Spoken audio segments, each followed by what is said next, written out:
We're live. Good afternoon, and it's February the 2nd, 2022, 2/2/22. Happy Groundhog Day. Welcome to the House Judiciary Committee. We have a number of bills that we're going to be hearing today, a total of 12. I believe there are over 90 witnesses.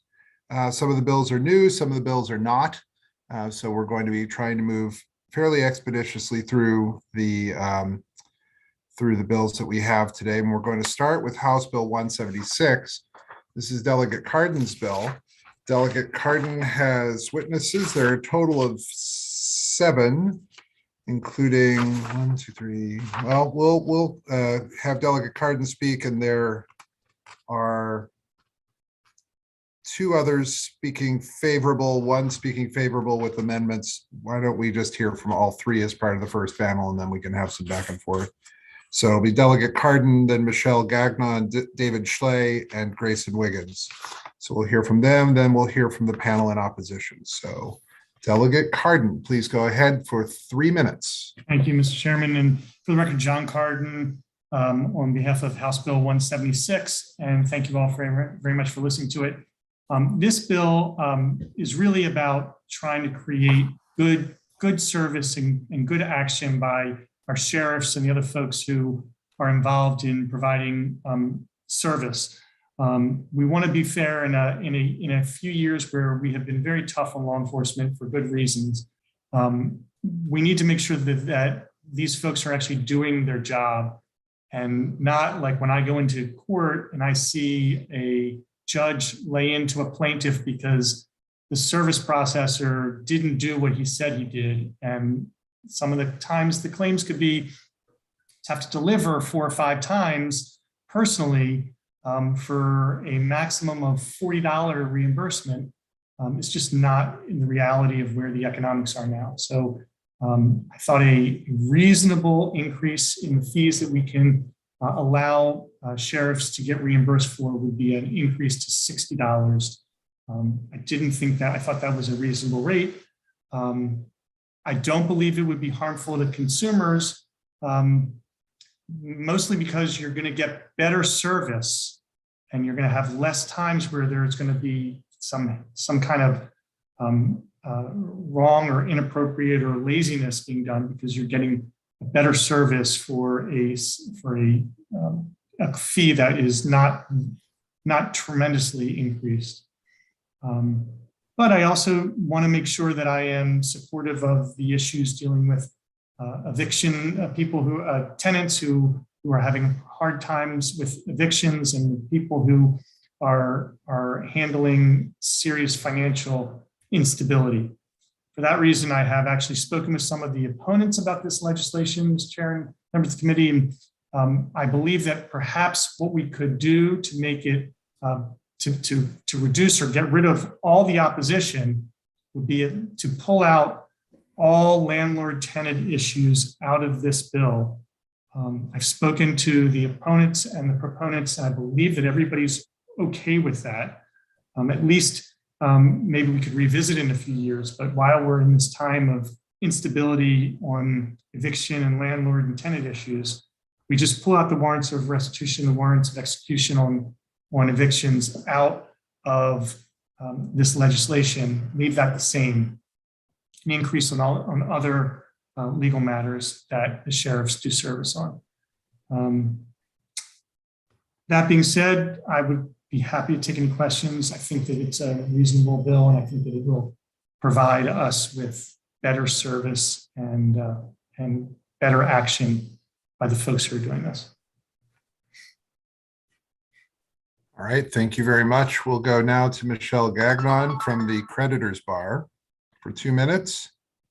Thank you. My name is Michelle Gagnon, and I am on the board of directors for the Maryland DC Creditors Bar Association. And we support this bill generally for a lot of the reasons that Delegate Cardin is saying. I just think paying a proper increase in the fee is going to incentivize multiple attempts, and it's going to get people actually served. And also you're going to disincentivize bad service. Courts need these cases to move. Defendants need to get notice, again, so that they can prepare their cases and they can save their evidence. I'm also a member of the National Creditors Bar Association. And in talking to our members, it seems like we're a little out of step with the rest of the county. Most other states don't have a statewide sheriff's cap. It would be county by county or jurisdiction by jurisdiction, which would make sense since service is easier or more difficult in different jurisdictions. Like Illinois, it's different all over, but in Chicago, it's $60. Same thing with Florida. It fluctuates, but it averages $50 for service fees. In a state like New York, they get paid per mile. So if you are traveling around a lot in, upstate New York and the Adirondacks, you get paid by the mileage. And also many other states don't cap the private process server with the sheriff. So again, Maryland's a little low. We're a little out of step. So for all those reasons, the Creditors Bar urges a favorable report on this bill. And thank you for your time and attention today. Thank you. David Schley. You're on mute for 2 minutes, please, though. You're on mute. Hi, thank you, Chairman. David Schley for the Maryland DC Creditors Bar. I'm also on the committee and I'm the legislative liaison. I'm also a practicing attorney and I have a firm in Maryland for the last 20 years. I also involved with process servers and I understand things have changed. I agree. Obviously, we agree with this bill. We agree this is a good thing that's happening. And I also agree with everything that Delegate Cardin and Michelle Gagnon has also proposed. I do want to speak on a couple other subjects to make sure the community understands that private process serving over the last 15 years, and that's how long I believe this $40 has been in place, has tremendously changed. There is a number of new requirements, including the use of iPhone and GPS. There's a lot of requirements on background checks and different things that they need to do. And also, process serving has become very difficult, especially post-COVID. The use of ring doorbells, people don't answer the door. The jurisdictional issues like Baltimore City become very difficult. There has to be multiple attempts. And basically, people have to be coaxed to come out and take paperwork. For those reasons, process servers are really losing money and having a very difficult time serving at what is right now a $40 process serving fee. They're also having staffing issues. They're having a very difficult time recruiting process servers at that low amount. So for those reasons, and I'm here to answer any questions you have, we support the bill. Grayson Wiggins, please, for 2 minutes. Mr. Wiggins was in the waiting room. I think he's coming in now.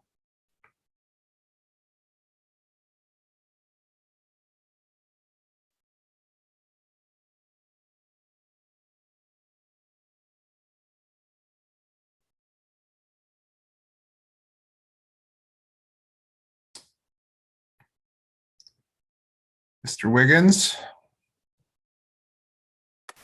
Apologies, Mr. Chair, a little bit of technical difficulties there. Yep. Good to see everybody again. Just wanted to say that we are very appreciative of the sponsor of this bill and his open door policy and working with all the parties involved. My understanding is that there is a desire now to remove landlord-tenant matters from the bill. We are fine with that. The other option that we wanted to put on the table for the committee to consider is private process servers. And it sounds like there have been a number of reforms, as Mr. Schley just mentioned, that a number of changes that benefit private process servers. My understanding is that private process servers are offered as an option for non-residential tenancies, and even in Wacomico County, they're offered for residential tenancies. So just another option on the table as we review this issue. We are committed, as I mentioned previously, to working with Delegate Cardin, the sponsor of the bill, on some language to remove landlord-tenant matters from the bill. And we appreciate, again, his open door policy. Thank you. Thank you. Are there questions for the panel? All right, seeing none, we thank you all very much. We'll go Mr. now. Chair, the Sheriff Fisher from Baltimore County, representing the Sheriff Association, was supposed to be on. I guess he's not on. And I just want to let you know that they were going to testify in favor of the bill. Okay. Well, that's fine.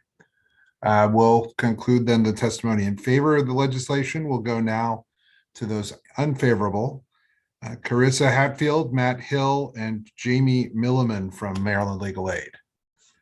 Carissa Hatfield, please.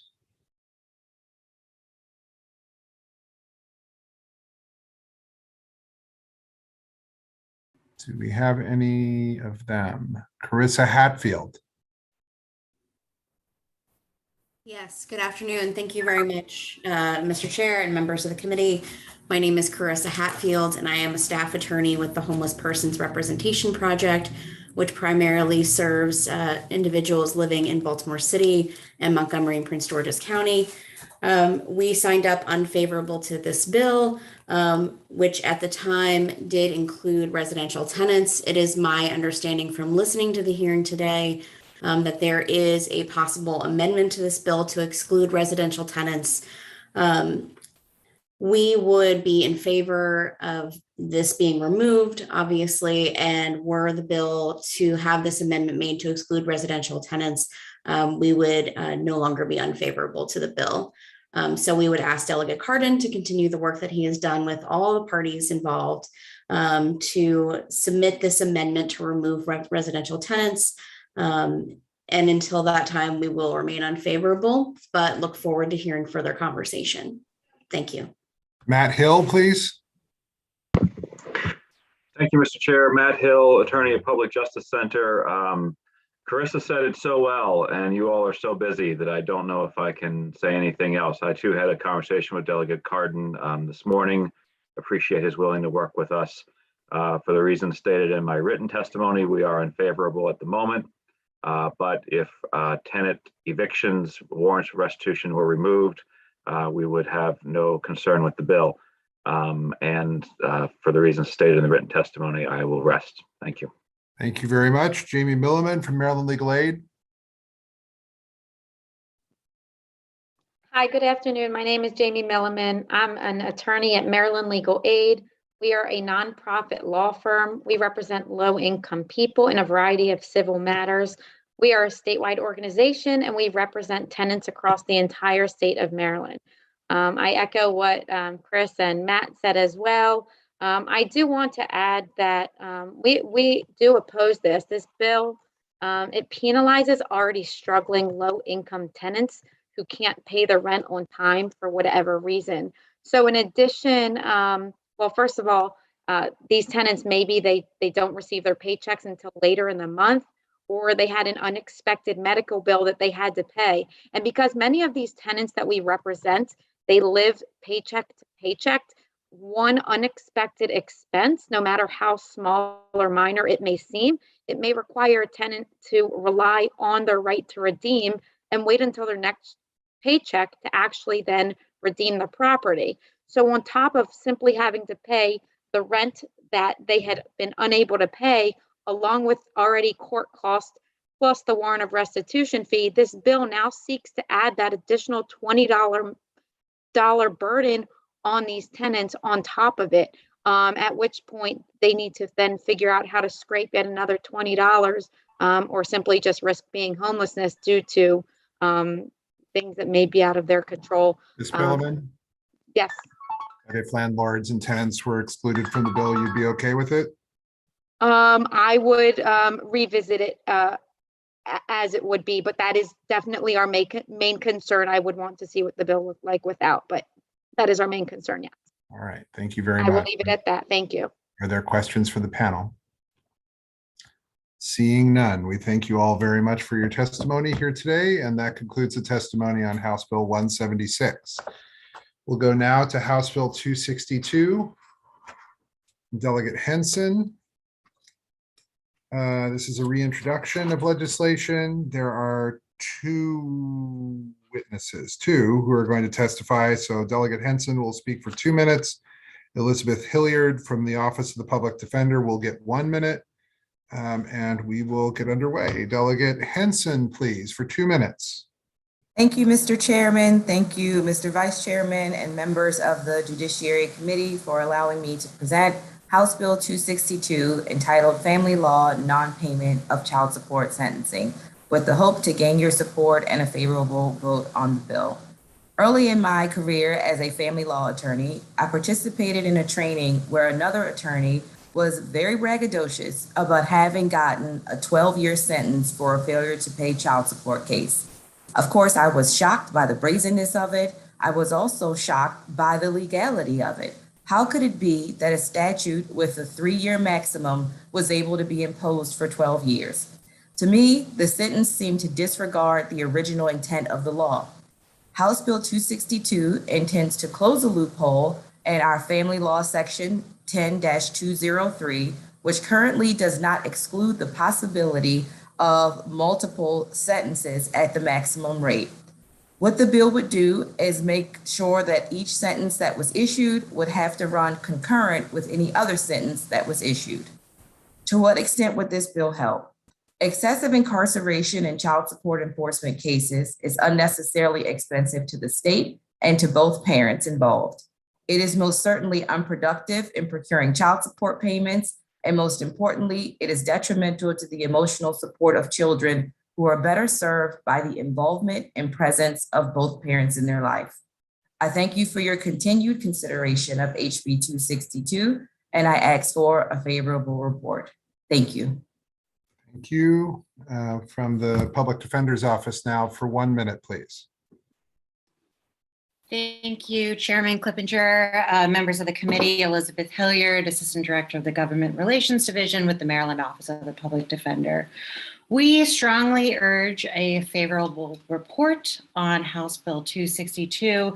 As the Delegate Hansen just mentioned, this bill works to close a loophole that's permitting incarcerations for persons who have failed to pay child support for 6, 9, or 12 years.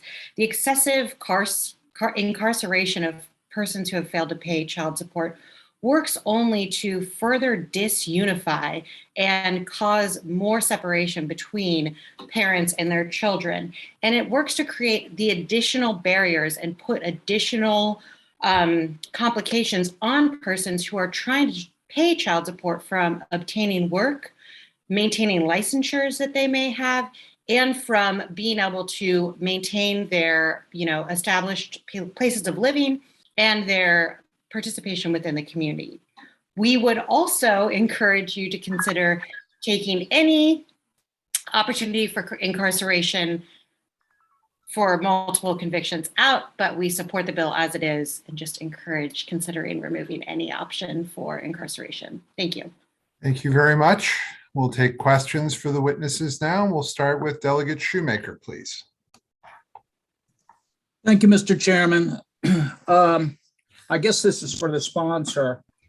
I have to tell you, I regularly see people in my office who are owed child support to the tune of, $30,000, $35,000, $40,000. How else are we going to get folks' attention that they need to support their children unless the possibility of incarceration hangs over their head? Thank you, Delegate, for the question.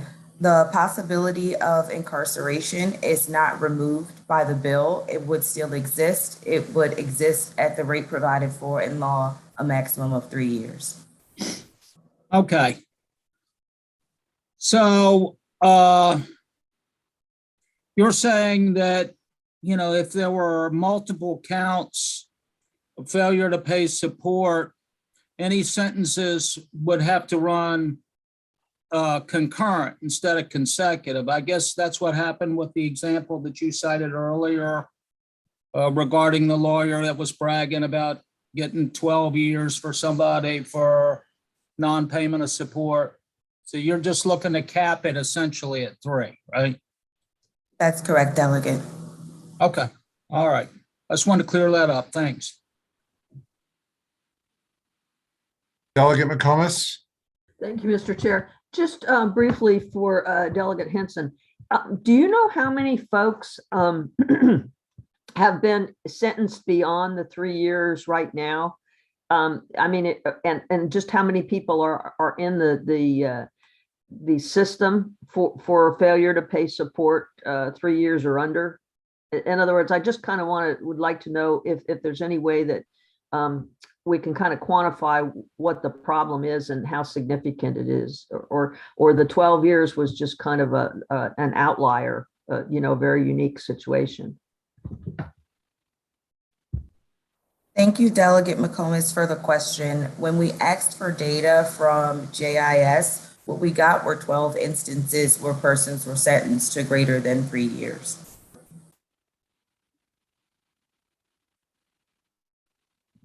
Are there further questions for the panel? Mr. Chair, just a quick follow-up. Over what period of time was that, Delegate Henson? The 12? Thank you, Delegate. The report is for the years 2009 to 2019. Thank you. So over a 10-year period, there were 12 people convicted and got a sentence longer than 3 years. That's correct, Mr. Chair. Thank you very much. Are there further questions for the panel? Seeing none, we thank you very much. That concludes the testimony on House Bill 262. And we thank you for your time. We'll go now to House Bill 214 and Delegate Parrott. We'll hear from him, and we'll add Vince McAvoy, who is in the waiting room, to speak in favor. There is a PowerPoint that Delegate Parrott is asking to share. This would be a new bill, so Delegate Parrott will get 3 minutes. Mr. McAvoy will get 2. And Delegate Parrott, whenever you're ready, we will bring up your PowerPoint. Thank you, Mr. Chairman and committee. I appreciate the chance to be with you this afternoon, and I'm ready to show the PowerPoint. So I guess just share this, right? Dylan?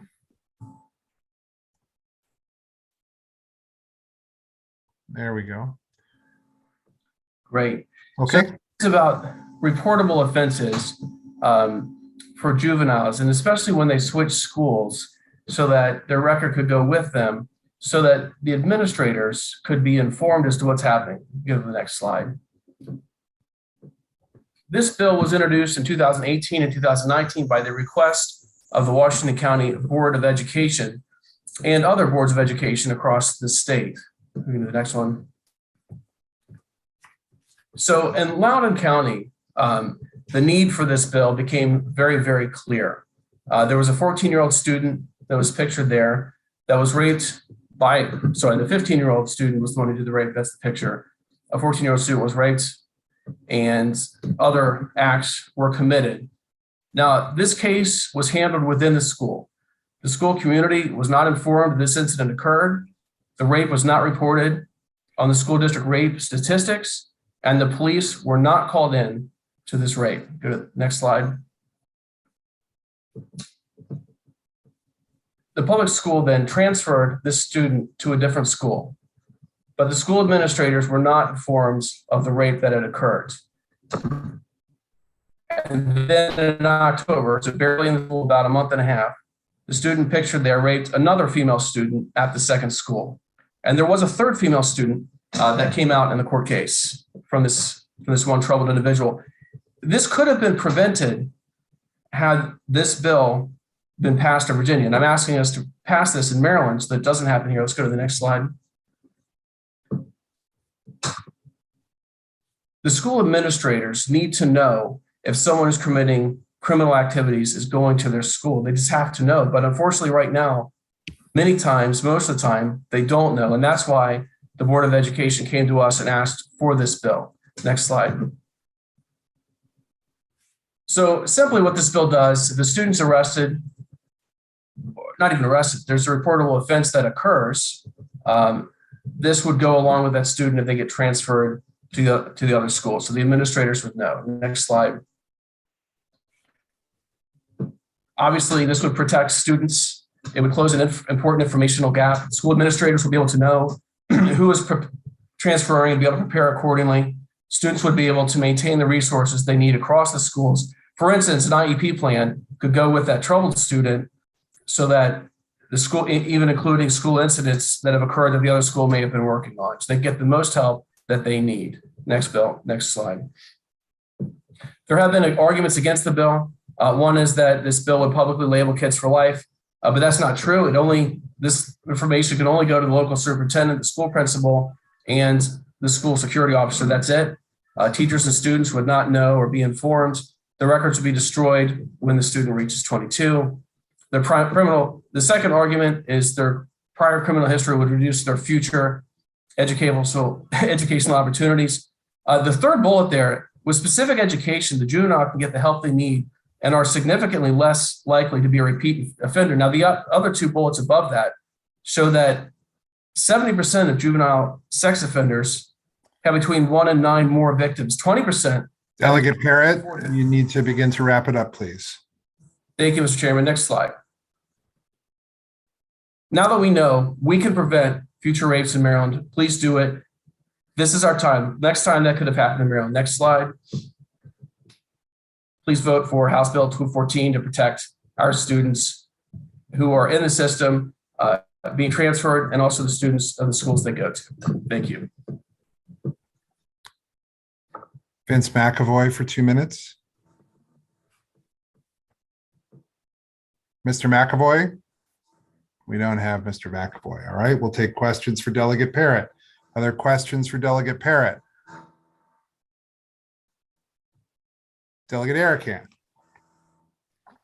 Thank you, Mr. Chair. Thank you, Delegate, for bringing this bill. I remember hearing about that story. We had something kind of similar happen in Baltimore County with someone who actually had a record being permitted to be in the school and raping several students. So this is obviously something that is presents a real risk. And I remember the previous bills coming forward and the school board and the stories that happened with the little girl on the school bus with a known offender on the school bus. And had the school known, they would have never allowed him to be alone on the school bus with children that were in the age group that he was known to frequently hurt. So I appreciate that. Has there been any pushback that you've gotten so far? Has anybody contacted you? What's the negative feedback that you've gotten so far?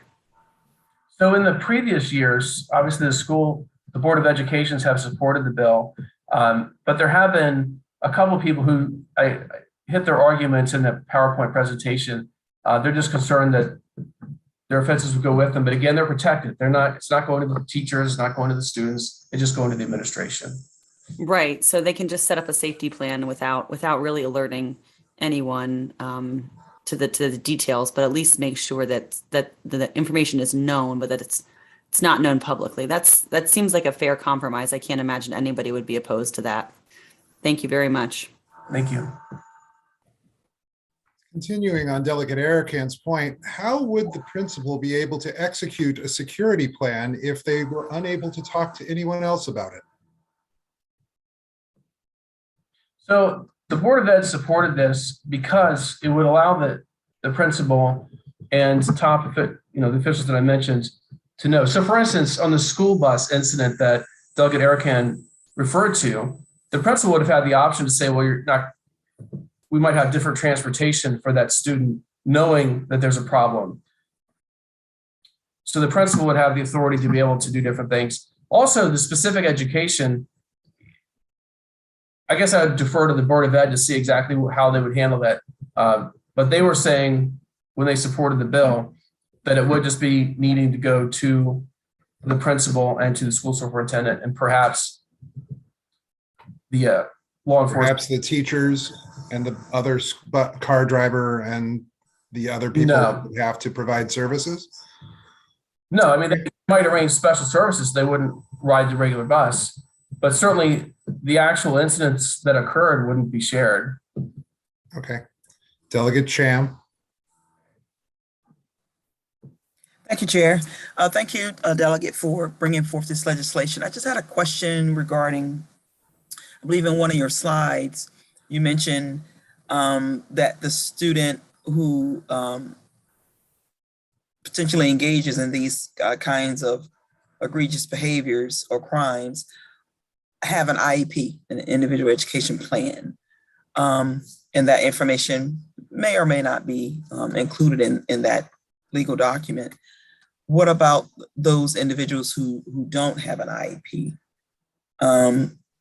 How are those students captured in this potential bill as far as moving from schools to schools, subsequent schools? How is that information communicated to just the superintendent or the administration? Well, the problem right now is that it's not communicated at all. So someone could have done some kind of criminal activity, but when they switch schools, the new school doesn't have any idea what happened. But this would mean that that person's record, it's on file, obviously at the previous school. They know what happened, that there's a file. So this file would go with the student to the new school, but it would be limited to go to the principal. Okay, if I may, Chair, just a follow up to that. So I don't know, maybe I may have missed it in your slide, but if it's not, if the student does have an IEP versus a student who doesn't have an IEP, did you include in one of your slides that it would be the the cumulative file of the student?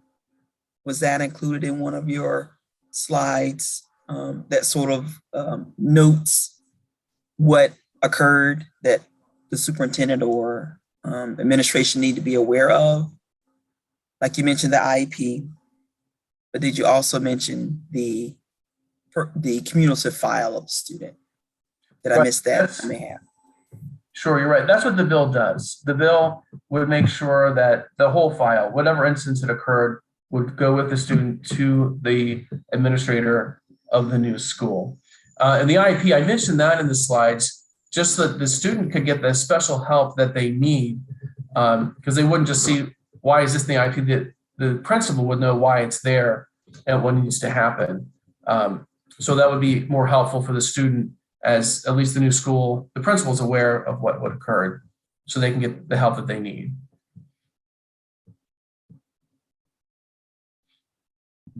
Delegate Bartlett, then Cox. Thank you, Mr. Chair. I have a few questions really quickly, though.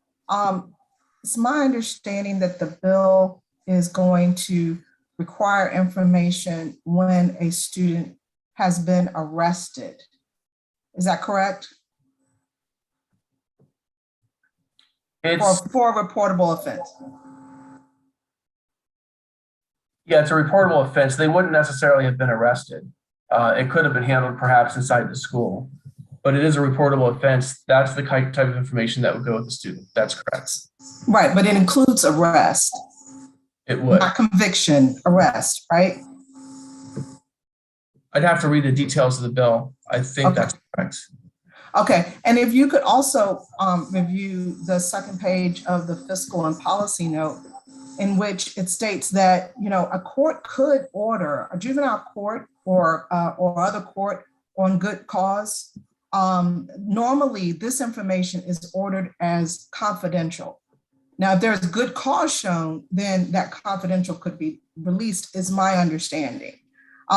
So I have to ask you, why do you think, in your opinion, if you could give me one, this information has such a high standard on which it would be lifted, and that it is considered confidential and may not even be disclosed by subpoena?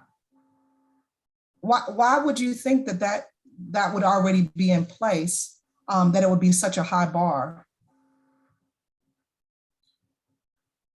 I'm sure there are different reasons, but what I'm focusing on with this bill is that that student is posing a threat to other students. And so the school needs to know what has occurred so they can protect the other students and also give that student who's being transferred in the best chance for success that student would have. Have you seen an increase in these types of offenses? Do you have any data to that effect? And that's why this bill is necessary? It was brought forward 2 years ago by the Board of Education, and we worked in our delegation, the Washington County delegation, with our school board. And I don't know that it has increased, but I know that it's a significant problem. Okay, thank you. Thank you. Delegate Cox. Thank you, Mr. Chair. Thank you, Delegate, for bringing this bill. It's good to see you today. I wanted to ask you real quickly, at this time, there's no report under law mandatory or even permitted to the school superintendent or the school principal of these reportable offenses, correct? That's correct. So as of last week, when the student went in and murdered someone in Montgomery County Public Schools, shot him to death, under 14101, I noticed in your bill, it says all crimes of violence will have to be told to the principal. Well, that would include murder, rape, mayhem, manslaughter, bringing, use of a handgun, so bringing a gun to school, carjacking, armed carjacking, arson in the first degree, kidnapping. Those are all issues that if someone's been charged with or has committed, they're not reported. So these individuals are coming back to the classroom and the parents don't even know that they've got a murderer sitting there next to their daughter. Is that your understanding right now? Well, not only do the parents not know, but the principal doesn't know. No one in the school knows, not even the superintendent and not even the school resource officer. So they can't protect, there's no way to protect the other students. So I think it's reasonable to tell the parents. That way they can get their kid the heck out of that classroom if it's not dealt with. But your bill is actually pretty reasonable and narrow. It just simply says for a security measure, the security official in charge needs to be told about the situation. Is that fair? That's correct. Yes. Thank you. Thanks so much.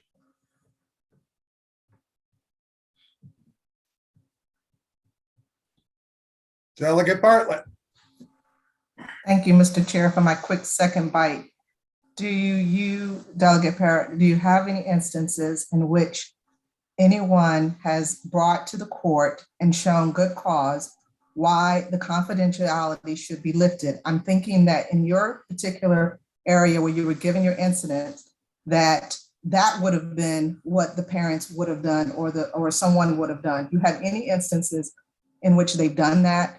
Because it can be lifted with good cause shown. So has anyone ever done that you're aware of? No, I'm not aware of that. However, the new school wouldn't even know to lift it. They wouldn't know who's coming in. It's just a random transfer from somewhere else. And that could be anywhere in the state. Well, the former school could do it, which is it's in the same, you could be in the same county. So the former school could show cause, and that cause could be because they're getting ready to go to this new school and this person is a murderer walking around or whatever the example just was. Well, the problem is that's typically not happening. The new schools just don't know. And the old schools are probably just glad to get rid of the student. I mean, it's just not following. But I mean, the avenue is there. That avenue Perhaps, is there. but it's not being used. Right. It's not effective. Okay, thank you. Thank you, Mr. Chair, for the second bite. Delegate Eric Cannon. Thanks for the second bite. So I just want to understand, there's an avenue for us to unseal juvenile documents, and who would have the right to do that? I assume it would only be the victim who would be able to petition the court to have that information. Like how would the school be, like the former school, why would they be involved at all in the unsealing of juvenile records? How would they even have cause to bring that case in the first place? That doesn't make any logical sense to me. I mean, maybe a victim could do it. Like I have a friend whose child was raped by another minor, and she's not permitted to talk about the case or who the perpetrator was. It was adjudicated through the DJS process, and the mother is not allowed to tell the other parents that are in the same daycare center what happened to her child and who it was done by. That's what the judge told her. So I guess maybe she would have a cause of action to come say, I don't want to be gagged like this. I'd like this information to come public, but I don't think the daycare center would have a cause for that. Do you know what I mean? I don't know if you've thought about it. This is kind of a complex in the weeds situation, but I'm just not seeing how there would be cause that the school could ever alert without this law changing. Would there be a cause? Yeah, I would agree. I think we need to change the law so that it does protect the students that at the new school and the student that's being transferred in. I don't see no other way is being used right now to get that information and just not following the student. Yeah. I don't even think there's probably any way that that's possible. So thanks for the bill. It's great. Further questions? Seeing none, thank you very much. We'll go to those people in opposition to the bill.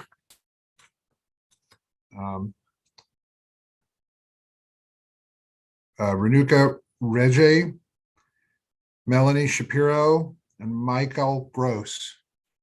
I'm mispronouncing several names there. All three are coming in. All right.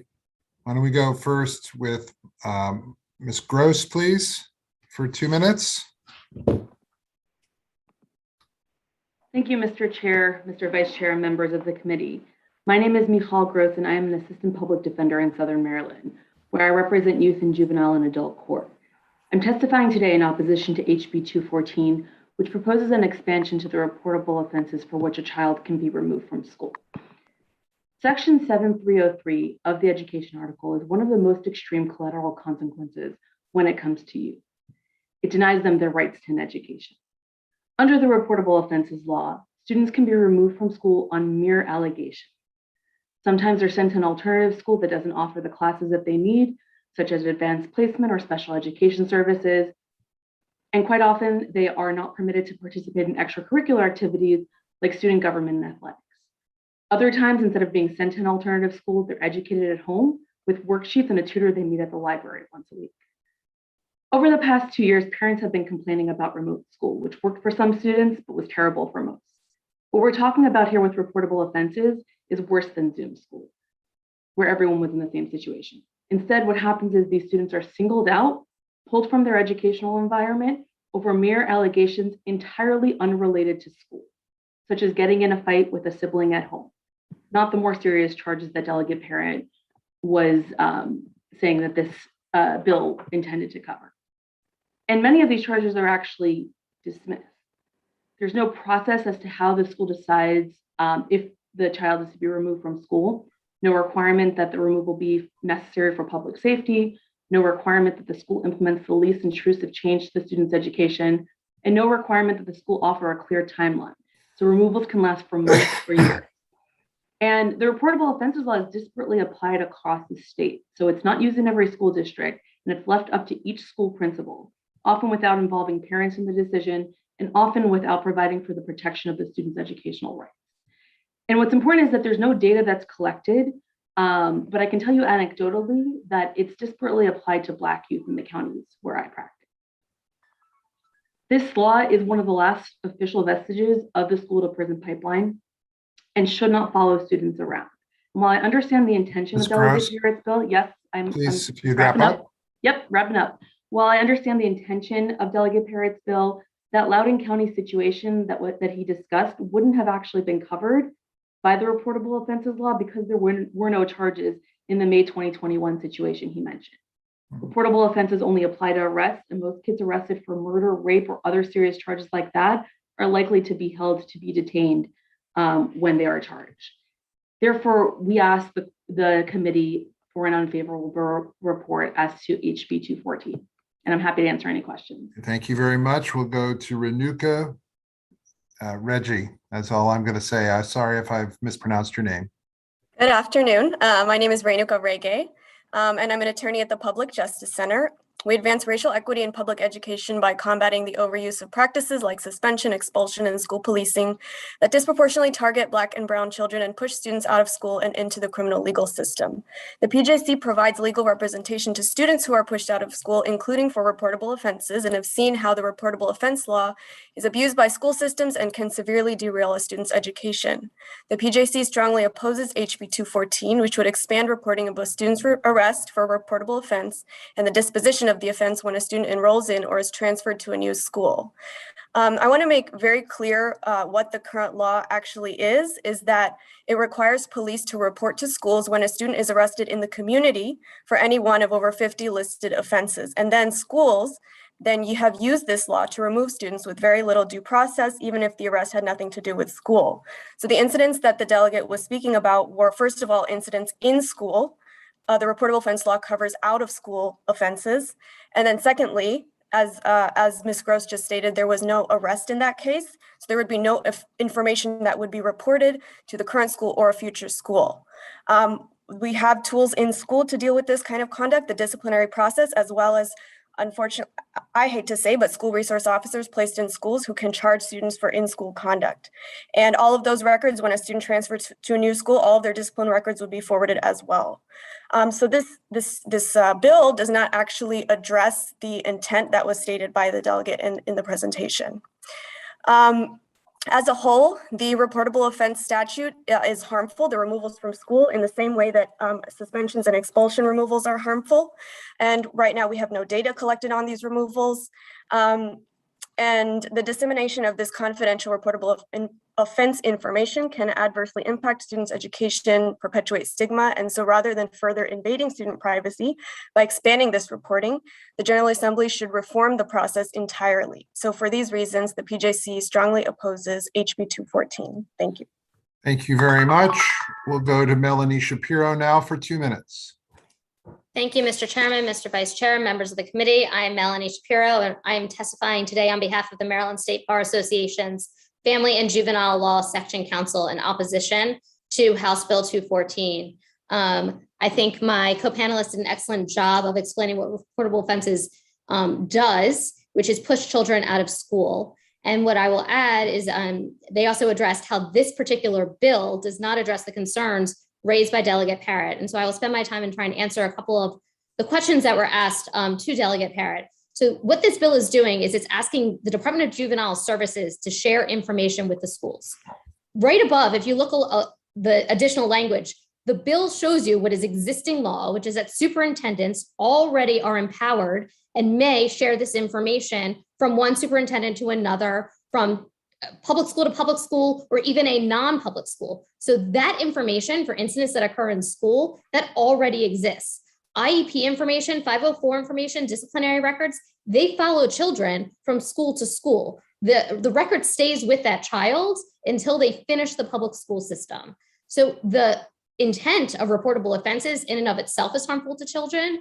And what this bill would accomplish, if it were to pass, would further harm children by having the Department of Juvenile Services share confidential information. And if you want more information about confidential information, I would suggest you look at Courts and Judicial Proceedings 38A27, which talks all about confidentiality in juvenile court. And that is one of the utmost, why have a juvenile court system if we're not going to keep that information confidential? The whole purpose is rehabilitation. This bill, in fact, undermines the juvenile process. These children are also, if they are involved with DJS, DJS is providing them services. If the child has an educational need, that should be addressed through an IEP and a 504. If the child has a different need that DJS needs to address, they are in fact doing so. And if the child is in the community, because it talked about children committed, then a court has already adjudicated or determined that a child can safely be maintained in a community. And by sharing this information, we are going to simply push children out of school. And I believe Ms. Gross already mentioned this, but we've all seen over the last 2 years is how imperative it is for our children to be in the regular educational setting in order to thrive. All those reasons, we urge an unfavorable report on House Bill 214. Thank you. All right. Are there questions for this panel? Delegate Munoz. Thank you, Mr. Chair. So it sounds like I'm hearing two different arguments. So I just want to get some clarification. I'm hearing from this panel that we want to keep our children in school. And as a mother of children in school here in Maryland, I completely agree. But then I guess what we're addressing with this bill is children who are violent offenders against other children, if I'm understanding that correctly.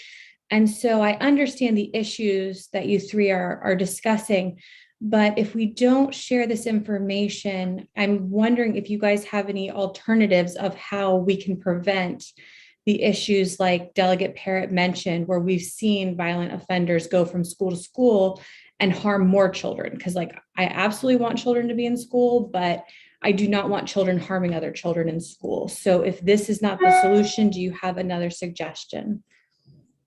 So if I may, I can hopefully address some of them. And so the law already exists. And so part of the issue is with existing law. And there's another bill regarding that. But existing law allows for mere arrest information. The child is alleged to have done something. It's not necessarily saying that they have in fact done something. And in the situation raised by Delegate Parrott, what I did not hear is that there was any involvement with the juvenile system. And so that would be the appropriate system if there is a need. And then a court is assessing, the Department of Juvenile Services is providing services, and a court is determining whether or not that child can safely be maintained in the community. Now, most children can, but that information for conduct that is supposed to have occurred outside of school, once determined by a court, should not then necessarily follow that child in every setting that they go to. And this information, understand that some children, this would impact children who say they went to an out-of-home placement and came home. They were committed to the Department of Juvenile Services. They come home, and in the meantime, the family moved from one area to another because they wanted the child to have, a fresh start. It would follow that child, but that child is already receiving and has the services that they need, and the court has already determined that they are safely in the community. And so what we're trying to separate is the conduct that you mentioned. If somebody has done something and they're arrested, and they should go through that process. But we are in fact punishing children for things that they've only been alleged to have done as well. Okay, so in the situation the delegate was mentioning where a child raped another child within the school system and then was transferred, I guess that did not go through the court system, and then the new school was not made aware that this was a danger to the students. Is that? It sounds like that's what happened, but under existing law, that information can already be, even without this law, that's just school system to school system. That's just the sharing of the child's school record, which follows them around until they're like 22 years old. And so that information simply wasn't shared. And if I can just add to what, I'm sorry, Ms. Shapiro, I just wanted to add to what Ms. Shapiro was saying, that the situation, as I understand it, that Delegate Parrott brought up from Loudoun County, is a situation that may have happened in school, but was not actually adjudicated within the court system. The Reportable Offenses Bill specifically addresses charges, cases that are being adjudicated within the court system. That incident, if the May 2021 incident where there doesn't seem to have been any arrest, had there been an arrest, then we would have gotten into the area of reportable offenses, and then it would be relevant for this discussion. But because it was something that was dealt with within the school, and it sounds like it wasn't actually, it may not have, I don't know the details about the adjudication, but based on what Delegate Parrott said, it didn't sound like it was actually, the school didn't fully adjudicate it. Had they adjudicated it, may have been a different result. But this bill and the Reportable Offenses Law would not actually address that kind of behavior, that kind of conduct, because there was no related arrest. Okay, and just one more question, Mr. Chair. So then do any of you have the data on the number of or percentages of rapes that are reported versus aren't? Because my understanding is they're quite low for the rape cases that actually go through court, because victims, are very uncomfortable with that.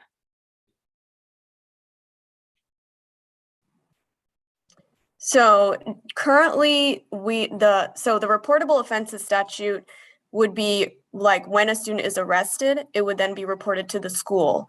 But our state doesn't currently collect data on how many of those reports are made by the police to the school. So we don't know how many reports are being made, and we don't know the demographics of those and what the school system's response is. And so that's actually one of our concerns as well, is that from the cases that we have, the students that we represent, a lot of the times these reports are made for low-level offenses, like if a student was searched and there was marijuana found in the car, it may not even been the student's marijuana, but just because they were all arrested, that's then reported to their school, and they're out of school for months until their case is resolved. So those are the cases that we see. And so one of the things that we also want to advocate for in other contexts is collection of this data on these reports. Yeah, thank you so much. Delegate Grammer, then Delegate Champ. Thank you, Mr. Chair. So I wanted to ask the panel how we do this effectively, because I have a couple problems with this scope of law in general. Over the past year, I've had 2 high schools in my district that have staged student walkouts in frustration over the lack of action on sexual abuse of girls in the high school. They've gone to the administration to try and report the issue, and the response of the administration was to start cutting student benefits. So I think this is a legitimate problem. I think that the fact that I have, not only do I hear stories of this from students personally, I'm having students stage walkouts over the problem. and school administrations not doing anything. I think there's a clear issue here. I think the comments that, you know, the judges in the juvenile system are finding that it's safe to place these students back in the community is not true. And not only do we not have a way to certify that, but I see students go in front of a judge for a terrible issue and they're back on the street the same day. So I think the judge's decision-making is garbage. And here's my question. This is a serious issue. How do we take a bill like this and change it so that we can start to see some visibility when we have a real issue of sexual offenses in high schools? How do we make this workable? Because otherwise what we're doing here is we're protecting sexual offenders. So I understand, Delegate Graham, I understand what your concerns are. However, this bill is not in any way responsive to those concerns. This bill would do nothing to prevent any of the concerns that you have about schools taking allegations of sexual assault seriously. That's not what this bill is about. That's not what the reportable offense law is about. And so, you know, I don't have a solution for you as to how to get schools to, you know, take students' complaints seriously. But what I can say is that this bill is just not responsive to your concerns. So just to add to that, the reportable offense process, again, would not address those concerns because it simply reports the offense to the principal. And then it's still the school administration's decision of what they do, whether they remove the student from school, whether they keep them in school, whatever it is. So this is just a reporting process. And then there's a process that the school can follow to remove the student. So the concern about the administration not being responsive is not addressed by the reportable offense process.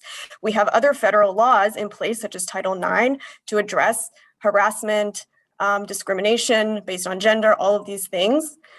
So that's just not the area of law that we're talking about, unfortunately. How is it not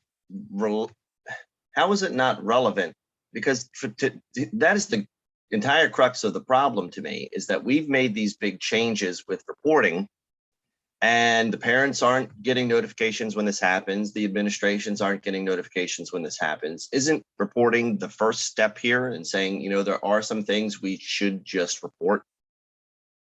Because, you know, we can go much further with the issue and determining what we should do once we have the information. Isn't requiring the report a bit of a first step? That is the current law. It's already required.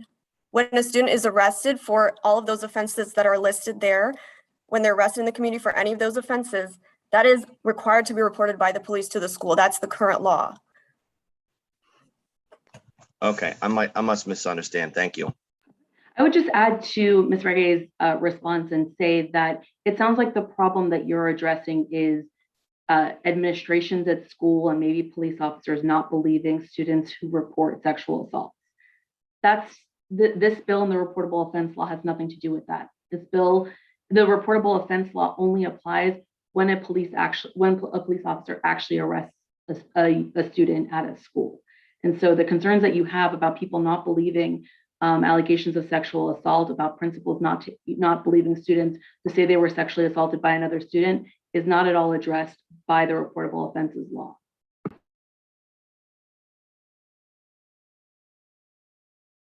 All right, seeing no further questions, we thank you all very much for your time, and that concludes the testimony on House Bill 214. We're going to go now to House Bill 210 to Delegate Grammer. It is Delegate Grammer, Dorothy Lennick, Melanie Shapiro, who are the three to testify here. They are the only three to testify on House Bill 210.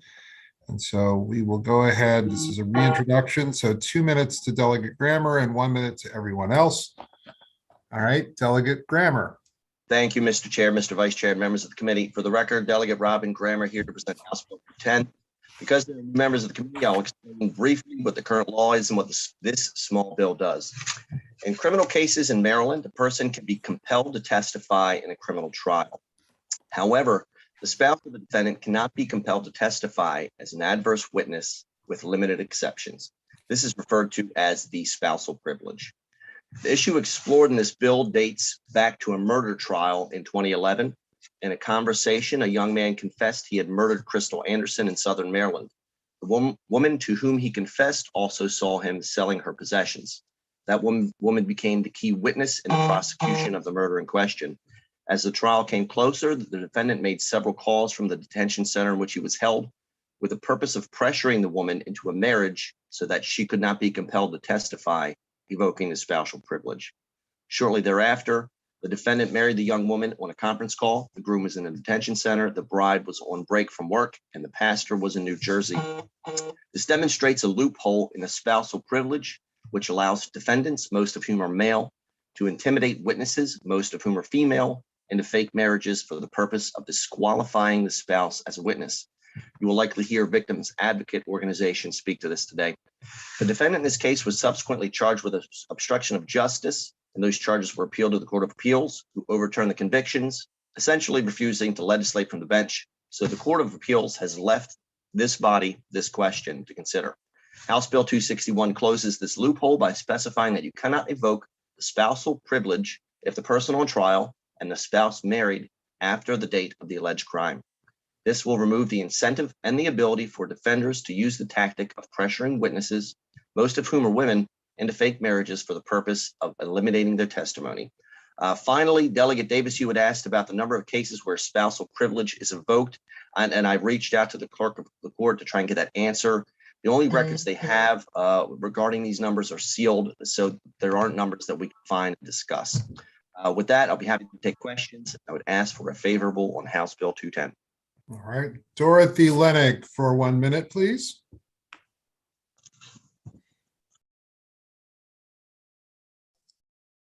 Good afternoon, Mr. Chairman, Mr. Vice Chairman, members of the committee. My name is Dorothy Lennick. I'm the director of the Domestic Violence Legal Clinic at the House of Ruth. The House of Ruth serves victims of domestic violence throughout the state.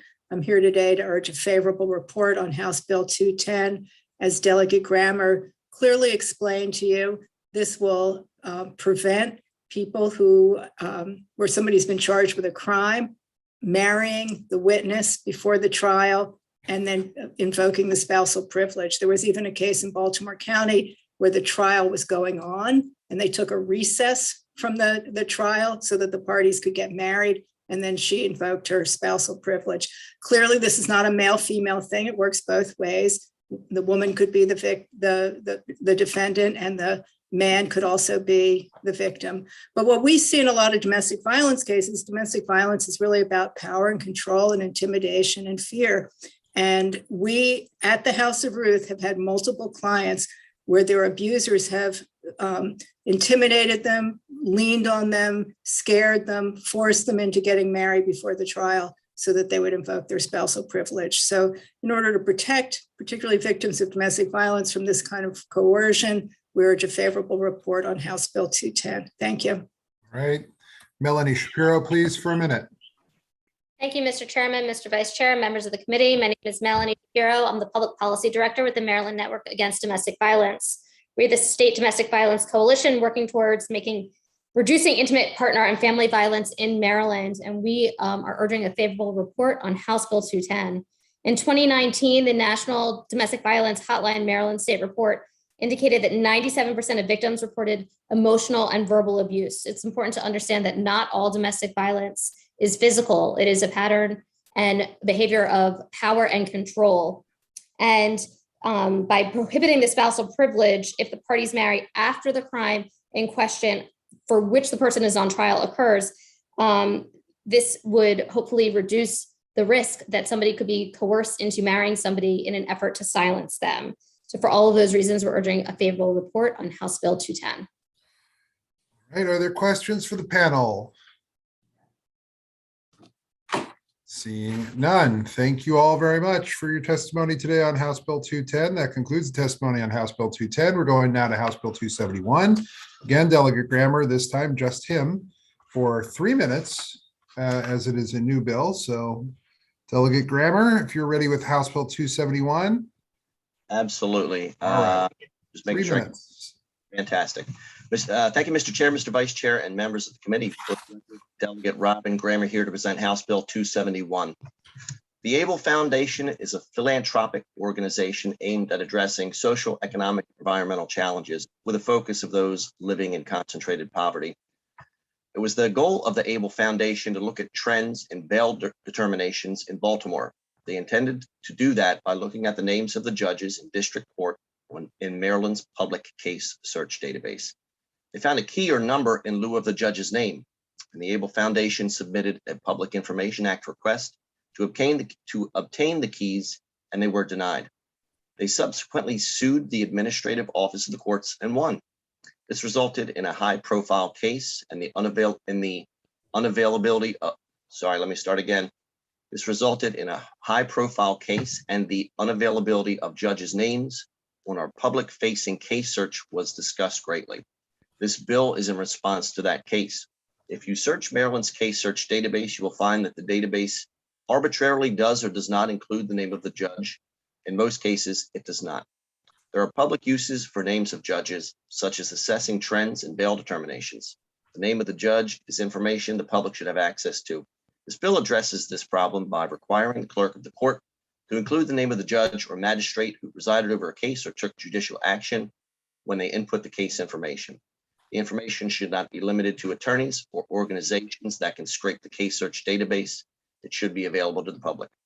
With that, I'd be happy to take questions, and I'd ask for a favorable on House Bill 271. Are there questions for Delegate Grammer on House Bill 271? Delegate Bartlett. Thank you, Mr. Chair, and thank you, Delegate Grammer. I'm glad you said that there are some cases where the judges are listed, because I know I've seen them, and I just was thinking, wait a minute, am I making things up? And you said that it's arbitrary, so there is no system. Does a judge say whether or not he or she wants her name to be shown? That's a great question. So in talking with folks, from the clerk of the court, from different jurisdictions, here's the best explanation I can give for that, because I found the same exact thing. I would search random names, just bring up random cases, and it was just seemed there was no rhyme or reason to it. So the jurisdictions worked on different computer systems, and over time they've been tried to integrate. And there are also no policies at any jurisdictional level or even statewide. So with the combined fact of a lack of policy direction and various different systems that are inputting, people kind of did what they did. And I think that's the reason why in some cases you find a name, in some cases you don't. Okay, thank you. Thank you. Any further questions? Seeing none, that concludes the testimony for House Bill 271. We will go now to Delegate Attar and Delegate Attar's bill, House Bill 211. She is the sole person to testify. It's a reintroduction from the previous year, so we will hear from her for 2 minutes. Delegate Attar, are you ready? I am, thank you. Go right ahead. Thank you, Mr. Chairman and members. House Bill 211 is a bill aimed at curbing gun violence. This bill does one thing and one thing only. It changes the classification of a gun straw purchase from a misdemeanor to a felony. Many people have asked me, why am I doing this when the judiciary notes that there have only been a total of 4 gun straw purchases in the state last year? And that is exactly why I filed this bill again. I'm a prosecutor in Baltimore City, and just this year alone, I came across several instances where a gun straw purchase took place, but law enforcement failed to investigate and file charges. Changing this to a felony would inevitably lead to many more arrests and indictments of those conducting gun straw purchases, thereby reducing the amount of legally purchased guns being sold to those who are prohibited from possessing a gun. As this committee is aware, law enforcement's hands are tied in many ways when handling misdemeanors. In addition to that, misdemeanors are handled in district court, which means a lot less time for investigation, quick turnaround time, less attention given by all parties involved. And as the prosecutors and defense attorneys know here, they're just not taken as serious as felonies. To me, this crime is extremely serious. These guns being given to children and prohibited adults are contributing to violence in our streets. I would like to point out that the Women's Law Center of Maryland, who noted their favorable position for this bill, advised me of a situation where their client was murdered by her abuser, who was given a gun by his brother, who purchased it legally at a local gun store. We're all tired of the constant horrific gun violence, and we must address gun violence in many ways in order to put an end to it. This bill is just one of the many ways, and I therefore ask for a favorable report. Thank you. All right, thank you very much. We'll go now first to questions, and Delegate Cardin. Thank you, Mr. Chairman. Thank you, Delegate Attar, for bringing the bill. So we had a bill a few days or maybe last week ago regarding an issue of misdemeanor versus felony. And one of the things that was brought up was that when you go into the felony world, there is much greater access to investigative units who have experience in investigation, and they have the money or the ability to utilize techniques that can't be done, for example, in district court or when something is a misdemeanor. As a prosecutor in your other life, maybe you could just clear up that, in fact, that there's expertise and money to be available in the world of the felony investigation that's not available in misdemeanors. So thank you, Delegate, for that. So absolutely. Right now, what I've been doing the last couple of years is I train new prosecutors at Baltimore City. And when I train them, we put them in district court. That's the beginning of their training. They're there for several months, sometimes a year. And the reason for that is because generally we assume that cases that are not as serious are handled in district court, and they also get a lot more experience going from case to case. But when I was in felony, I can tell you that we had the time, we had the resources, we had analysts, we had investigators in each unit that work for us. We don't have that in district court. We generally have newer prosecutors who are moving through the system quickly, and we're trying to get them trained very quickly. I can also quickly say that I had a case a couple of years ago in district court. It was a regular handgun possession by a 19-year-old who was prohibited. And I'm looking at the facts of the case, and it was clear that someone came from Virginia and sold him this gun on the street. But the officers didn't do any investigation. The guy left. They're like, you know what, it's a misdemeanor. What can we do about it? And I'm sitting here in district court with a very short time period, no time to investigate. So yes, that's the intent of this bill. Thank you. Delegate Arikan, then McComas. Thank you, Mr. Chair. Actually, Delegate Cardin asked my question, so I'm glad we cleared that up. I had the same question about the other previous bill and what the nexus was between the investigations between felonies and misdemeanors. So thanks, and thanks for bravely bringing this bill back. I hope we'll get it this year. Delegate McComas. Thank you, Mr. Chair. Delegate Attar, I have a couple of quick questions. Do you see, since you're now doing felonies with guns, that sometimes there's plea bargains where the felony is reduced to a misdemeanor? Because we kind of heard that happens a good bit on the gun charges, or they decide not to prosecute.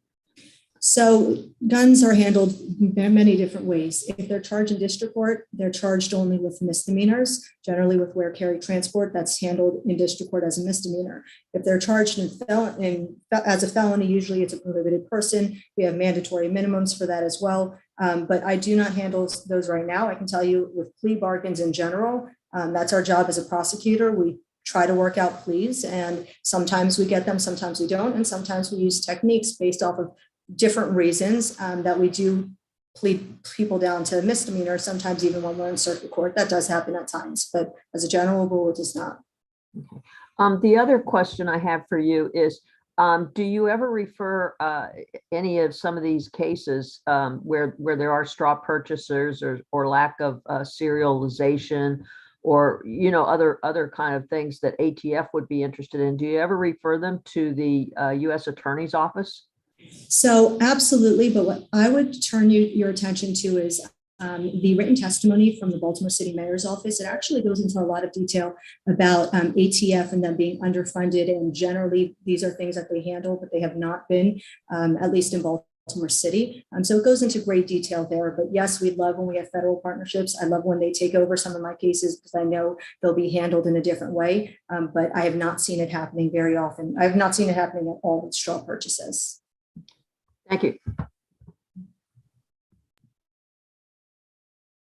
Delegate Grammer. Thank you, Mr. Chair. So you've mentioned, you've brought this bill previously, and you've mentioned straw purchases. 5-140 also talks about the transportation or trafficking of these firearms. And if you follow a lot of the cases of violent crime, which speak a good bit about the origination of guns that are, not legally purchased. You find, at least in my experience, I've seen just as many cases of illegal trafficking that I've seen illegal straw purchases. So can you speak a little bit about why you would increase the penalty on the purchase, but not the trafficking? So this isn't increasing the penalty. This isn't changing the penalty at all. The penalty currently is 10 years and it remains 10 years. And this is for an individual who's buying it legally. If they then sell it to somebody who's prohibited, or a minor or someone who's prohibited based off of their record, this just changes a classification to a felony. It does not touch the penalty. Correct. I'll adjust my comment. Can you talk about why you would also not make it a felony to traffic or transport the gun illegally? So I personally would love to see that. It was just left out when I did the bill, but I would not be opposed to an amendment that changes that as well. I just want to make sure I'm not missing something, because when I follow these cases, it will say, this gun was obtained here. And just to me, it seems like there are more, and this is just anecdotal, but it seems like there are more trafficking of illegal firearms. Am I wrong? You probably have more experience, and you're probably faced with more with this information than I am. So I don't know the statistics on trafficking of illegal firearms, but I can say that this bill, the intent is to go after the person who's legally purchasing it and selling it illegally. That's the intent of this bill. Gotcha. And can you speak one more time, like, to the technical problems that this is causing you, leaving it as a misdemeanor? Yes, so I didn't hear the bill hearing that was handled a couple of days ago, but it sounds like this was exactly what was discussed. When cases are misdemeanors, they're handled in district court. There's a very quick turnaround time. I'm just talking about from the court's perspective and the prosecutor's perspective, but also at the same time, law enforcement's hands are tied in certain ways. They can't necessarily make arrests for misdemeanors on the spot for many different charges. They don't necessarily have the time to investigate when it comes to misdemeanors as much as when it comes to felonies. They don't necessarily go to out warrants for misdemeanors. So there are a lot of things from both perspectives that if it's a felony would be handled differently. Okay, thanks for the questions. Sure, thank you. Delegate Cox. Thank you, Mr. Chair, and Delegate Attar, it's good to see you. Thanks for bringing the bill. Real quick questions about it. Is it currently legal for a minor to possess, in terms of, for purposes of competition, a regulated firearm? No, it's not. So a minor is not permitted to, in Maryland at least, to have have possession of an AR-15 and to shoot it? A minor under 18? I don't believe so.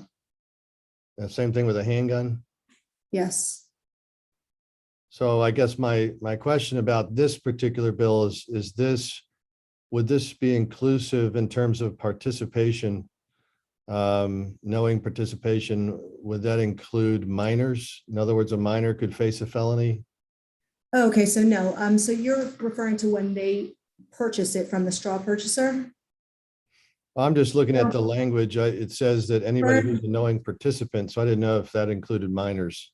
Okay, so currently the way it is if a minor or someone who's prohibited from possessing a handgun is in possession of a handgun, we have many charges that they could be charged with already. And like, I usually get those cases. I get when the person that's prohibited, they're found in possession of a handgun, and a minor is prohibited from possessing a handgun. A minor, anyone that's under 21, is prohibited from possessing it. So they're already charged. They can be charged with the felony of prohibited person, or they can be charged with wear, carry, transport. In terms of this bill in specific, I'm trying to go after the person who's purchasing it legally. and is selling it to them. So they're still in the system. That's usually how we come across these cases, at least how I come across the cases, because the prohibited person, the person under 21 or the person with a prior record is arrested with this handgun. And generally they can be traced back, not generally, but many times they can be traced back to somebody who purchased it legally. So it would include minors potentially. It would include anyone that's prohibited, yes. All right, thanks so much. Sure. Delegate Davis. Thank you, Mr. Chair. This question is for Mr. Delegate Attar. In prosecutors' offices, who decides what cases get priority, or whether you're processing which felonies are given the most money or time or attorneys? Who makes those decisions? And so I can't speak on behalf of really any state's attorney's office. I can tell you, like, I work in the city. If something's a misdemeanor, it automatically goes to district court, and the court system is the one that puts it in. So generally 30 days later, you have a trial date, and that's the entire case. So law enforcement, the officers who are originally arresting or taking out the warrant are the ones who generally decide. If we're talking about something that's in felony, we have different felony units, and there's managing attorneys in those felony units, and they sometimes make those decisions, but I can't speak on behalf of the state's attorney's office. I don't know in specific.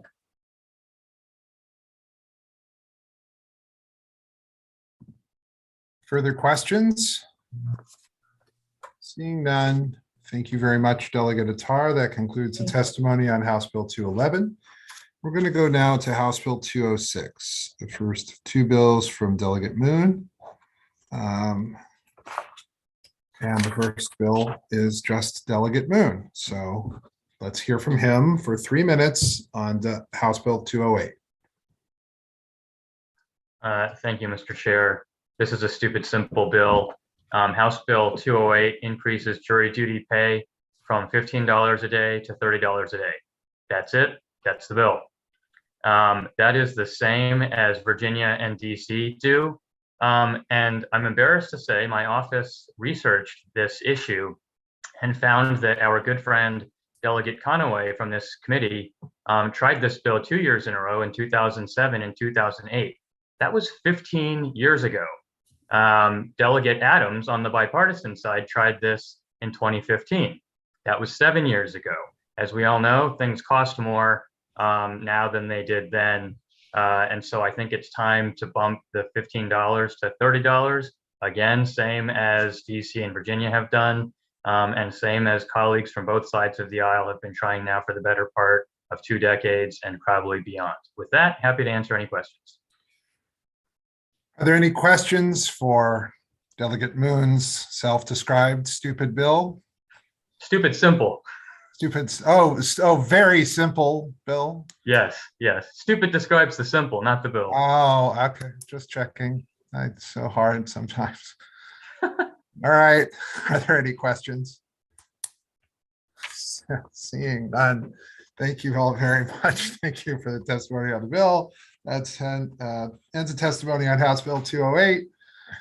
Now that I've insulted Delegate Moon, we can move on to his next bill with Delegate Lewis, who is also here. Delegate Jazz Lewis, who's here. This is House Bill 244. We'll hear from Delegate Moon, Delegate Lewis. There are 3 people testing favorable with amendments, so we'll take them second. In the second panel, we'll just hear from Shahare Hoydra, Patrice Clark, and Kelly Donahue, along with the 2 delegates. So we're going to give Delegate Moon 3 minutes. Delegate Lewis abandoned us for the Appropriations Committee. It's not for that reason, but because we only give one person 3 minutes. Sorry, you get 2. It's not personal. And we'll let Delegate Moon begin his testimony now. 3 and 2, 3 minutes for Delegate Moon. Thank you, Mr. Chair. Yes, and colleagues, thanks for indulging us. Delegate Lewis and I started working on this, and of course he abandoned us for another committee. So, but we're still doing this together. It's a bipartisan bill also, you'll note, with Minority Leader Buckle. It's very simple. All it says is that when you're calculating damages, you cannot reduce the award based on race, gender, or ethnicity. California and New Jersey also did this in bipartisan votes. And the scenario really, it's going to happen when you have a young person who's been severely injured and therefore doesn't have a wage history. And so right now, the industry practice is going to be to use race tables based on race and gender. And so a Black woman, say, might get projected to have lower future earnings than a white man. I just want to quickly say, before I turn it over to my partner, Delegate Lewis, that I saw some favorable amendment testimony that says, don't you mean say don't base it on race at all? I just want to give you one example of why I actually think that's not the correct answer. It's based on the 9/11 compensation. And originally that was going to use the standard gender-based model for issuing awards to people who were killed in that horrible incident. But after an outcry, I believe they pegged it to a white man's future earnings. And if you don't do that, you're basically grandfathering in wage discrimination into these young people's future. And even in the passage of time, that those gaps have narrowed, and so they're inaccurate. But you'll hear from some panel of experts to talk about these cases, and my friend, Jazz Lewis. Delegate Lewis. Thank you, Chair, and my colleague, Delegate Moon, and the committee for hearing us on this bill. Like I said, I'm not far away. Love you guys dearly. On House Bill 244, as my colleague stated, women and people of color, as the law stands currently, can be deprived of fair court damages that they are rightfully entitled to simply because of their race or gender identity. This isn't even really about the money. It is ultimately about how the law is viewing the lives of our citizens, be them women, be them minorities, as less valuable, and whether we are okay with that or not. House Bill 244 is a simple, common sense measure that will ensure justice is given equally, and that those receiving damages are not paid any differently because of who they are. I urge a favorable report on House Bill 244 so we can finally correct this uneven justice handed to our communities. Thank you very much. Okay, we'll go to the further witnesses here for 2 minutes each. Shahare Hoitra. Hi, I'd like to defer to Kelly Donahue, who would be going first today. Okay. Thank you, Mr. Chairman. Ladies and gentlemen of the committee, Mr. Vice Chairman, Delegate Lewis, friends, thank you very much for your time today. My name is Kelly Donahue. I'm an attorney. I'm testifying on behalf of the Maryland Association for Justice and asking for a favorable report on House Bill 244. It's certainly not an unknown fact that looking at a historical perspective, people of Black and brown people and women have been paid less in the marketplace, doing the same job as a white man. And I am proud to say that we have made substantial progress over time in our country to bridge those gaps. We're not where we need to be yet. But what I'm here to talk to you about today is how that systemic workplace racism in pay scales has carried over into the litigation system. When a litigant is injured and is allowed to make a lost wage claim because they're unable to work due to their physical injuries, what we have found, according to a survey of the National Association of Forensic Economists, is that economists are employing data collected by the Bureau of Labor Statistics and current population surveys. That data is aggregated by gender and by race and ethnicity. And so as a result, what is happening is if you are a woman, or if you are a Black man, or if you're a Hispanic man, and we're all doing the same job, we're all chiropractors. And Chairman Clippinger is also a chiropractor. And all four of us are injured on the same day. And we have the same injuries and we're never allowed to work again. I'm going to be awarded less money in a court of law. And so are my Black and brown friends than the white male counterpart doing the exact same job.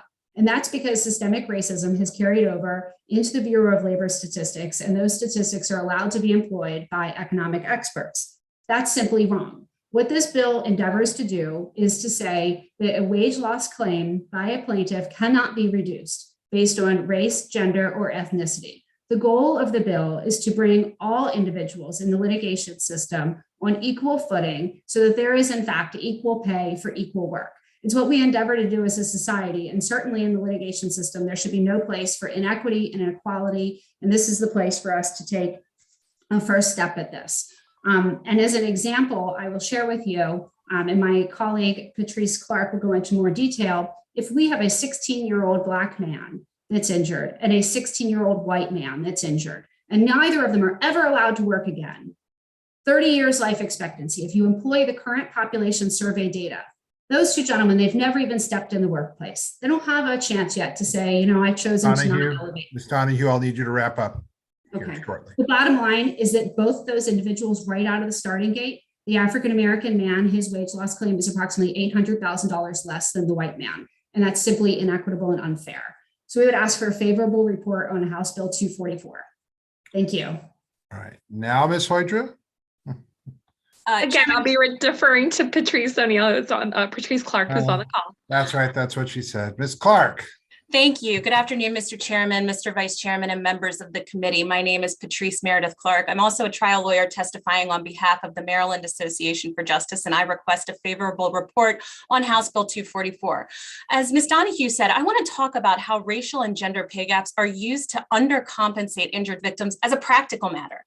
So in these cases, a jury of lay people is tasked with determining the appropriate amount to compensate victims for the loss of earnings in the past and such earnings or reduction in earning capacity that with reasonable probability may be expected in the future. I'm quoting from the jury instructions. So how does the jury come up with that number? Well, they rely on reports and testimony from expert economists. And as Ms. Donahue said, those economists utilize multiple sources of data to compile their reports, including the current population survey published by the US Census and the Bureau of Labor Statistics.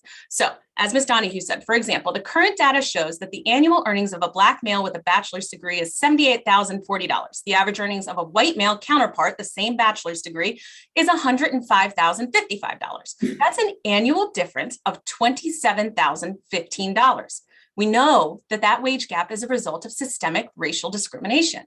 So in a case involving a catastrophically injured child, an economist might be asked to project lost earnings over a 30-year work life expectancy. If the child happens to be a Black male child, and the economist is permitted to use the data that I just cited to discount that child's potential future earnings, then the economist will project that that child would have earned $27,015 less per year than his white counterpart. That means that the economist is assuming that in the absence of the catastrophic injury, that Black male child would necessarily earn over $800,000 less than his white male counterpart will make in the future. So allowing economists to rely on this data to project future losses, it necessarily presumes that the race and gender pay gaps will continue to persist in the future. That is both wrong and it is unreasonable. It's wrong because the racial and gender pay gaps are just a reflection of illegal, historical, discriminatory practices. It's unreasonable because we know that the racial and gender pay gaps, as Ms. Donahue said, we're proud to say they have already narrowed and they will continue to narrow. So relying on them, presuming that they will continue to exist, is unreasonable. For these reasons, we request a favorable report on House Bill 244, and I thank you very much for your time. Thank you very much. How about now? For 2 Thank minutes? you. Ready to go. Thank you, Mr. Chairman, Mr. Vice Chairman, and committee members for your time today. My name is Sherry Hoydra, and I am testifying on behalf of MAJ as a trial lawyer. I ask for a favorable report on House Bill 244. I'd like to respond to the Maryland Defense Council and MSBA's proposed amendments to the bill. House Bill 244, as drafted, states that a wage loss claim may not be reduced based on gender, race, and ethnicity. The MSBA and MDC proposed amendments state that gender, race, and ethnicity may not be considered, or in the latter case, that wage loss claims may not be based on race, ethnicity, and gender. And the proposed amendments, they create insurmountable evidentiary issues. As my colleagues explained, future lost wage claims, particularly for younger litigants, are based on current population survey data. That data is aggregated by race, gender, and ethnicity. To state that race, gender, and ethnicity may not be considered in a wage loss calculation means that an economic expert cannot use survey data in any format. That just doesn't make sense. Further, MDC and MSBA in their notes suggest that wage loss should be based on an average of white men, women, and Black and brown litigants earn. The MSBA admittedly states that their approach would mean that certain litigants whose wage loss awards have typically been greater will now be lower. The practical implication of that is that a white man's wage loss claim would be forcibly reduced, while a woman, Black or brown litigant's wage loss claim would be marginally increased, but still not in line with what the market pays white men in the workforce. This proposal condones systematic racism in the workplace and should not be endorsed. House Bill 244 as drafted simply states that a litigant's wage loss claim shall not be reduced because of race, gender, and ethnicity. The language as drafted is the only way to place litigants on equal footing. Thank you for your time, and we respectfully request a favorable report on House Bill 244. Thank you. Thank you very much. We'll hear now for questions for this first panel. We'll hear from Delegate Conaway first. Delegate Conaway, who is waving me off and saying he doesn't have a question, I think. All right. Does anybody else have questions for this first panel? Seeing none, I think. Seeing none. All right. We thank you very much. We'll go to the next panel. These are all favorable with amendments. We'll hear from Gardner Duval, Nancy Egan, and Bob Enton. They'll each get 2 minutes to testify. We'll let them into the room, and I am let's see if we can get them in. We have Gardner Duval. Gardner Duval.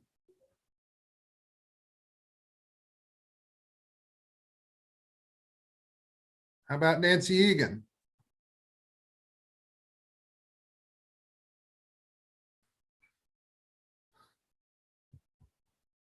They're both showing as being here. We just don't see them here, which creates a sort of existential crisis for the committee. I see Mr. Duval now. All right. Gardner Duval, for 2 minutes, please. Yes. Thank you very much. On behalf of Maryland Defense Council, our written comments point out that the federal government. You're not hearing me? No, yeah, we're hearing you. Very good. So the federal government collects data on how much people earn, how long they work, and how long they live.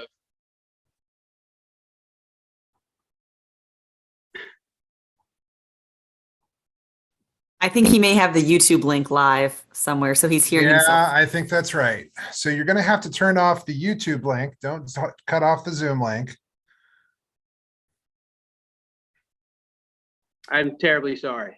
That's all right. We provide technical support and everything. It's all right. We won't bill you this time. Delegate Erican does actually. She sometimes sends a bill, but we're not going to do it this time. Okay, All right. thank you. So if I may, let's start over. Please, 2 minutes. Please. Gardner Duval on behalf of Maryland Defense Council. As our written comment points out, the federal government collects lots of data about how much people earn, how long they work, and how long they live. And they always aggregate that into an all persons average. And they also break that down by norming it by gender, race, and ethnicity. And we gave an example of that attached to our information. And so what we're saying here is that if the public policy of Maryland is to treat everyone alike without regard to race, ethnicity, or gender, then we need to use the average that represents exactly that idea. But what the others have said in opposition to that is that they want to use that for people who are below average, but not for people who are above average, which does not make any statistical sense. If it is a valid use of statistics to norm for race, sex, or ethnic identity, if you're above average, then it would also make statistically valid sense to use the same norming for people who are below average. But if it's a valid statistical approach to norm for those things, then it is. We don't insist that such norming occur. We simply insist that the same yardstick be applied to all cases In that instance, following the gist and the idea of this bill, we would say just don't norm for any of those matters, and everyone gets on the same statistical average. What the approach of the bill and its supporters say is that if you're below average, then you get average, and if you're above average, then you get above average. So everyone's as good as average, and in essence, the defendants wind up paying for that for no good reason, nothing related to their fault or their liability. And so really the best approach is exactly what we say.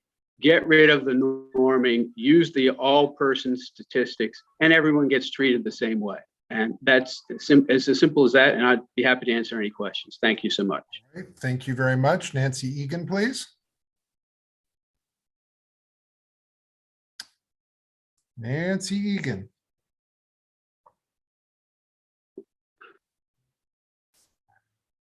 Bob Enton by some chance? Nancy Egan still connecting to audio. We don't see Bob Enton.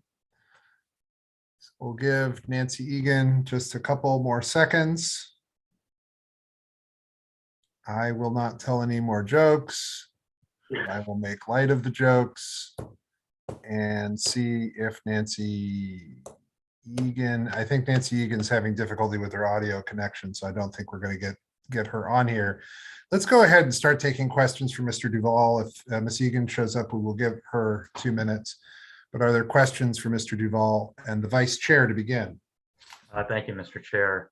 I understand the tendency that you're pulling towards in your, well, shouldn't we just use an average? And I guess my question is, doesn't that mean the proposal would, again, as I suggest, grandfather wage discrimination in? So in other words, a white man under your proposal ought to have their payout reduced discrimination against women and people of color, and women and people of color would likewise still have their payout reduced as compared to what they would have earned if they were a white man in the same profession, right? That in both scenarios, using that average means they're not sort of getting the scenario in a world without discrimination, right? So if it's if someone's child was severely injured, your proposal is we should project out how much they would make, factoring in a whole bunch of wage and gender discrimination, and not what those who live in that society, white men or what have you, don't have that discrimination. I guess those are the two choices, right? Which wage standard should we use? The average of all discriminations and apply that to make everyone eat it, or not? I guess I'm curious if I have the framing correctly here. Well, Delegate Moon, I think that the assumption that is being made in support of the bill as written is actually not valid. I mean, it seems to be the idea is that if you're below average, then you get up to the average of white males. But there's nothing in the bill that says that's how we determine what a reduction means. Again, it's the process you have is essentially apples and pears and trying to add them together. We can say everyone collectively has this much income and it averages out if we collect everyone out that way. And of course, I mean, can you just clarify what you mean by what do you say, below average? Sure.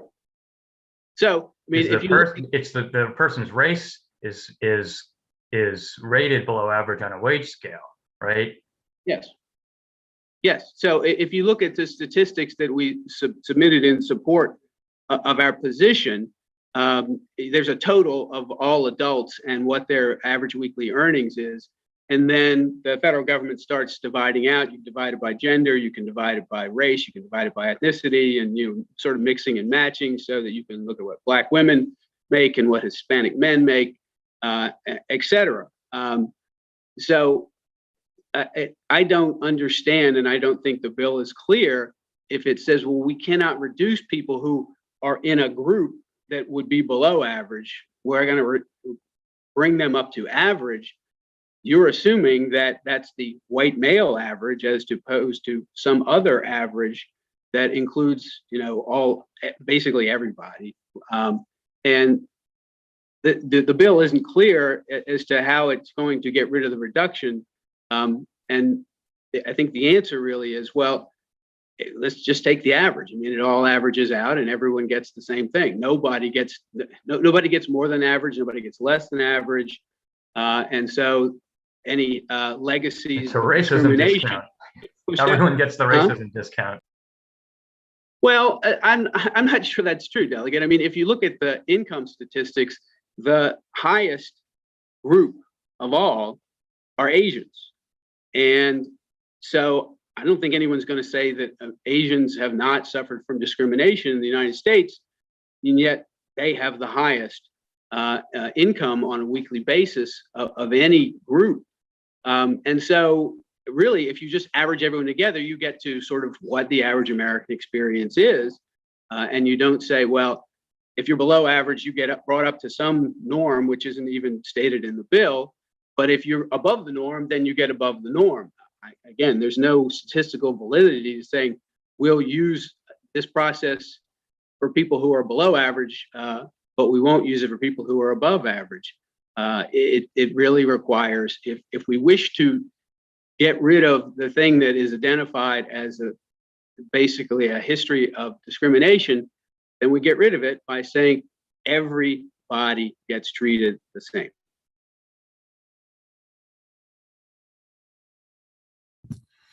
Delegate Arakan. Thanks, Mr. Chair. So I just want to understand that your fix for the bill is to sort of codify the gender and race pay gaps that exist today, sort of in perpetuity, even though, I mean, like myself, for example, I would fight quite hard, I think, to make sure that my pay was not falling into the cracks. So we're working every day, all of us are, to make sure that this goes away. We're fighting to increase our pay, but your fix would actually codify the gap that exists, as it stands. Am I understanding what your suggestion is correct? No, I don't understand that at all. As people have said, historically, as people who are in below average groups see those groups move to average, then the effect of the bill becomes less and less over time. But it isn't codifying anyone into any particular position. What it's saying is everybody gets treated the same. There is such a thing as an average wage. There is such a thing as an average work life expectancy. And there's nobody who gets to be above average and nobody who gets to be below average. Okay, so then then the Asian males and the white males who make, a certain amount, they would actually lose income in that situation, wouldn't they? They would. That's exactly it. We're treating everybody the same. Interesting. Okay, thanks for answering those questions. You're welcome. Further questions for Mr. Duval? Delegate Cham. Thank you, Chair. This question, I'm going to preface it, is probably so simple, it's going to get me thrown out of judiciary. It's a very simple question. It's very simple. Certainly have everyone's attention now. This is terrible. Yes, what are you trying to do? Yes. I'm setting the platform. I'm warning you. Wow. It's a very simple There's question. a lot riding on this question now. All right. Goodness gracious. I set this up pretty good. Let's see what happens. I know. Right. All right. Yeah, Here we get go. ready. It's coming. 3, 2, 1. What does one have to do with the other? I won a civil case as a Black woman, and I'm expecting a monetary payout. What does my race and the salaries of other Black women have to do with my payout? Is that what we're saying, if I'm understanding this? Well, correctly? Where this comes into play is really people who are too young to have a wage history.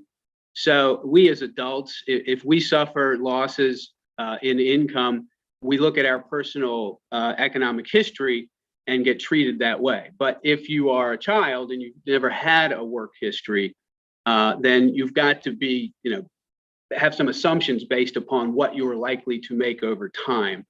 And that, I think, is really where the bill kicks in.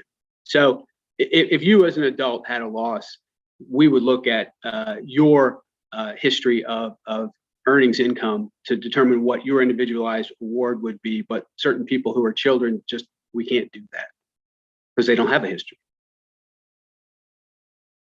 Okay, thank you. All right. I think that concludes the questions. Is Nancy Egan here? Don't think we're going to get Nancy Egan, so that's too bad, but that'll conclude the testimony then to House Bill 244. And we are going to move on now to House Bill 290. I'm going to be passing over the convening here over to the Vice Chair for a few minutes. There are 7 total. Total of 7, or I think 6.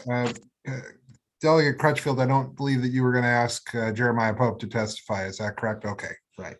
So it'll be Delegate Crutchfield, Meredith Weisel, Matt Peterson, Steve Lee, and Deborah Miller. And then there's one person to testify in opposition. So we'll hear from that full group. It's a reintroduction, so it'll be 2 minutes for Delegate Crutchfield, 1 minute for everyone else.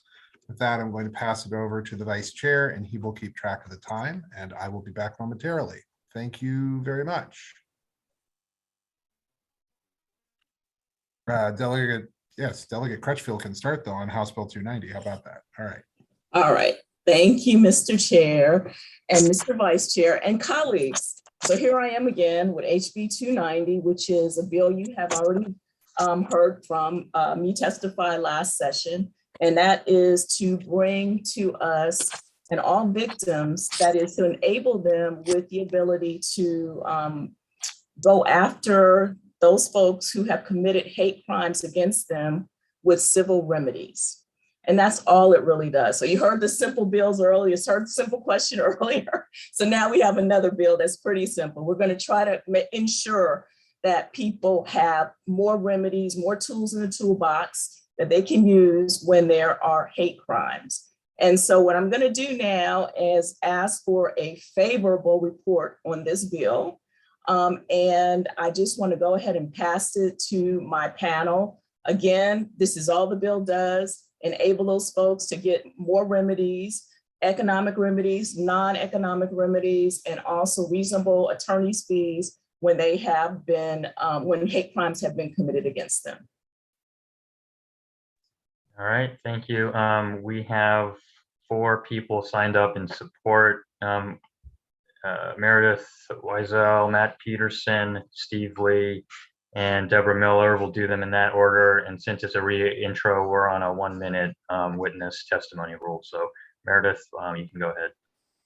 Thank you, Mr. Vice Chairman. Yeah, I feel like this is year 4 or 5 or so on this bill. Just for the record, Meredith Weisel with the Anti-Defamation League with ADL.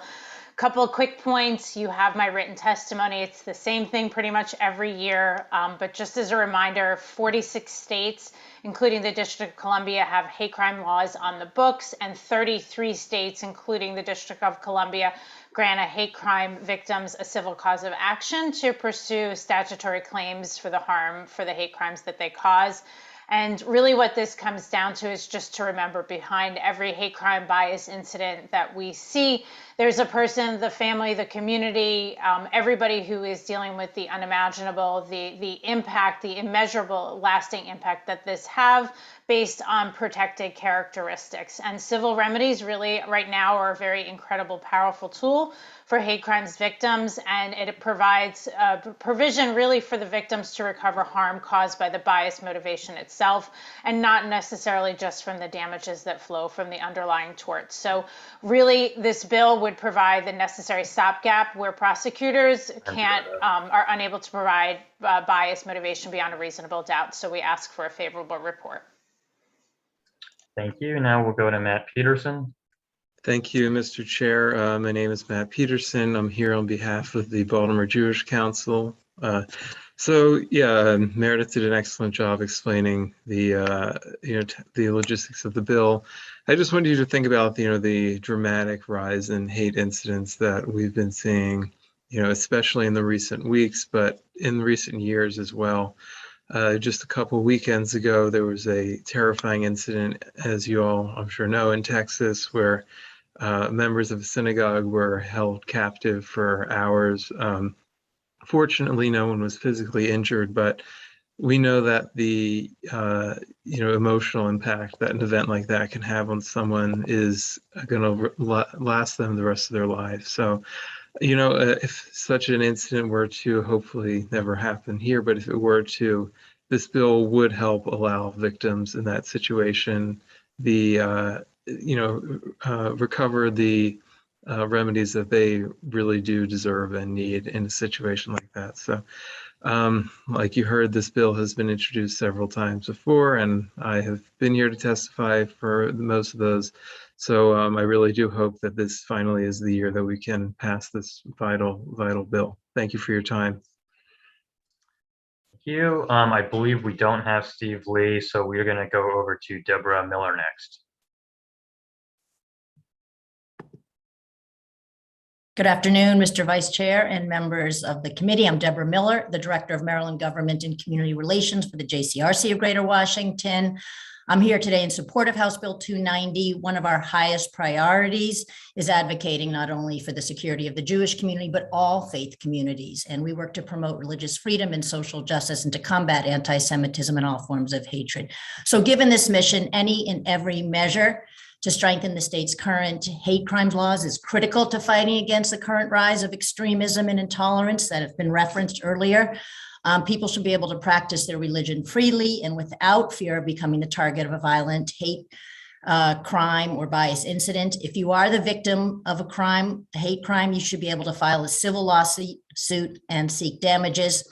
Although Jews only represent 2% of the population, they constitute 60% of all anti-religious hate or bias crimes.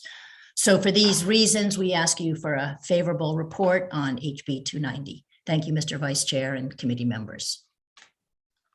Thank you, colleagues. Questions? We got one from Delegate Cardin. Thank you, Mr. Chairman, and thank you guys for bringing the bill. Delegate Crutchfield, love the bill.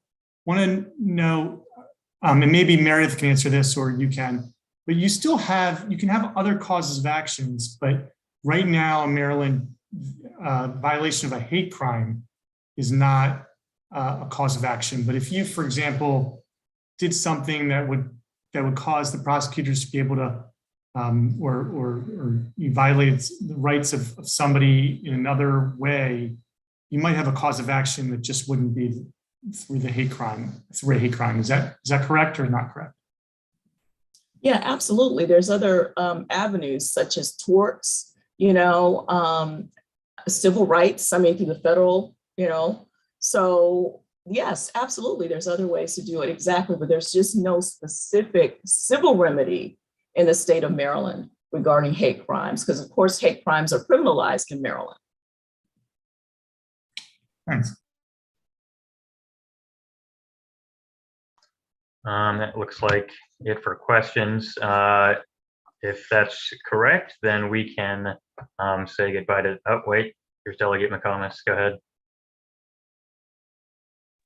Thank you, Mr. Chair. This is, I'm just kind of like shocked that it's the Jewish population is 2%, but it's 60% of the hate crimes. And I just kind of was wondering,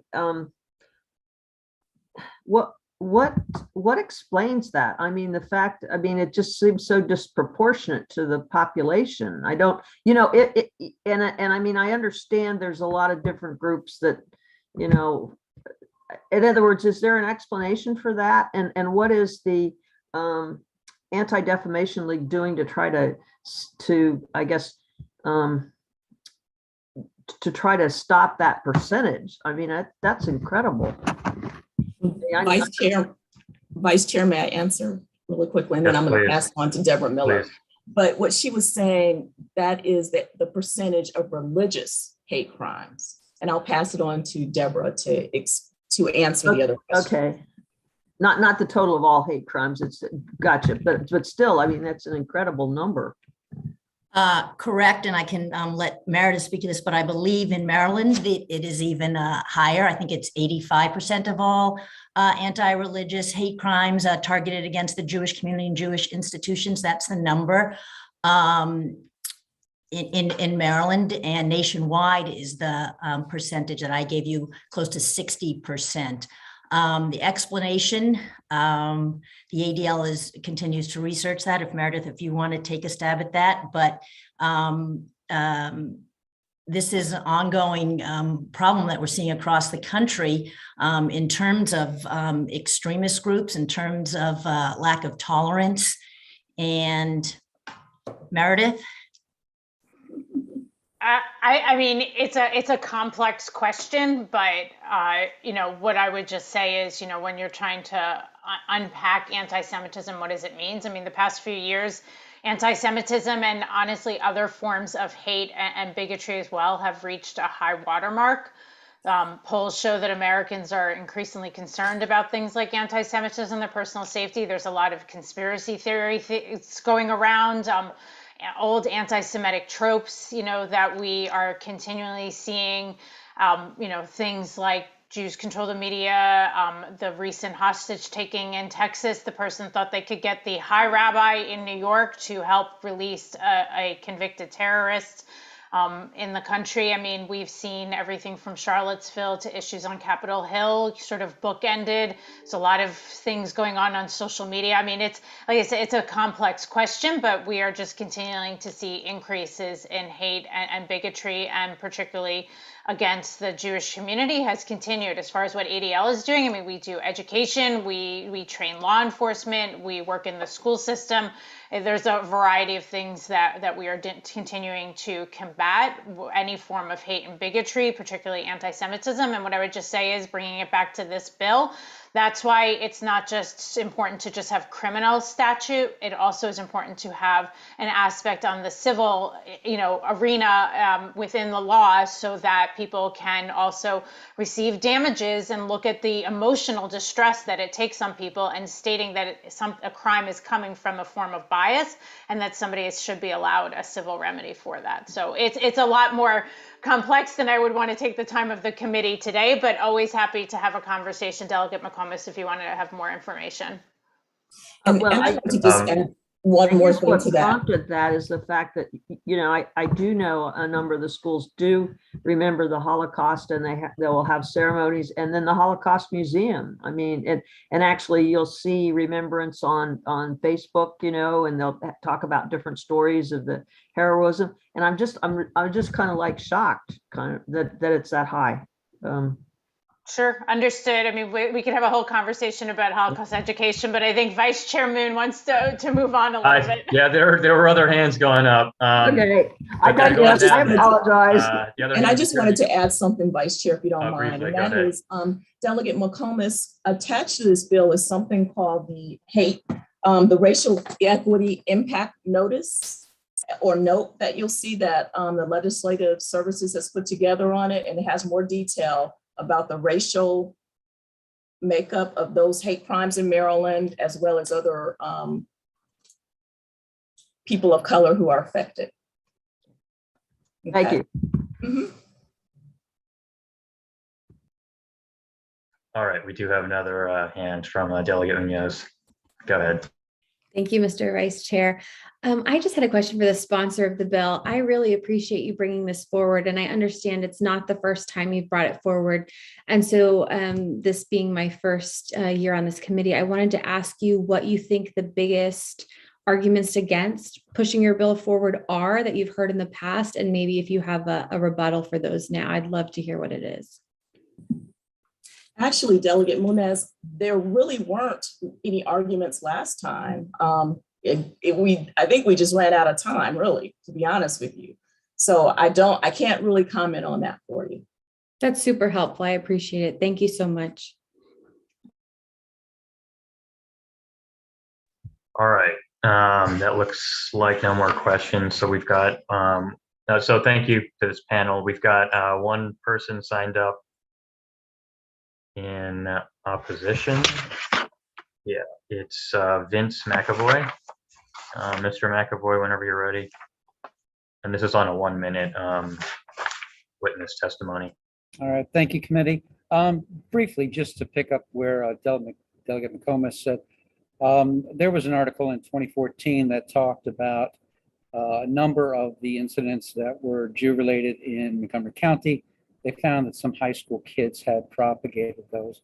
2018, the Baltimore Sun covered a bit where the Archdiocese of Baltimore, various Jewish and Muslim factions in the state were receiving financial compensation through the legislature for, or it might have been GoCap. I actually have to backtrack on that. I don't recall which one it was. So basically, there's an incentivization for that reporting. And I bring that up because what Delegate McComas brought up reminded me of an issue where I was at a church. Man came in, assaulted 2 ushers, little tiny children, small children everywhere. We tried to actually get the city police to arrest the guy. They wouldn't even go look for him. We got no help in that. But let me get on to the bill. Briefly, I brought this up last session, that this bill we already have relief for people who have been victimized. This is giving a second bite to the apple. I want to juxtapose. Thank you. I want to juxtapose this. If you get mugged in the city and you're looking for loss of enjoyment, companionship, non-pecuniary loss, you're just not going to get it. This is a special set aside, and I urge an unfavorable for this bill. Thank you so much. All right, are there any questions for Mr. McAvoy? All right, if not, I believe that ends the hearing on House Bill 290. Next, we have 2 bills coming up from Delegate Bartlett. We're going to start with House Bill 205 and then House Bill 269. For House Bill 205, there are 2 people signed up to testify. So it'll be Delegate Bartlett, Scott Poyer, and Catherine Hager. This is a new bill on the 3-2 time schedule. So Delegate Bartlett, whenever you're ready. Thank you, Mr. Chair and committee members. For the record, Delegate Sandy Bartlett here to present House Bill 205. The bill updates the manner of handling bonds, licenses, oaths, and commissions with respect to the clerks of the circuit courts. This bill amends numerous provisions under the Courts and Judicial Proceedings article relating to the administrative duties of the clerk of a circuit court. And the bill also repeals penalties for non-performance of certain covered duties. The bill reflects current procedures by the clerks of the circuit courts. For example, under failure to qualify for office, we are deleting a section because the clerks are covered under a blanket bond already issued from the insurance division of the state treasurer. Also, we are no longer requiring blank paper licenses because the clerks have computerized forms that they've used for about 30 years. The bill's alteration to administrative protocols and repeal of certain associated penalties are not anticipated to have a material impact on state or local operations or finances. The comptroller advises that although it likely needs to promulgate regulations interpreting the bill's new reporting standards, it can handle the bill's changes with the existing resources. For these reasons, and those you will hear from the favorable witnesses, I request a favorable vote for the favorable report from the committee on House Bill 205. Thank you for your time, and we are always here to answer questions. Thank you, Delegate. We are going to go to Scott Poyer first and then Catherine Hager, each with 2 minutes. Scott, whenever you're ready. Thank you, Vice Chairman Moon, and thank you, members of the committee, for this opportunity to testify in support of House Bill 205. For the record, my name is Scott Poyer, Clerk of the Circuit Court for Anne Arundel County, and my testimony today is on behalf of the Maryland Circuit Court Clerks Association, which represents the elected clerks in the state of Maryland. Our Clerks Association position on HB 205 is favorable with amendments because these sections of the Courts and Judicial Proceedings article need to be updated to reflect current technology and state of practice. Specifically, the proposed changes in section 2106 remove the requirement that clerks of the circuit court obtain separate performance bonds. This is based on an opinion from the Attorney General indicating that the clerks of the Circuit Court are covered by a blanket bond, as Delegate Bartlett mentioned, and has been in place since 1988, over 34 years. The proposed changes to Section 2208 amend the requirements that the clerks obtain a sufficient number of blank paper business licenses. This change is because pre-printed blank paper licenses are no longer required. Licenses have been printed by computer for approximately the last 30 years. The proposed change to Section 2210 also amends the requirements to account for pre-printed blank paper licenses because they are no longer issued and have not been for the past 30 years. My colleague will talk about amendments to Section 211 and 212. Our association hopes you will look favorably on the changes proposed in HB 205, and we would like to thank Delegate Bartlett for sponsoring this bill. Thank you very much for the opportunity to comment. All right, thank you. Next, we'll go to Catherine Hager. Thank you, Vice Chair, Delegate Moon, and members of this committee.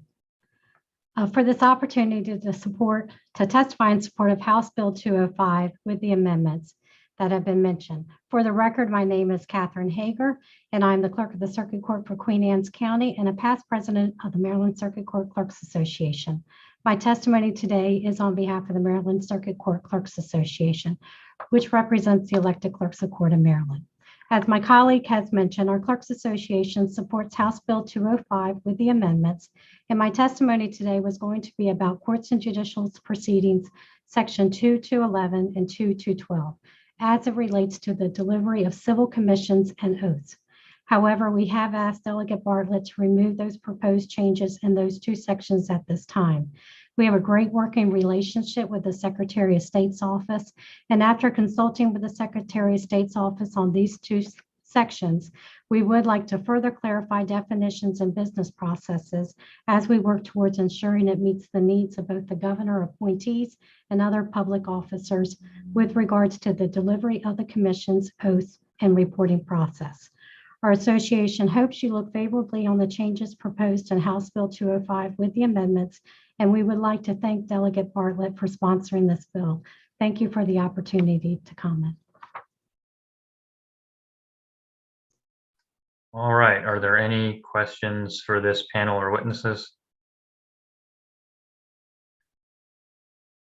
All right, seeing none, that concludes the hearing on House Bill 205.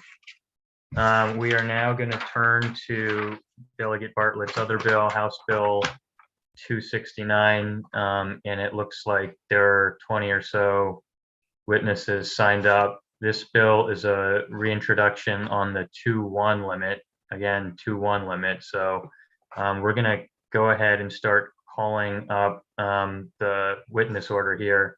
I've got Marlon Tillman, John King, Beth Tomasello, Debbie Ramsey, and Jennifer Zito, if they're there. And while that's happening, why don't we go ahead and have Delegate Bartlett kick us off. Thank you, Mr. Chair, committee members, Delegate Sandy Bartlett presenting House Bill 269. Since House Bill 269 is in the same posture as last year when we voted it out of committee and on the House floor, please let the following video speak for me. I request a favorable vote.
Thank you for allowing me to share that video. Unfortunately, it is indicative of what some of our juveniles face. We have other experts, and there's my timer. So we have experts who will speak on this bill. Thank you so much. All right, great. So in the order that we listed people will go, we've got Marlon Tillman first. 1 minute, please. You unmute. There we go. Good evening, Deputy Chair and Honorable House Judiciary Committee. On behalf of Bridge Maryland Incorporated, we speak in favor of House Bill 269. Bridge Maryland represents several of the legislative districts on this committee and throughout the state. So we foremost want to thank you. Thank you for passing this bill out of committee in 2021, and we applaud your efforts to protect our most vulnerable population in Maryland with this bill and many like it. You already have my written testimony, therefore I just want to remind some and appeal to others that what we want are our children, grandchildren, nieces, nephews, and the next born generation to feel comfortable when they're in the care of police officers. Our membership of over 7 faith traditions feels it is our moral imperative to protect them from the risk of emotional, cultural, and situational trauma that could impact them in their adulthood. Our sacred text in the Talmud says our children are our grandchildren. Our sacred text tells us that the Torah says children's children are crown of the age. And so as I close, we support HB 269 because it's a reasonable request to notify a parent and a guardian that their child is in custodial interrogation. It's You're just about at time. And due process for a child to have Miranda written to them. And last but not least, we feel that if we can protect them for such a traumatic event, it is our duty to do so. We thank you for your time, and we ask that you vote in favor of House Bill 269. Thank you. Thank you. Next, we're going to go to John King. Thanks, Vice Chair Moon, and thank you, Delegate Bartlett, for sponsoring this bill. I'm testifying in support of HB 269 as someone who only became a teacher, principal, secretary of education for President Obama because I got a second chance as a kid. Sadly, the practice of interrogation without legal counsel contributes to the school to prison pipeline and appalling racial disparities in youth justice in Maryland. As an educator, I've seen firsthand students, particularly low-income students and students of color, caught up in the criminal justice system whose lives might have turned out very differently if they'd had access to due process. As an African-American and Puerto Rican man who experienced trauma as a kid and the loss of both my parents, struggled in high school, got in trouble, and got a second chance from teachers and a school counselor, I know the stakes of how we treat our most vulnerable young people. The evidence is clear that young people make false confessions at a higher rate than adults. Research shows that young people are particularly susceptible to waiving their rights or misunderstanding what their rights are. There are many actions we must take as a state to improve our criminal justice system and our youth justice system, but fairness demands that we provide due process to young people to ensure that they avoid what could be devastating lifelong consequences if they don't get that due process. I urge a favorable report on HB 269. All right, thank you. And next we've got Beth Tomasello. Thank you, Mr. Vice Chair and members of the committee for this opportunity to speak in favor of HB 269. My name is Beth Tomasello, Chair of the Montgomery County Women's Democratic Club's Criminal Justice Reform Advocacy Work, and reform of our criminal justice system in Maryland is WDC's highest reform priority for the 2022 session. I can't claim to great expertise like some of the other witnesses, but I can certainly say that our members know injustice when they see it. Many of us saw the body cam footage of 2 Montgomery County police officers handcuffing and threatening a 5-year-old boy who walked away from East Silver Spring Elementary School last year. Tellingly, one of the officers responded to the boy's understandable distress by saying, "Crate him if he's going to act like a little beast." Depriving a child in custody of basic civil rights reveals the beast assumption that the child, in Maryland far too often a Black or brown child, is inherently bad, likely guilty, and deserves no attorney, no parent, no meaningful Miranda warning. This is both wrong and ineffective. As Secretary King noted, under pressure and afraid, children will say whatever they need to go home, resulting in a large number of false confessions. We deeply appreciate that this committee and the House of Delegates passed the Juvenile Interrogation Protection Act in 2021, and we look forward to a favorable report again in 2022. Thank you very much. Thanks. Next, we are going to go to Debbie Ramsey.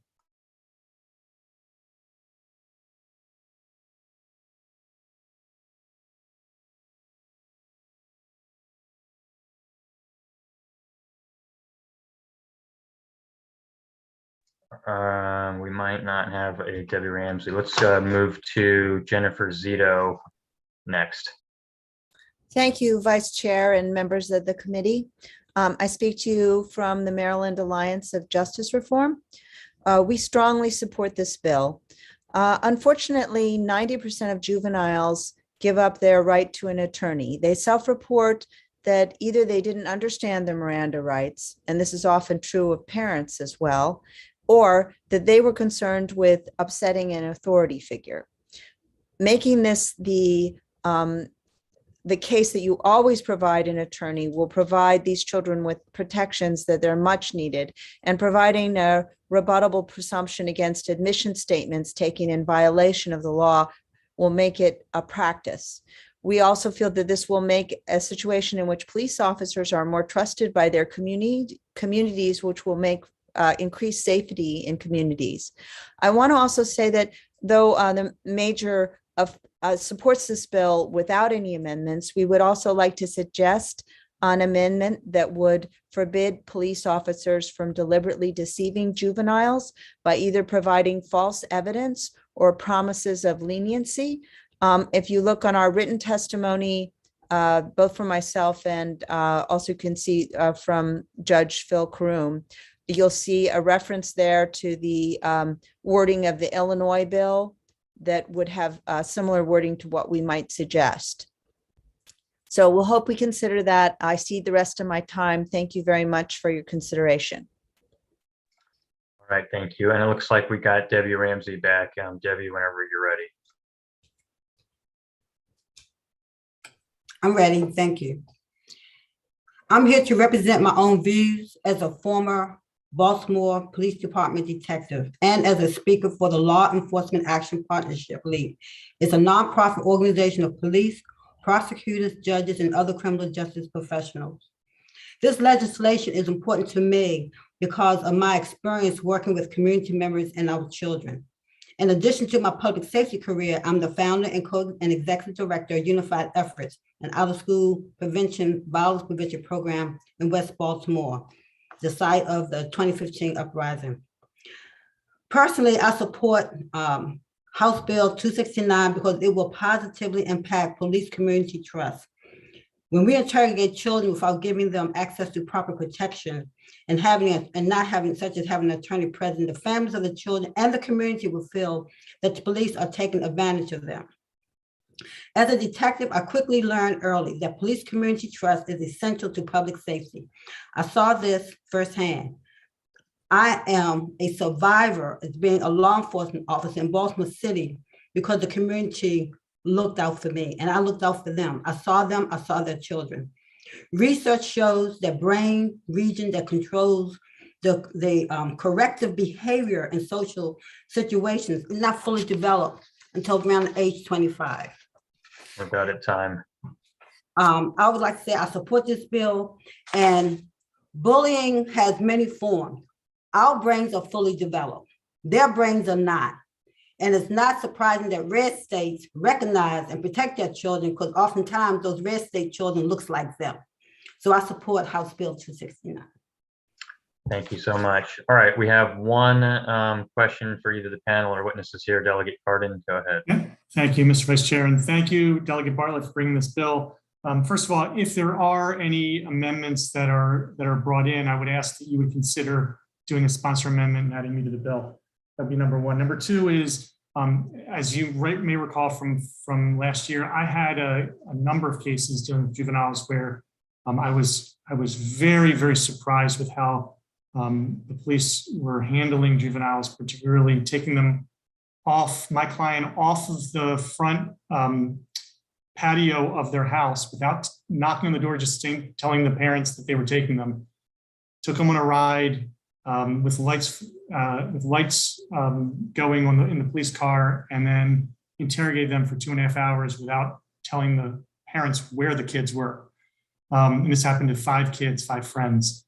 The cases were all dismissed, by the way, after 4 months of making the kids drawn out and not knowing what was going to happen. That being said, there are policy booklets, standard operating procedure booklets in each jurisdiction. Baltimore County is woefully inadequate. I think Baltimore City is a little bit better. But wouldn't it be appropriate maybe to put something in there that requires there to be a standard operating procedure specifically laying that out so that ordinary people and police officers and state's attorneys can understand exactly what they're required to do, not just have it in the law, but have it in the standing operating procedures as well. Got a question for me, Delegate Cardin. That was for you, I guess, but Okay. you can defer. Okay, well, thank you for that question. And if we are allowed sponsor amendments, I'd be more than happy to add you as a co-sponsor of this bill. You're going to hear testimony in the opposition, and I would like for you to ask that question to them. I almost anticipate that their answer will be because they do not want us to codify their policy and their procedure. So that's the answer I'm going to give to you. I don't support that theory, obviously, but it would be great if we kept this bill and the and law enforcement, each individual law enforcement had their standard operating procedure as well. I think we should have both. Thank you for the question. All right, excellent. That looks like the last of the questions for this panel. We're going to go ahead and bring the next panel in.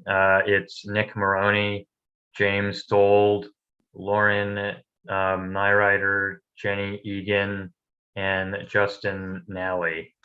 And let's give a second for that set of folks to trickle in. See, Nick Maroney is here. So Maroney, whenever you're ready, go ahead.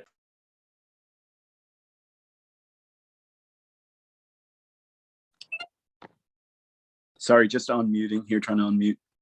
Can you hear me? Yes. Great. Good afternoon. Good afternoon, Vice Chair and members of the committee. My name is Nick Maroney. You are sideways, I'll say, in case that's not evident. Okay, not for the first time. Okay. Look at that. Okay, sorry about that. Okay, so I'm here representing the Juvenile Justice Monitoring Unit. I direct that unit out of the Attorney General's office, and I've worked as a monitor of the juvenile justice system in Maryland for what I think this is my 15th year, starting as a line monitor. And we conduct unannounced visits to detention, juvenile detention and placement centers to make sure that kids are being treated appropriately and that there's not systemic abuse going on, which is the reason that we were started in the first place. We support this bill and we strongly urge the committee to give it a favorable report. We don't want to see kids coming into the facilities who should not be there and are only there because they have made a false confession or been pressured into some kind of confession that they otherwise wouldn't have made. The bill is needed because police aren't required to call parents or guardians or an attorney before a child is interrogated, no matter how young the child is or how serious the charges are, even though we've heard that kids give up their rights in those situations approximately 90% of the time. This bill will protect young people by making sure parents are informed and public defenders being consulted when young people are taken into custody and before they're questioned or subjected to an interrogation or an interview. And those kinds of situations involve an unconscionable misbalance. Okay, let me just finish by saying children and young people need this very basic modicum of protection in those situations where their entire life can be changed by authority figures. For those reasons, we strongly support the bill and urge the committee to do likewise. Thank you very much. Thank you. Next, we're going to go to James Dold. Thank you so much, Mr. Chairman and members of the committee. It's a privilege to be with you. I want to thank Delegate Bartlett for championing this piece of legislation. I'll keep my remarks brief. I just want to highlight a couple of key points. This bill really is about making sure that children fundamentally understand what their constitutional rights are. If you don't understand your constitutional rights, it serves no purpose. There's no protection for you in place. And that's really what this is about. Opponents of the bill oftentimes talk about confessions that they get out of children who are accused of various serious crimes. The issue with that, though, is that those children are not capable of giving knowing and voluntary waivers. And that's really what this is about. There cannot be a knowing and voluntary waiver of your constitutional rights if you don't know what those rights are. Right? We've heard testimony previously that highlighted how 90% of kids waive their rights. There are other studies that suggest that less than 20% of children who are given the Miranda rights actually understand them. So if you don't understand your constitutional rights, just like if you can't understand a contract or you don't understand other legal jargon, how can we possibly suggest that any statement that's made in violation of that should be allowed into court? And that's what this is about. It's just about making sure that children fully understand their rights, that those rights are protected, that parents are notified when their children are arrested. Bart LeBeau from the Annie Casey Foundation has a great quote. He says, whenever we're thinking about public policy, we should ask ourselves, would this be appropriate and would this be right for my child? Right? So ask yourselves as you're considering this bill, if this was your child, what would you want to have? You would want to be notified, and you'd want to make sure that your kid could consult with legal counsel so they understand their rights. And therefore, we would ask for this committee's favorable report of this bill. Thank you so much. All right, thank you. Next, we're going to go to Lauren Nyrider. I hope I got that right. You did. Thank you, delegates.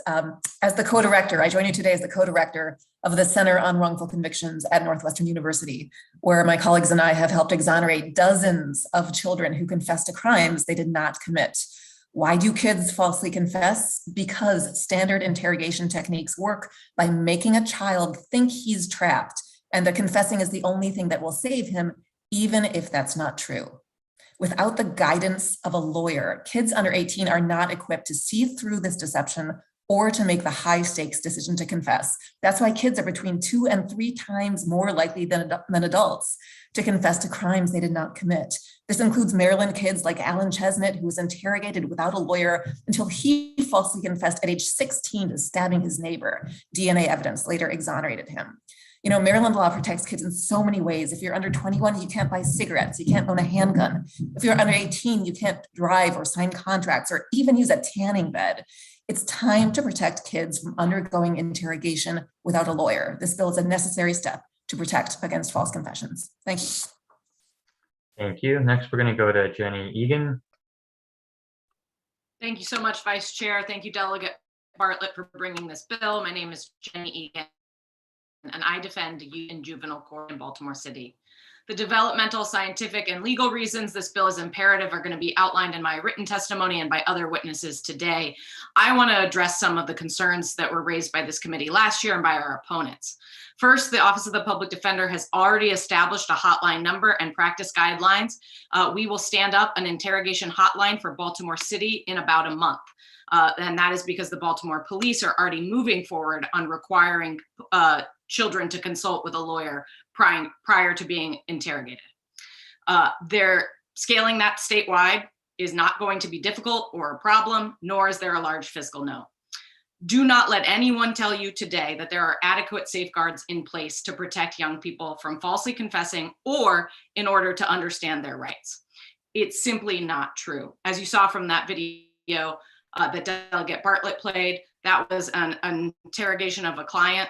Those charges were not dropped against the child until after that video was made public, right?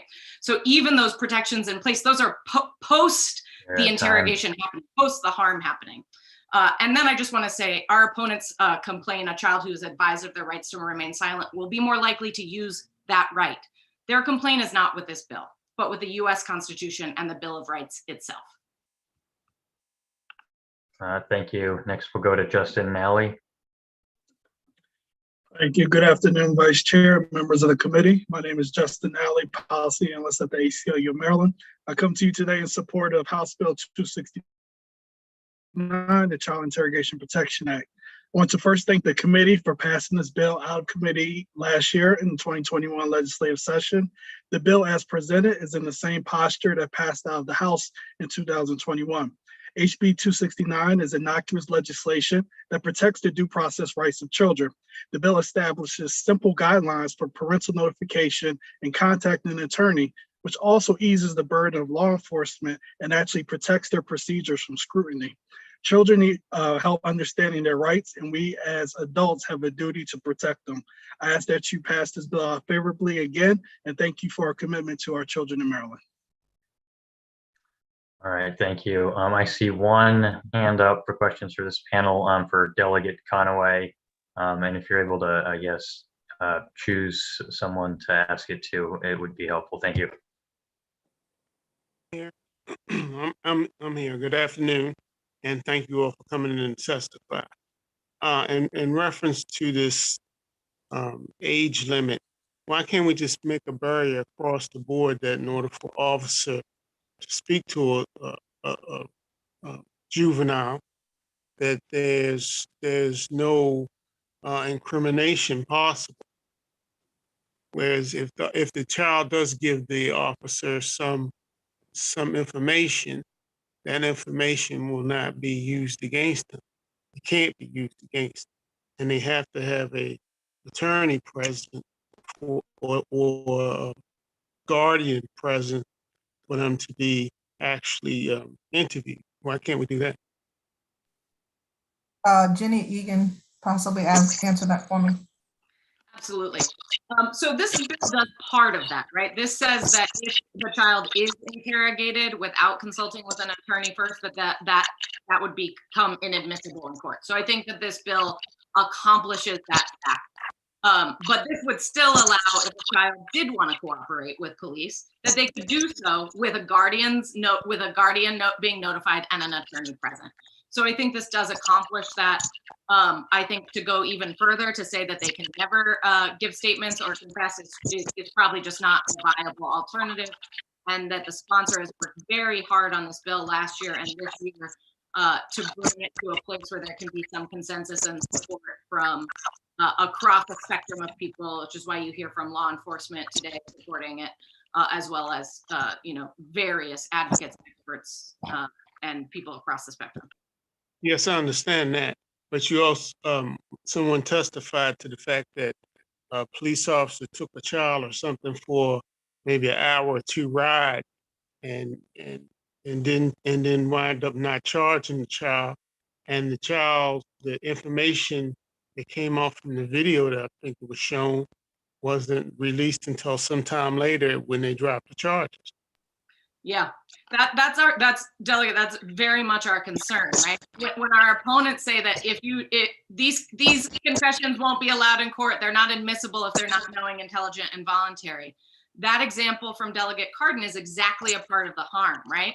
Just because they're not knowing, intelligent, and voluntary and they'll get thrown out in court later doesn't mean that there's not a lot of harm done leading up to that, which is why we need to put the protections and this law in place so that police officers can no longer do that to children.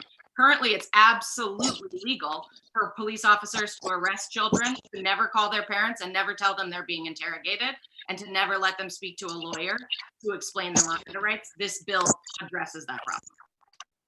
Okay, so you're satisfied with the bill at this point as a step forward? Yeah, it's a step forward. That's exactly right, Delegate Conway. Would I prefer to make a ton of other updates? Yes, but for right now, this is a step forward. Thanks for your question. If you're for that, I'm for that. Thank you very much. All right, thank you very much. I don't see any other questions, so I guess we can bring on the next panel. Thank you, everybody. We have Crystal Williams, Zainab Chowdhury, Jeff Cuckoo, I'm sorry, my handwriting got messed up here, Michael Mendoza, Garrett O'Day, and actually we have just a couple more, so why don't we bring them all in, Nathaniel Erb, and Sarahia Ben as favorable with amendment. So that's 7 folks. We'll start seeing them in. Let's see if we have Crystal Williams here. Yeah, Crystal, if you're ready, go on and start. Yes, thank you, and good afternoon, Vice Chairman and members of the committee. As the Director of the Government Relations Division for the Office of the Public Defender, I'm here today in support of HB 269, a bill that is top priority for our agency. The question and issue at stake here today is not one of guilt or innocence or impeding law enforcement's ability to conduct an investigation of an alleged crime, but what is at stake here is the ability for children to understand the words and the meaning of Miranda rights. Without the procedural safeguards this bill would provide, we know that children do not understand the words and meanings of their constitutionally protected rights when advised by law enforcement. Many of the children I represented have severe learning disabilities, testing multiple grades lower than their peers. They have lower IQs and other limitations affecting their ability to understand and process information, especially under conditions of stress. Also, in far too many instances, my clients report to me that they were not advised of the Miranda rights, despite their providing an initialed and signed form stating that they were advised and then waived their rights. We know that children's ability to understand Miranda is severely compromised because they are known to waive their rights, as you heard, in nearly every instance, a rate of 90% of the time. And we also know that 1/3 of the statements provided are in fact false confessions. It's time for Maryland to make a commitment to upholding our basic legal principles and deeply embedded legal rights by ensuring that all children understand their constitutional protections when confronted with the inherently involuntary and coercive request to give up those rights. And so I ask this committee to issue a favorable report. Thank you. Thank you. Next, we're going to go to Zainab Chowdhury. Hi, good afternoon, Vice Chair Moon, members of the House Judiciary Committee. I thank you on behalf of CARE for this opportunity to testify in strong support of House Bill 269. It's no secret that when police take someone into custody, they're required by law to advise them of their Miranda rights. However, these rights don't apply to people who are questioned without being officially taken into custody. And circumstances drastically are different when minors are taken into custody because they're much less likely to understand the complex legalities involved with submitting to questioning by police. Studies show that children are also far more likely than adults to make false confessions, as mentioned earlier. A study of exonerations found that 42% of exonerated juveniles had in fact falsely confessed, compared with 13% of adults. As proven by the Central Park 5 case, uncertainty, intimidation tactics, and coercion in the absence of a parent or attorney, as well as environmental and personal factors, can induce fear and compel a child to misspeak, thereby compromising due process and leading to serious consequences and hindering justice. Children of color, as we already know, are disproportionately over-policed, and they're far more likely to suffer adverse consequences and become entangled in the criminal justice system. In JDB versus North Carolina, the Supreme Court was asked to decide whether the age of a child subjected to police questioning is relevant to determination of being in police custody. And in that case, a 13-year-old 7th grader was escorted from his classroom by a uniformed police officer and questioned about his knowledge and involvement in a string of neighborhood burglaries. The boy's parents or attorneys were not notified or present. He confessed and he was released by the officer, and then later charged by the state of North Carolina with breaking and entering and larceny. In a 5-4 decision, the U.S. Supreme Court held that Miranda custody analysis includes consideration of a juvenile suspect's age, specifically whether a child's age would have affected how a reasonable person in their position would have perceived their freedom to leave.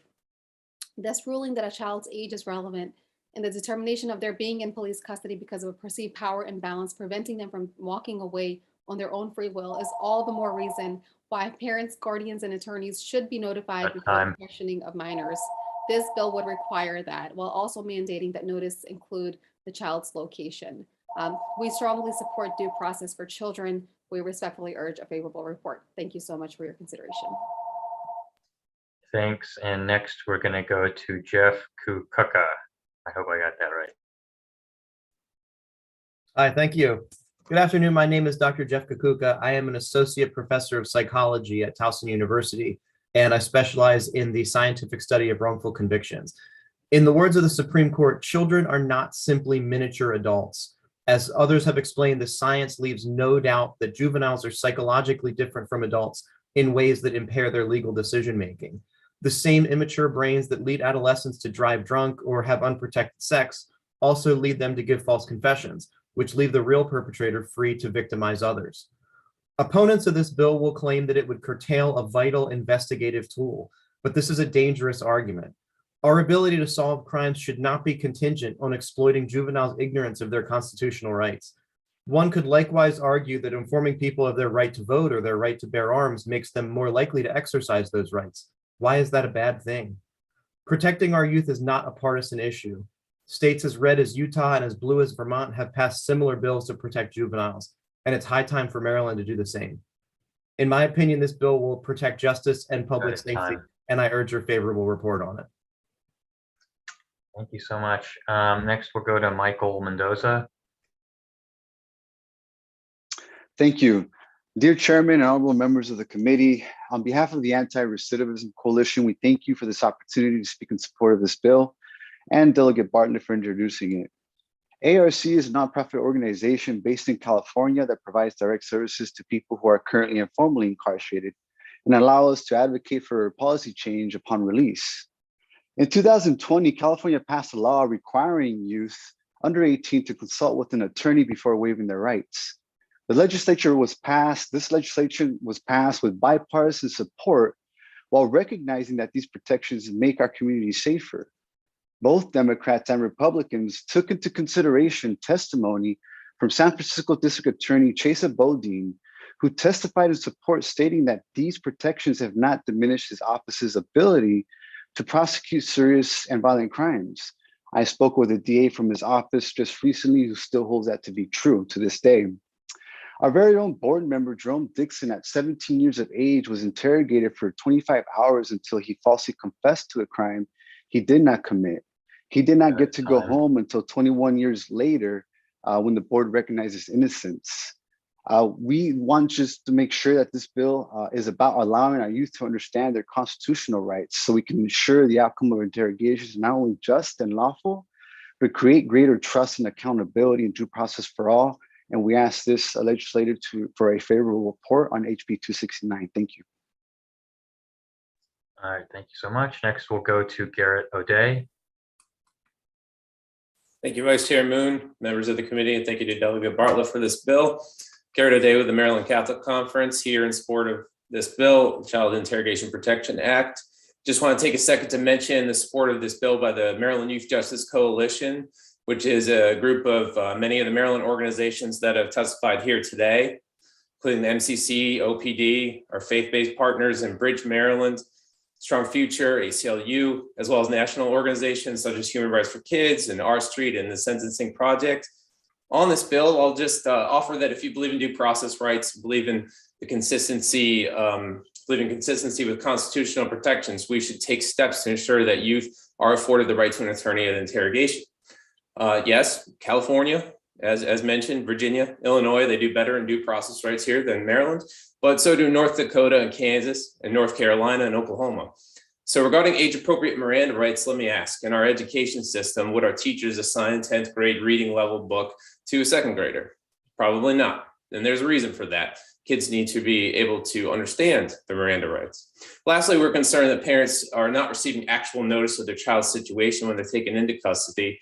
And the family unit being the bedrock of our society, it's not much to ask for our state to tighten up those notice requirements to ensure that they're involved in the process. Thank you very much. Thank you so much. Next, we'll go to Nathaniel Erb. Thank you, Mr. Chair and members of the committee.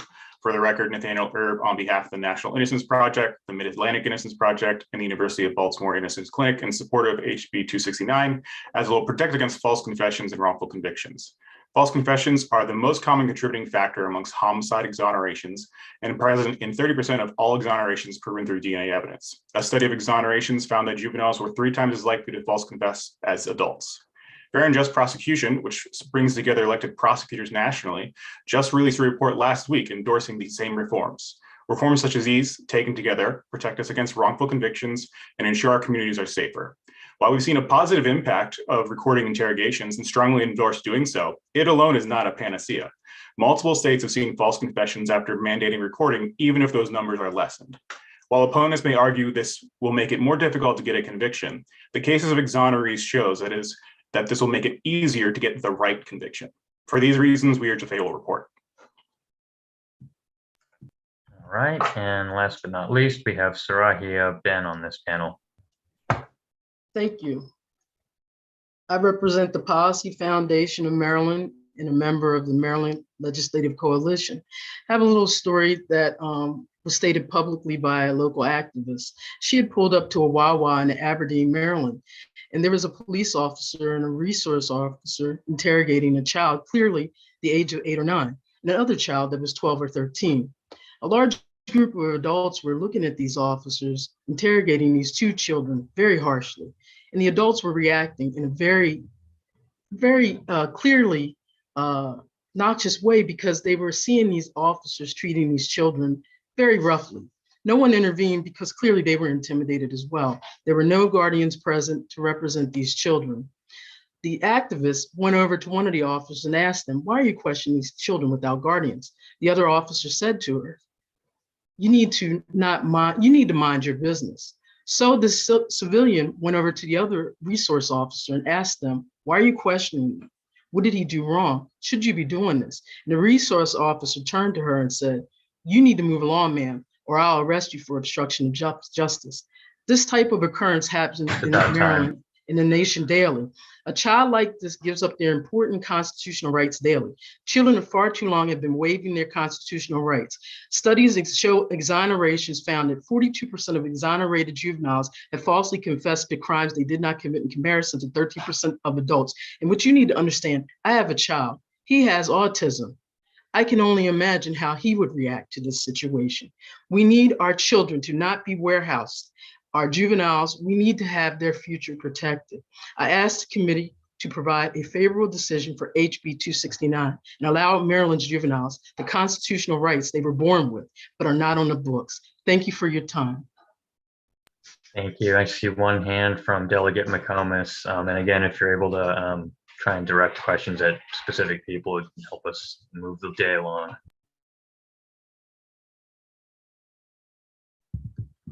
Ms. Ben, just real quick question.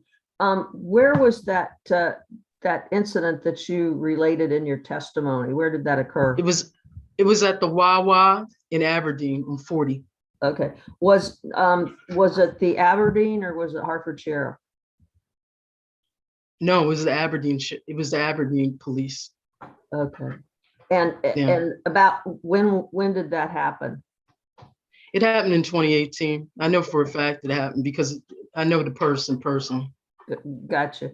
Do you know if things have improved since that incident? No, we see it on a regular basis that our police officers are interrogating kids on a regular basis and they have no guardians there to represent them. And I mean, the problem is it's one thing for them to go to the PD, but it's another thing for them to be on the streets. And they're being interrogated with no representation. And these kids were clearly scared. And I can just tell you, my son at 16, if he was approached by, well, just going in school, he's intimidated. Mm-hmm. And he doesn't get in trouble, to be honest with you. Okay. But I guess, Ms. Ben, where I'm going with this is, are they aware, are the police department, the sheriffs, are they aware that this is an issue by the community now? Yeah, as a local activist, yeah, I brought it to their attention. And unfortunately, in our area, we've had like certain roundtables. It just doesn't seem like nobody's being heard, unfortunately. Thank you. Thank you, Mr. Chair. Let me see Delegate Eric Hand's hand up now. Go ahead. Thanks. Thanks, Chairman. The question is also for Ms. Ben. Were you party to a large survey that went out? Were you involved with that? I know that the sheriff's office, this wasn't Aberdeen, but the sheriff's office, I believe, did a large survey. Do you know about that? Yeah, it was a coalition of people who did that. I wasn't part of that particular survey, but I know that they sent that out. I do know. And I know that there's also been people who answered things and then went back on it recently. So you don't have the data. Maybe I'll try and get the data and share it with you. I haven't seen it. I've seen it over. I do have access to it. Okay, I do have access to it. Was this particular issue addressed in that survey?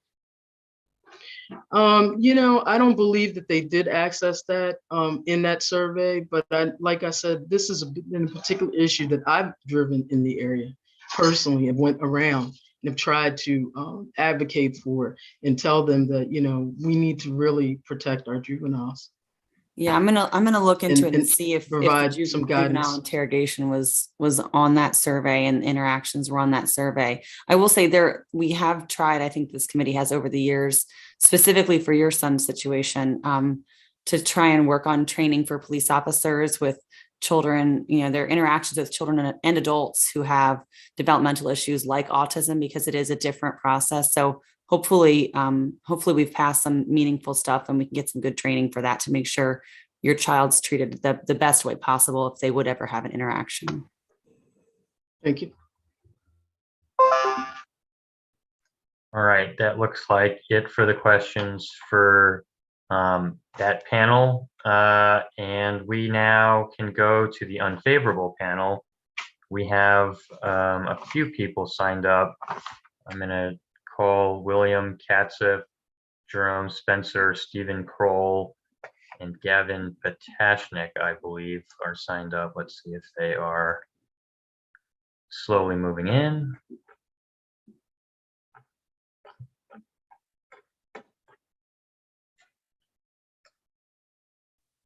They're not here, Mr. Chair. We can just move on. Well, let's give them a second to come. They're here. I'm just joking. Of course they're here.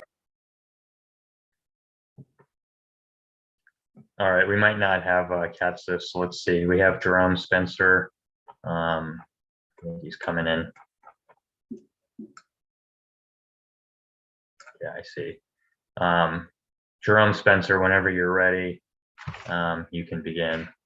Thank you, Mr. Vice Chair. My name is Jerome Spencer. I'm the General Counsel of the Charles County Sheriff's Office. I'm here today on behalf of the Maryland Chiefs and Sheriff Associations and on behalf of Sheriff Troy Berry.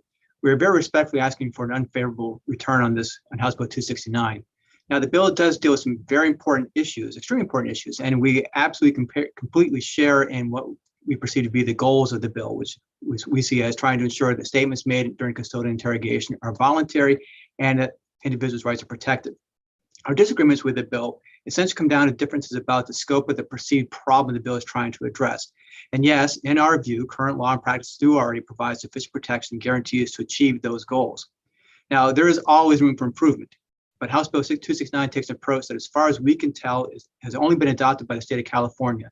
And even California began with a measured approach. California first began with applying their bill to children under the age of 16 before they moved up to under the age of 18. That being said, we do very much want to thank Delegate Bartlett for engaging with us on this very important bill and this very important issue, and we very much look forward to continuing our conversations. Thank you. Thank you. Next, we'll have Stephen Kroll. Mr. Vice Chair, ladies and gentlemen of the committee, good afternoon. I'm Stephen Kroll, the State's Attorney Coordinator for Maryland and Executive Director of the Maryland State's Attorneys Association, and I've been prosecuting cases since 1984. I want to thank Delegate Bartlett first. Delegate Bartlett, you worked very hard to try to get a resolution, and I will continue to work with you as I promised you in order to do that. We got a long way to go, but I think we can get to the finish line. I'm just going to sit here and tell the committee that I'm going to echo Mr. Spencer and Mr. Patachnik's views here. But just tell the committee, we have worked very hard. We do not want wrongful convictions. We do not want wrongful confessions. And I can tell you, with Delegate Bartlett's help, we will continue to work hard to try to stop that from happening. So Delegate Bartlett, please, we want to continue the good work with you, and thank you again for your help. And we do ask for an unfavorable report as to House Bill 269. Next, we have Gavin Patashnik. Thank you, Mr. Vice Chair, members of the committee. It's Gavin Patashnik, Deputy State's Attorney for Harford County. I too will echo sentiments from Mr. Kroll and Mr. Spencer, and I thank Delegate Bartlett once again for engaging with us. I think it's important to have all perspectives in this process. And I too, and I echo sentiments from Mr. Kroll that, we also don't want false confessions, and we also don't want bad convictions, because that really is not helpful to anybody. There are many portions of this bill that I do agree with. The parts that I think I have issues with have to do with process. And I think we've been discussing that with Delegate Bartlett, and I certainly hope that we formulate a resolution to this in making sure that we protect our youth against all false convictions and all false confessions. I think that's important. But I'm not going to waste anybody's time. I echo the sentiments of both Mr. Spencer and Mr. Kroll. However, as the bill sits, I would ask for an unfavorable. Thank you. All right, we have one hand up from Delegate Erican. I don't know if that's up from last time. No, she's saying Yeah, no. sorry, I just didn't take it down. Delegate Cardin, go ahead. Thank you. And thank you guys very much for working with Delegate Bartlett on trying to come up with something on this. As you heard me say in the to one of the previous panels, I had a case where I had a 13-year-old boy along with 4 other boys, all at home. It was alleged assault, and they were taken from their front yards without even bothering to tell their parents. They were sat on a curb 45 minutes.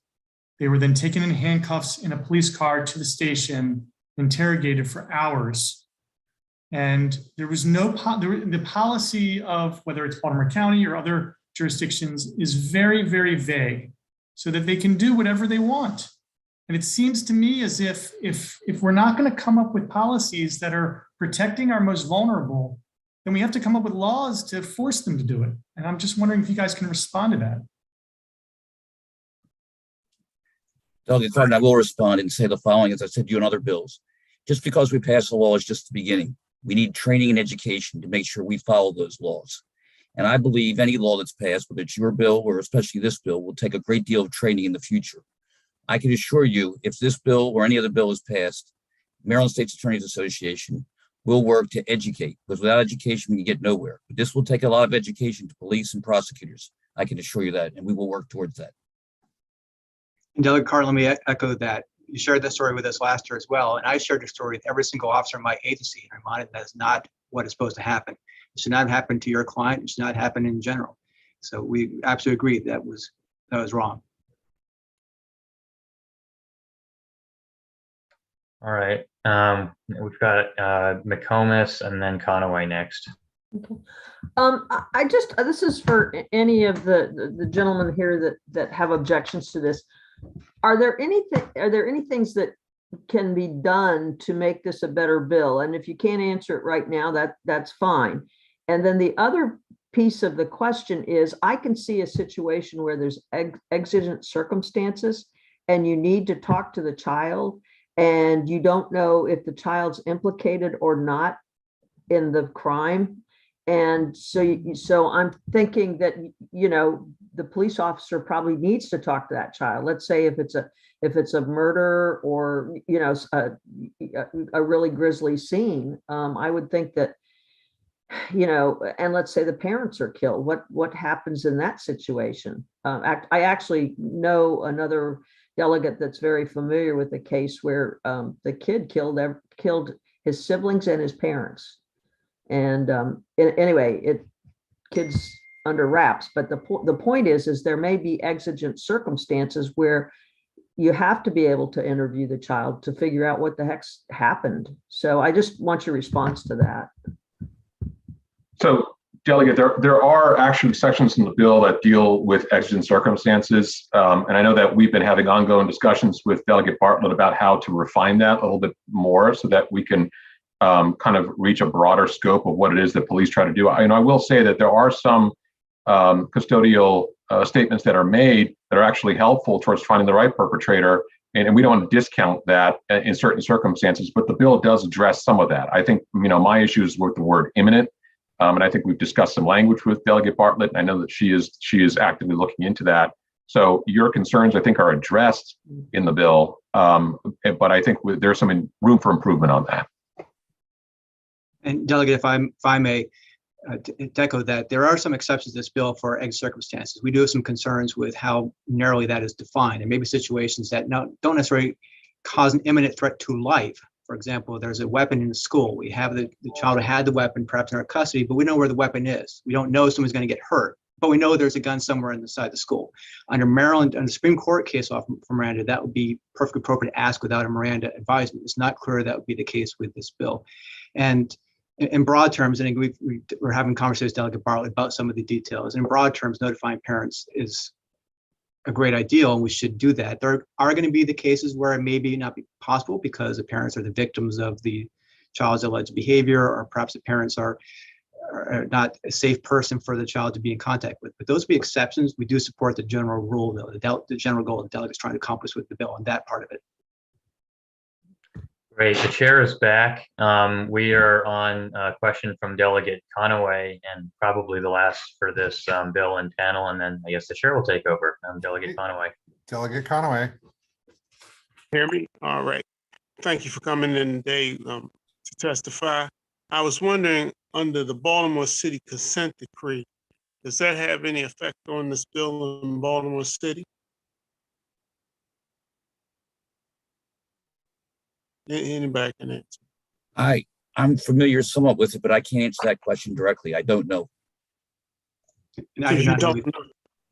And Delegate Conaway, I echo that. I'm not sure, and I know that Ms. Egan had referenced some sort of mechanism that I don't think has been used yet. So we're not exactly clear about how that's all going to work. Again, that's a process issue that I think needs to be explored a little more. Well, when are we going to know? I don't know. We'll have to ask Baltimore City. Okay, thank you very much. Delegate Shetty. Thank you, Mr. Chair. So I really love this bill in part because it addresses an issue that came up in my district a few years ago, and I think we've seen across the state. But I guess my basic question is going back to the exigent circumstances argument. Should children be provided less constitutional protections than adults when faced with the same type of exigent circumstance? Because to me, I feel like this bill addresses that at its core, that young people should be offered the same, if not more, constitutional protection than they're currently afforded under our existing system. And that's to me what this bill represents. But it seems like from the answers earlier that any further amendments could potentially water down those protections that this bill seeks to provide. So Delegate Shetty, focusing on the exigent circumstances situation, the Supreme Court has told us when Miranda does not need to be given for exigent circumstances, and that's what we're focusing on here. Supreme Court's definition of exigent circumstances go beyond an imminent threat of danger to life. It goes to physical safety. It goes to potential property damage. The lead case in that involved where there's a gun in the store. Now, nobody has the gun that they know about. And there's no indication that somebody's inside the store actively threatening, but there's a gun inside a grocery store. And the Supreme Court says it's perfectly okay. It's consistent within the Constitution to ask the person in custody, where's the gun, without providing the Miranda litany. So it's the same thing. That's the same constitutional protection applies to under 18 or over 18, whereas this bill narrows that exception. So if anything, this bill does not provide the same ability to act in exigency that we have under Miranda case law, under the Supreme Court Constitution case law. I hope that answers your question, Delegate. Sort of. I still have some more questions, but I'll hold for now. Thank you. All right, Delegate Arakan. Thanks, Mr. Chair. This is for anyone on the panel. So the Montgomery County case has been referenced a few times, but I had looked into the case when it first occurred, and is it not accurate that the mother was actually present and actually asked the police officers to handcuff the child because she was upset with the child's misbehavior? Has anybody looked into that case?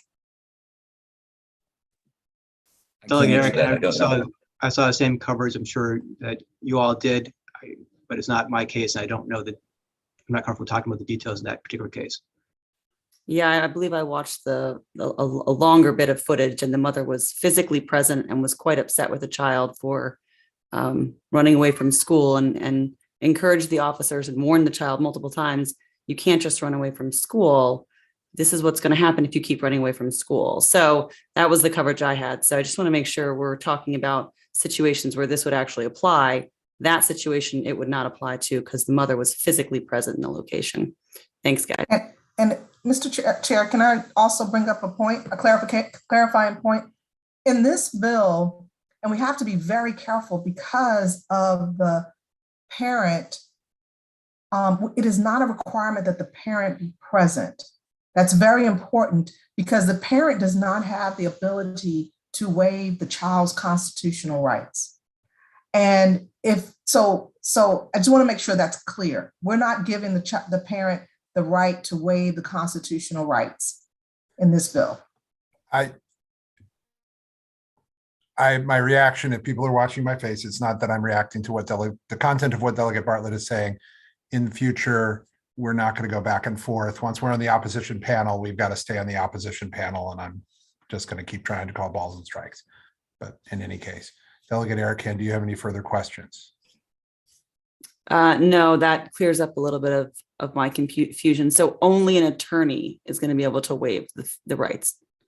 So even if I, as the mother, am sitting in the room and I say, please tell the officer what happened, that can't go forward. This question being directed to the people speaking in opposition now, just to be clear. Yeah. Just trying to keep it fair. Yeah, Gavin, is that your reading of the bill?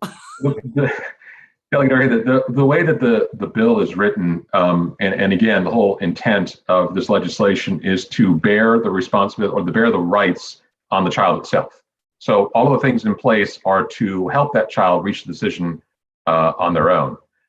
So the fact that a parent is notified to assist that child, or at least so that they know where the child is, to have an attorney speak to the child so the child's apprised of their rights, but the only person who can waive those rights are the child, and that's just textbook law anyway. That the suspect or the accused is the only person who can waive. It doesn't matter what age they are. So it doesn't really change. I guess I'm confused. In what does it change? It just sort of delays it until an attorney shows up. Is that what's happening? We're just sort of waiting now. Well, I mean, I'm sure Delegate Bartlett can go in detail about what each part does, but essentially it does a couple of things. It mandates that a parent or guardian be notified when a child gets taken into custody.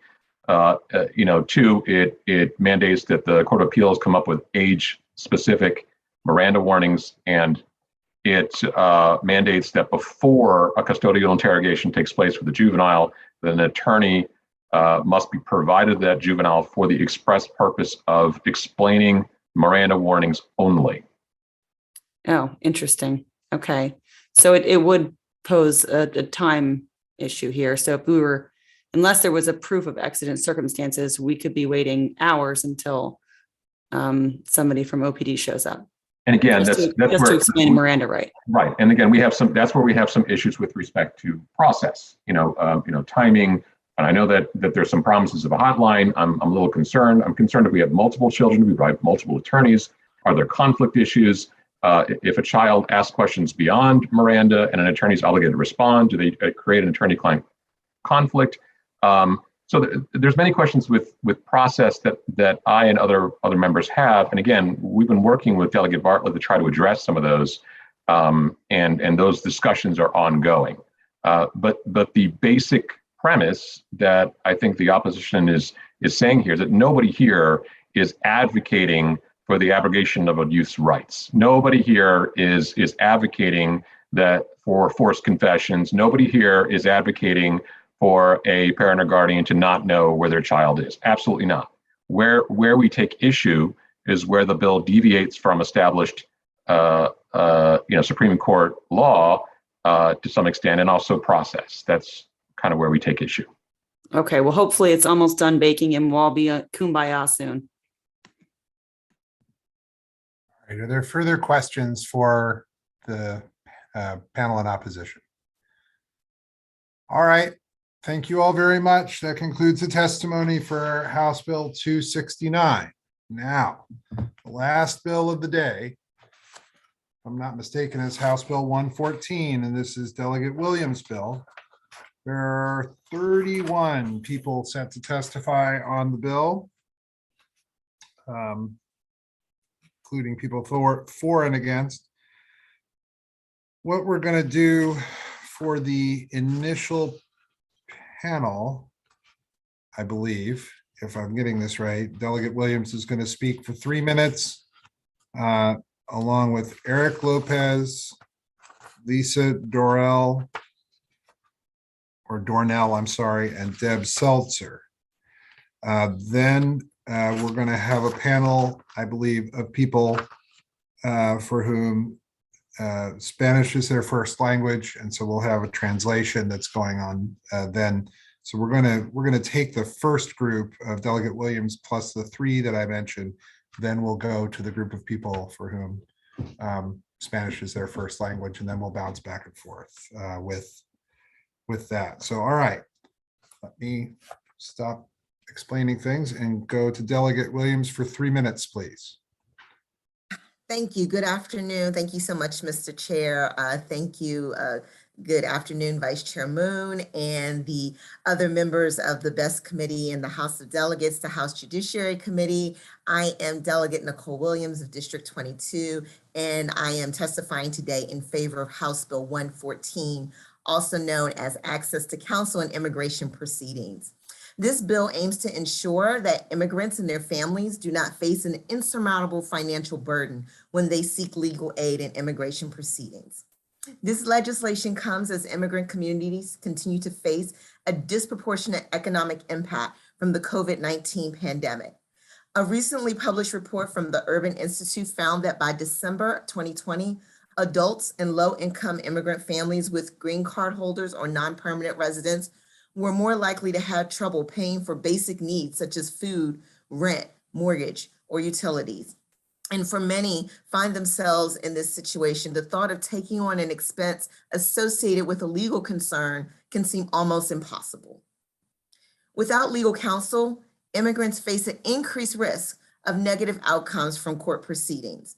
In fact, data provided by the American Immigration Council in 2016 showed that only 37% of immigrants had acquired legal aid in court proceedings.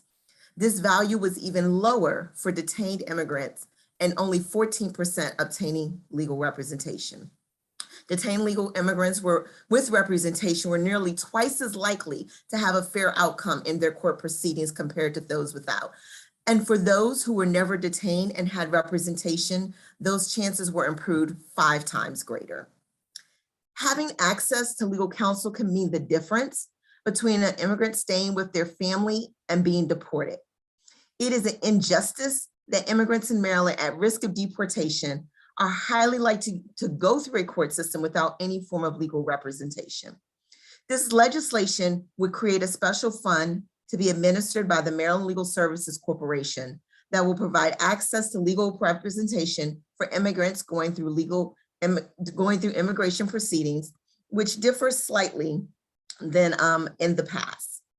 As a legislative body, we have the opportunity to ensure that immigrant communities avoid the social, economic, and public health costs posed by deportation. And this legislation will show that Maryland is invested in keeping immigrant families together rather than perpetuating conditions that drive them apart. And for those reasons, I urge this committee to give a favorable report to House Bill 114. All right, we're going to go now to Eric Lopez, please. Mr. Lopez for 2 minutes. Good afternoon. My name is Eric Lopez. I'm a managing attorney at the Capital Area Immigrants' Rights Coalition, and I urge a favorable report on HB 114. Just as an overview, in Maryland, there are about 443,000 non-citizen Marylanders. That's about 7% of the state's population. Now, over 60% of these people live outside of Baltimore City and Prince George's County. And that's a statistic that's significant, and I'll explain it to you why. It's because Baltimore City and Prince George's County have already paved the way for HB 114. About 5 years ago, these two jurisdictions launched access to counsel programs. And as a managing attorney for these programs, I've seen firsthand the incredible outcomes and successes that are possible when one is afforded legal representation. Now, simply put, giving lawyers to detained vulnerable Marylanders facing deportation, it prevents senseless family separation. It prevents expulsion from one's home, from one's community, from one's employment. Marylanders in these two programs have been in the state, resided within the state for an average of 12 years. By the time we start representing them, they have children, they have communities, they're employed, they're contributing to the states. And passing HB 114 is critical so that the remaining 60% of non-citizen Marylanders can benefit from programs like these. Now, the stakes could not be any higher. And a little bit later, you're going to hear directly from Marylanders who were detained by ICE and who are facing deportation. I urge that you listen to their stories and then you take decisive action and that you pass HB 114 to protect vulnerable Marylanders facing deportation in jail. Thank you. Thank you very much. We're going to go to Lisa Dornell now, please, for 2 minutes. Good afternoon, Mr. Chair, Mr. Vice Chair, and members of the committee. For the record, my name is Lisa Dornell. I am a retired United States immigration judge who served for 24 years, during which time I presided over hundreds of immigration court cases. As a former immigration judge and as a longtime resident of Maryland, I am proud to support a bill that would provide appointed legal counsel to people in immigration court proceedings, because I have seen up close and personal how, without legal representation, non-citizens face the prospect of deportation and of a permanent separation from their Maryland families and communities. Immigration law is very, very complex, and I was acutely aware of the imbalance in court proceedings where non-citizens were unrepresented and had to face off against, as an opponent, the trained lawyers of the Department of Homeland Security. That was a situation that felt very jarring and it was very unfair. While as a judge, I was able to tell unrepresented non-citizens of apparent defenses in their cases, the law doesn't permit judges to advocate. So that means that there is simply no adequate substitute for appointed legal counsel. Immigration judges, we're in a unique position to assess who is deportable or not and who might be eligible to remain in the United States or not. But judges can't make decisions on applications and arguments that aren't raised by unrepresented non-citizens. Appointed legal counsel would ensure in every case that all relevant facts are presented so that every single case can be fully adjudicated and fairly adjudicated. So this is the bill that presents an opportunity for us to support the promise of due process of law. It represents an opportunity to address the effects of over-policing and over-prosecution of Black and Brown people who end up in immigration proceedings in disproportionate numbers. And it offers protection to Maryland family members who are the United States citizens and the constituents who get left behind when their non-citizen husbands wrap up, please. and fathers and wives and mothers are deported. So I urge a favorable report on this bill. Thank you very much. Thank you. Deb Seltzer now for 2 minutes, please. Thank you, Mr. Chair, Mr. Vice Chair, and members of the committee. My name is Deb Seltzer. I'm the Executive Director of Maryland Legal Services Corporation. MLSC was created by the Maryland General Assembly in 1982 to act as a statewide funder of civil legal aid. Since that time, we have awarded more than $350 million in grants to nonprofit civil legal services providers. House Bill 114 names MLSC as the administrator of the Access to Counsel and Immigration Proceedings program. And as a longstanding trusted convener and funder of civil legal aid, we would be happy to lend our expertise to this undertaking. We have experience in adapting our rigorous grant making to a wide variety of civil legal issues for specific grant projects, which allows us to build on a standardized process, but recognizes that different legal issues will have different methods of service delivery, data collection, and more. We also work to bring legal services providers together so that they have a forum to learn from each other, discuss common issues, and develop strategies for collaboration. Civil legal aid stabilizes families and communities, offers measurable economic benefits for the state, and levels the playing field within the justice system. It is a vital service for low-income Marylanders, so long as they are able to access it. House Bill 114 would provide much-needed resources to expand that access. Thank you for the opportunity to speak with you, and MLSC asks for a favorable report on House Bill 114. All right. Are there questions for this first panel?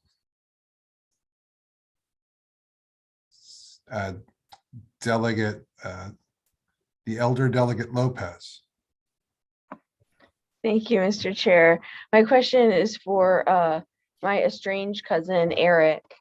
My understanding is that this bill is only going to impact Maryland residents who are in detention, and though I would love to see it extended to all immigrants.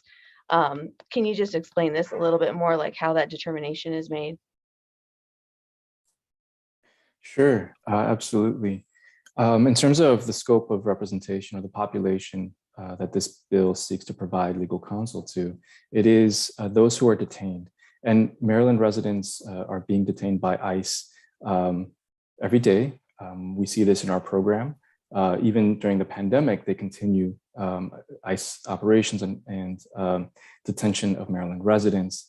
And so ICE is detaining people both within states, but also outside of the states.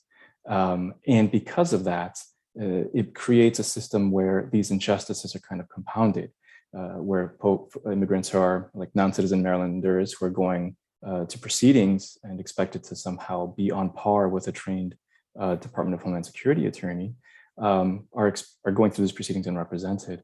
And so in terms of the population that you're asking about, it is because of what's greatly at stake when someone is detained by ICE and facing removal proceedings. These proceedings are expedited. They are churned through within a matter of weeks and maybe a couple of months before they get to trial. There's an immediate loss of liberty for the Marylanders who are detained, who are non-citizens facing proceedings here. And it is for many reasons in terms of like the vulnerability of the population and the injustices that are compounded in the detained removal defense system, or like detained deportation system, as to why HB 114 is particularly acutely focused on that population. Mr. Chair, if I can also chime in as well.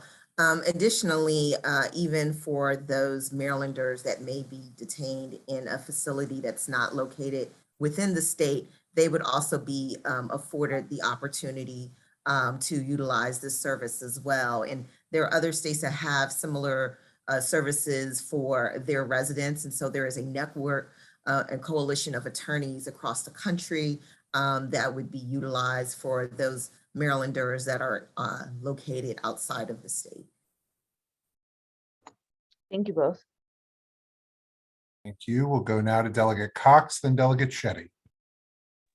Thank you, Mr. Chair, and thank you, panelists, delegate. I had a question, I think, for Mr. Lopez. A couple questions here. First of all, Mr. Lopez, I'm seeing it on my screen. It says that you represent CAIR, C-A-I-R. Could you tell us what that stands for? Yes, Delegate Cox, that is the Capital Area Immigrants' Rights Coalition. It's a nonprofit organization that has expertise in detained removal defense and has been providing legal services for over 20 years here in the DMV area. Our expertise is in representing individuals facing deportation who are detained by ICE, and that is the CAIR Coalition. So, and that's different from the other CAIR group, I would imagine, right? The CAIR. That is correct. Yes. Okay. And then additionally, does CAIR receive funding from Open Society or any of its related funding procedures, funding programs? So the universal representation programs that CAIR operates is funded primarily through local governments like Baltimore City and Prince George's County. Well, my question was, do you receive any funds at all from Open Society or related funding programs? You know, I could get back to you with that in terms of our other funding sources, but it is an organization that is funded by both foundations, private donations, and local governments. So you could get that to you. So you may be funded in part by Open Society or related programs. Again, I can get back to you with that information, Delegate Cox, but I don't have that organizational funding off the top of my head for you. Is that available online at your organization? Delegate Cox, I think he indicated several times that he's not aware. Very rare that I go asked and answered, but I think we've got asked and answered here. If you want to move to your next question, that's fine. And that's the benefit of having representation. Thank you. Sure, Mr. Chair. So, Mr. Lopez, does your organization believe in open borders for the United States? I won't speak to what the organization's beliefs are with respect to open borders. My expertise and our organization's expertise is in immigration law, specifically Fourth Circuit law and representation of individuals in immigration administrative removal proceedings, sir. And why won't you speak to that? Is it because your organization doesn't have a position or because you don't wish to speak on that position? Delegate Cox, is this on the bill? Yes, Mr. Chair. How is it related to the bill? It's related directly to the intent of the effect of the legislation. The effect of the legislation? If you want to keep it to the bill, that's fine. But the person here who's here to testify is testifying on the bill, not asking questions about that goes into the organizational structure of the organizations that are here today, or we'd be here forever. So if you want to rephrase your question, that's fine. Yes, Mr. Chair. So your answer is that you don't want to speak to that, and that's because you don't have a position, or you do and you just don't wish to speak to it? I'm just simply following Chair Clippinger's instructions to focus on the content of HB 114, Delegate Cox. So if you have any questions about specific parts of HB 114, the impact, detained removal defense in particular, I'm happy to answer your questions about that. Hold on one second. This directly relates, and I, as a seated legislator, I think my constituents, which are 130,000, have a right to know what the position of your organization is in terms of your advancement. And I believe you said that you're not willing to state what that is. So I'll move on to the next question. And that is it your position in terms of advancing this legislation that you will obtain legal status for the individuals you represent in the state of Maryland? So this is about due process and Just about yes evening or no. This is just a yes or no. I'm not trying to catch you in anything. Sure, and this is exemplifying the complexity of immigration law, right? And the complexity of an area of law that is compared to the complexity of bankruptcy law, for example. Mr. The purpose Lopez, of this I have bill a straightforward question. I'm actually trying to answer your question, Delegate Cox. It's a yes or no. If you could allow me the opportunity and time to do so. It's a yes or no. Actually, Delegate Cox, is not a yes or no question. The immigration process is a very complex process, Delegate Cox. And so therefore, to give a blanket yes or no, as you know, in any case, every case, is different, and there are many gray areas of the law. And so it's really hard to simply give a simple yes or no, as you know, with any type of legal proceeding. So my question, Mr. Chair, to rephrase it for Mr. Lopez's assistance, is your organization advancing this bill to help individuals receive legal status in the state of Maryland? The purpose of this bill and my presentation and participation here is to advance simply due process, right? Immigration law is incredibly harsh, incredibly punitive. Not every Marylander has a pathway to lawful status, and that is taken into account. And affording legal representation increases efficiencies in the legal system and the legal adjudication of claims, even where an individual does not have a pathway to lawful status. And that's the benefit of affording legal counsel to non-citizen Marylanders who are facing deportation. It allows for the correct, comprehensive legal advisals to individual specific circumstances, specific procedural postures, procedural histories that can inform that decision. And just echoing again the conclusion that it is not a yes or no question. This is about a process, and this is about fairness, fundamental fairness and due process, Delegate Cox. So what's your percentage of cases for obtaining legal status for those who you represent? That is very specific to the circumstances of particular cases. I will say that at trial, our organization, when litigating cases for Prince George's County residents or Baltimore City residents, we have a very high success rate. And I'm happy to provide that information, but it ranges anywhere from 70 to 75% success rates at trial for individuals who have a basis, a lawful basis of forms of relief. Now, not everyone who has a basis for applying for relief is actually granted relief. And this isn't also in stark contrast to the abysmal outcomes that occur in this system when one is not afforded legal representation, which is about 3% of cases of unrepresented individuals have an actual successful outcome at the end of the proceedings. Now, the benefit of this program is very much to, again, infuse the system with due process and protect Marylanders who are being deprived of that in a very fast-paced and complex system. Well, I appreciate your answer. So that's helpful. So you want 8 million. I just looked at the fiscal note on the bill and you're asking for $8 million annually. So over the next 5 years, we're looking at $40 million of taxpayer funds, Marylanders, to pay for your program.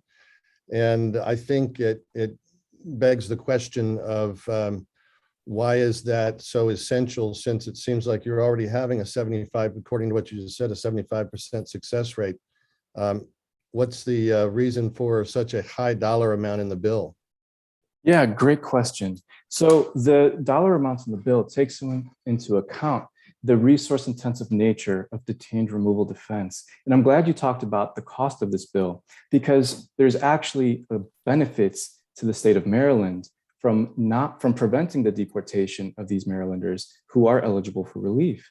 Now, we've estimated that there's about $16 million benefit in increase in gross domestic in GDP for the state of Maryland by simply preventing the deportation of people that are going to benefit from legal representation. Now, this is, you're comparing the cost of $8 million for legal services to the GDP net gain of $16 million per year, and that compounds over a 10-year period. So this increases beyond $16 million per year every year for the next decade if the legislature were to pass HB 114. So it makes economic fiscal sense for the state of Maryland to afford legal representation to these people because they are all overwhelmingly employed primary income providers. They are benefiting the state of Maryland. There's also an economic cost to this when employees are stripped away from their from their employers, excuse me. There's turnover costs associated for employers that have to pay every year to replace employees that are senselessly deported. It makes fiscal sense to pass HB 114.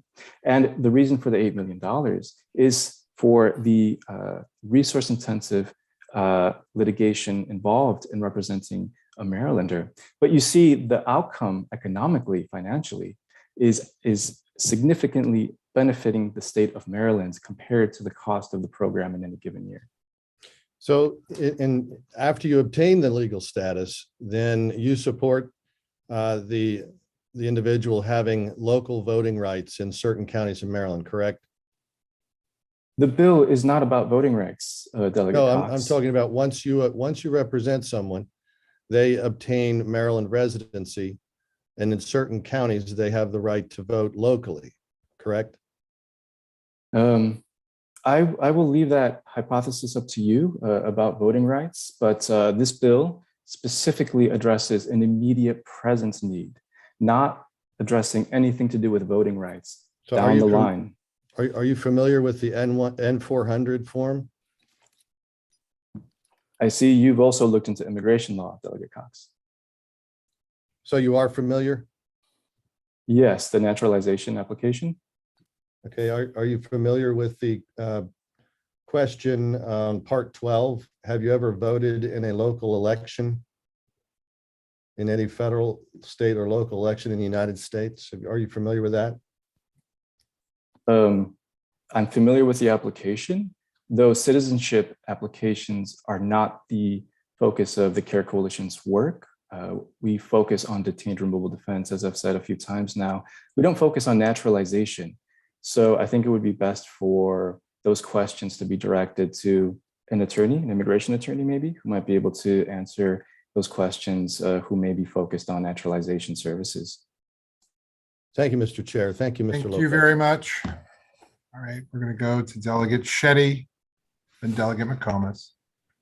Thank you, Mr. Chair, and thank you, Delegate Williams, for bringing this important bill forward. I really appreciate all of your advocacy and your efforts in this space. I want to take a moment to bring it back to the original intent of the bill, which is around providing access to counsel. And I wanted to ask if Judge Dornell, you had mentioned in your testimony, please, that you had some specific examples that you had alluded to of outcomes that might have looked different had somebody before you had representation. And I'm just wondering if you might share an example for us to really illustrate for us why this this might be important. Sure. Thank you very much for the question, because I just want to emphasize that having legal counsel makes an enormous difference. I mean, I can think of a case in which I had finished a very heavy docket and I looked up, there was still a lady there. She wasn't on the docket sheet. And I asked her, what can we do for you? And she said, God sent me to your courtroom. I'm thinking, I don't have enough cases now. God is sending me cases. So what do? I got on the phone and I called Catholic Charities, which fortunately had an immigration clinic at that time. And they were able to provide a pro bono lawyer to assist that woman. But that is an unusual case. That's an exception to the rule, because by the time I left the court after 24 years, there were so many people who needed assistance and there were just not enough legal service providers to meet the need. And what sticks with me is the number of people who would come to court and who would plead for additional time to get a lawyer. But federal law says you can't have an unlimited time to find a lawyer in an immigration court case. If you can't find a lawyer, you have to speak for yourself. And among immigration court judges, we used to talk about how we were hearing essentially death penalty cases because many of the unrepresented people who appeared before us were asylum applicants. And for those people, being able to retain a lawyer could be a matter of life and death. And there just aren't guaranteed positive outcomes for people who don't have lawyers, who know the substantive law, who know the procedural law. Last week, I was on a judges panel for a webinar sponsored by the American Immigration Lawyers Association on best practices for lawyers before the court. And in layman's terms, it was a seminar on how not to screw up your case if you're a lawyer in immigration court, because there are so many rules, even outside of knowing the substantive law, where to file your papers, when to file, who to file them with. You've got to translate documents in a certain way. And if you don't, that evidence never makes it before the judge. I looked up and the moderator of the panel, who was an experienced lawyer, was taking notes.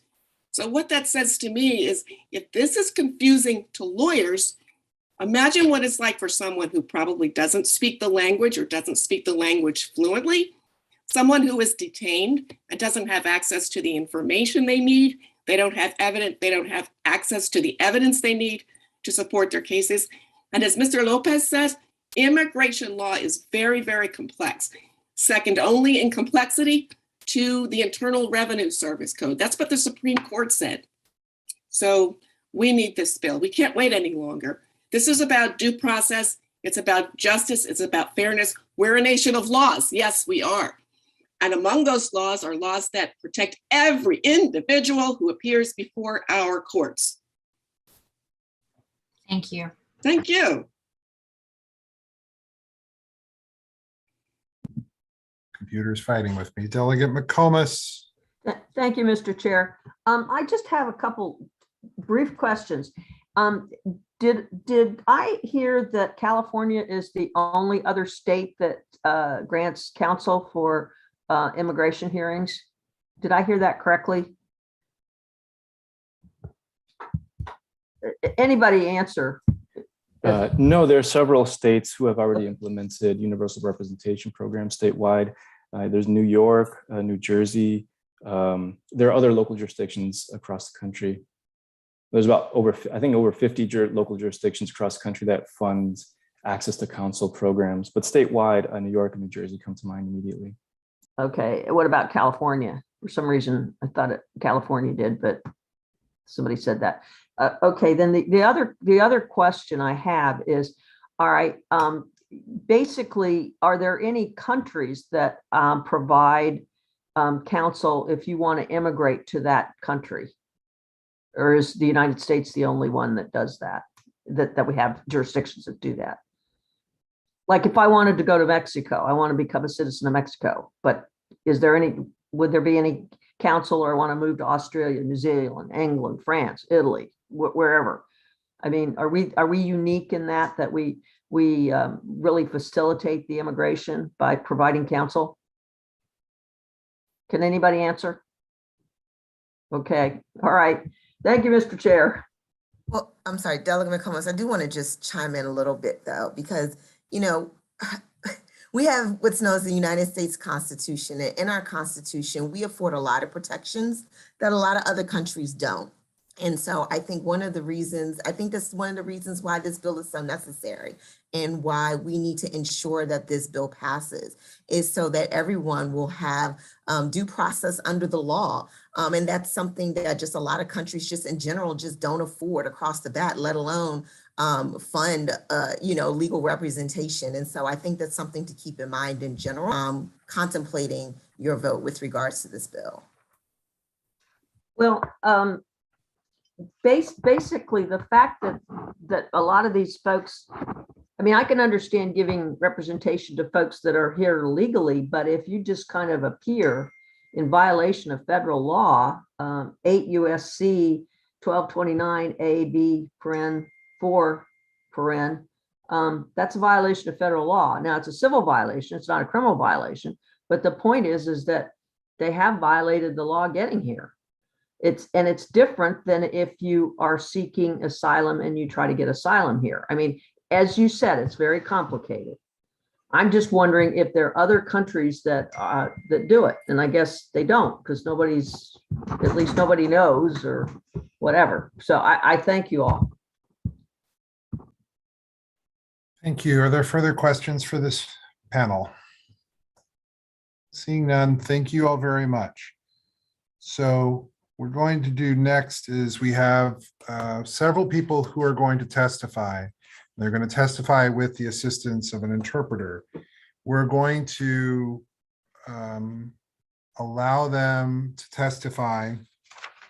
And then I believe that we are going to do what we did last year and have a translation appear on the screen, if I'm correct. I think that is correct. So we'll have a simultaneous translation on the screen so that we'll be able to give each of them 2 minutes to give their testimony, and then we'll have the translation in English on the screen.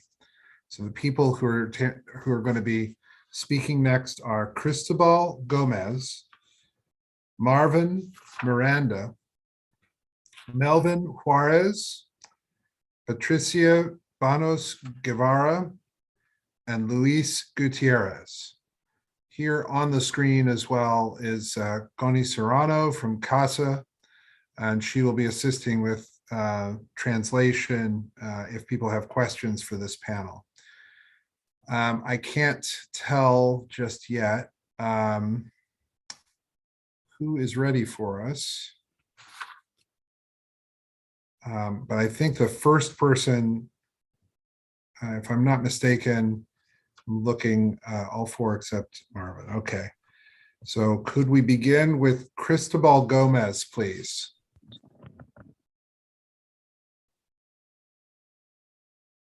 Okay, never mind. The others are, let's try that again. Let's try Melvin Juarez. Melvin Juarez.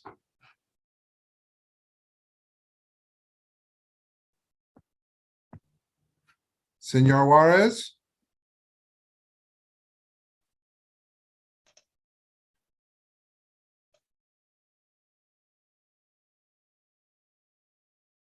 We've got some connection issues. All right, we'll try one other name here. Luis Gutierrez. Yeah. All right, there you are. That's fine. Dylan, are we ready to, and Coney, there we go. Fantastic. Mr. Gutierrez, please begin. Mi nombre es Luis Gutiérrez Manzanares y soy residente de Hyattsville, Maryland. como cliente de Call Collision estoy escribiendo para representar mi apoyo a la ley SB 129 y HB 114. Estoy viviendo con mi esposa y tengo un hijo de 4 años y tengo mi empleo como carpintero. Yo emigré para los Estados Unidos de El Salvador porque las pandillas quieren hacerme daño. Mi experiencia en la cárcel de migración fue triste porque estuve bastante tiempo separado de mi familia. Mi detención afectó a mi familia porque ellos dependen de mí. Llamé a Car Collision y obtuve mi abogada. Al principio no tenía esperanzas, pero fue a mediados de tiempo cuando la abogada me explicó mis derechos y cómo pelear mi caso. Y obtuvo pruebas para mi caso y estuve más tranquilo. Es por ese motivo que les pido que apoyen esta ley, que es un beneficio para nosotros los inmigrantes.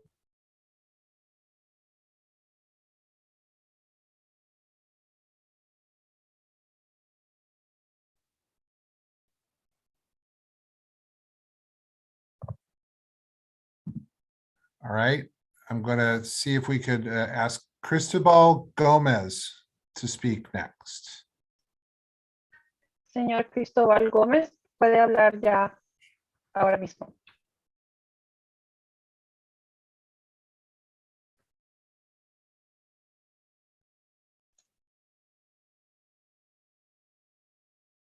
Señor Gómez. Señor Gómez, ¿está ahí? Si está ahí, no le podemos escuchar.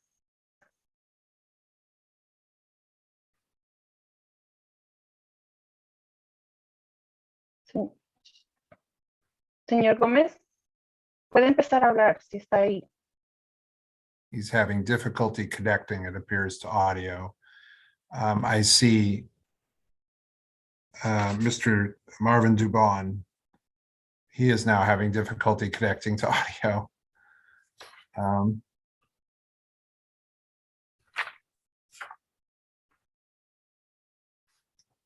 Melvin Juarez. Señor Juárez, ¿está ahí presente?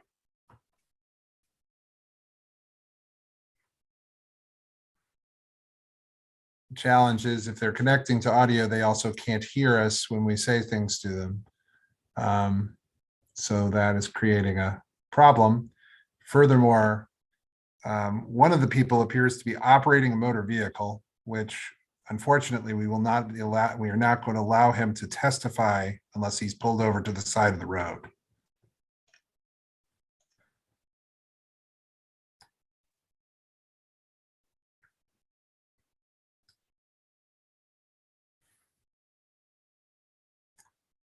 All right, Mr. Dubon appears to be connected, but we need to know that Mr. Dubon is not driving the car. He needs to pull over to the side of the road.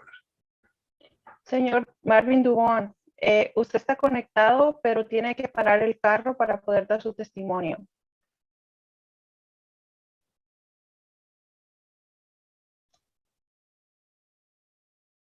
If he's ready, we'll go ahead.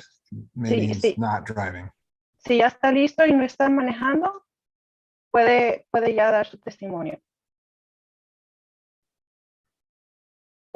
No le podemos escuchar.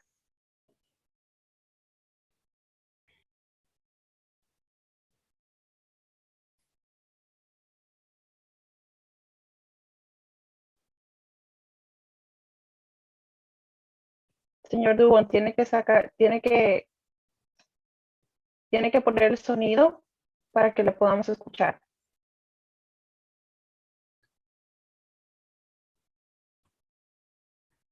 Well, we appear to have lost him altogether, but I see Patricia Baños. Señora Patricia Baños, ¿está lista? She has to unmute. Tiene que salirse de mudo. Ponga su sonido. ¿Puede escucharme? Oh, okay. Sí. Ok, buenas tardes a todos.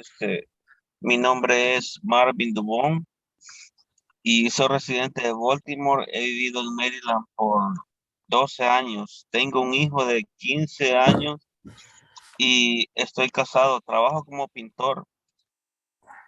y trabajo muchas horas para mantener a mi familia. Estuve detenido por ICE durante 11 meses. Me dolió mucho estar separado de mi familia y temía ser deportado en cualquier momento y ser separado de ellos permanentemente. Cuando empezó mi caso no sabía que lo que estaba pasando. Era muy difícil para mí entender las leyes de este país.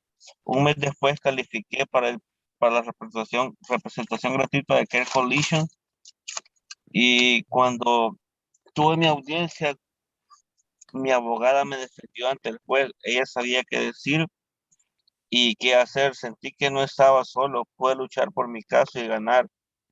Tener a alguien que lo represente a uno frente a un juez en una corte durante en ese tiempo es muy importante. Las personas no deben ser separadas de su familia por no tener acceso a un abogado. Les pido que aprueben esta ley porque esa ley beneficiaría a muchas personas que de escasos recursos, y lo único que nosotros hacemos es tratar de darle una vida mejor a nuestras familias, y por no tener papeles o no tener, quizá en este caso, muy dinero para representación a un abogado y ser separado de ellos, creo que es un poco injusto, pero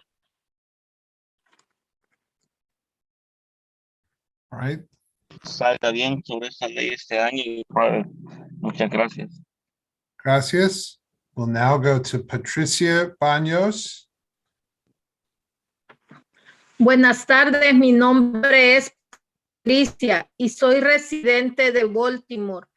Mi esposo fue cliente de CAIR y estoy aquí en apoyo de esta ley.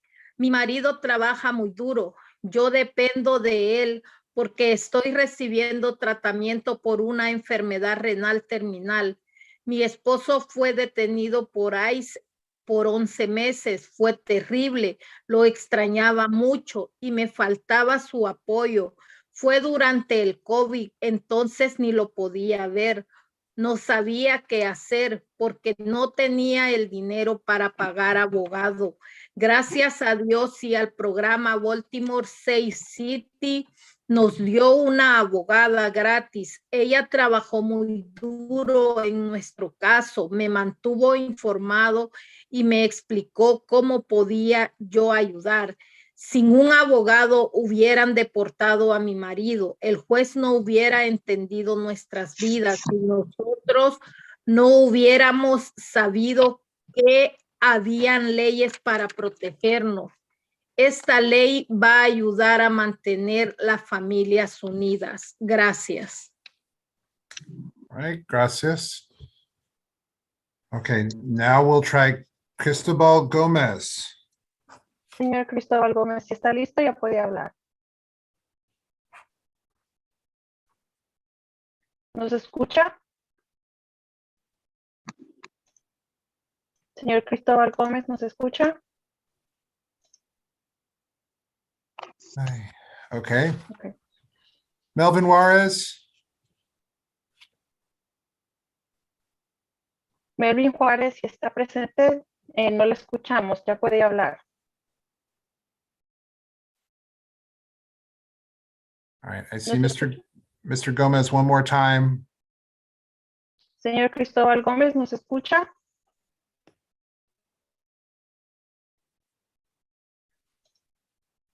Avíseme si me puede escuchar. All right. We have tried, I think, mightily here. We do have the written testimony from these witnesses that we will provide to members of the committee. We will take questions for them now. We're going to try and bring Mr. Juarez back in, but in the meantime, are there questions for the people who have already spoken?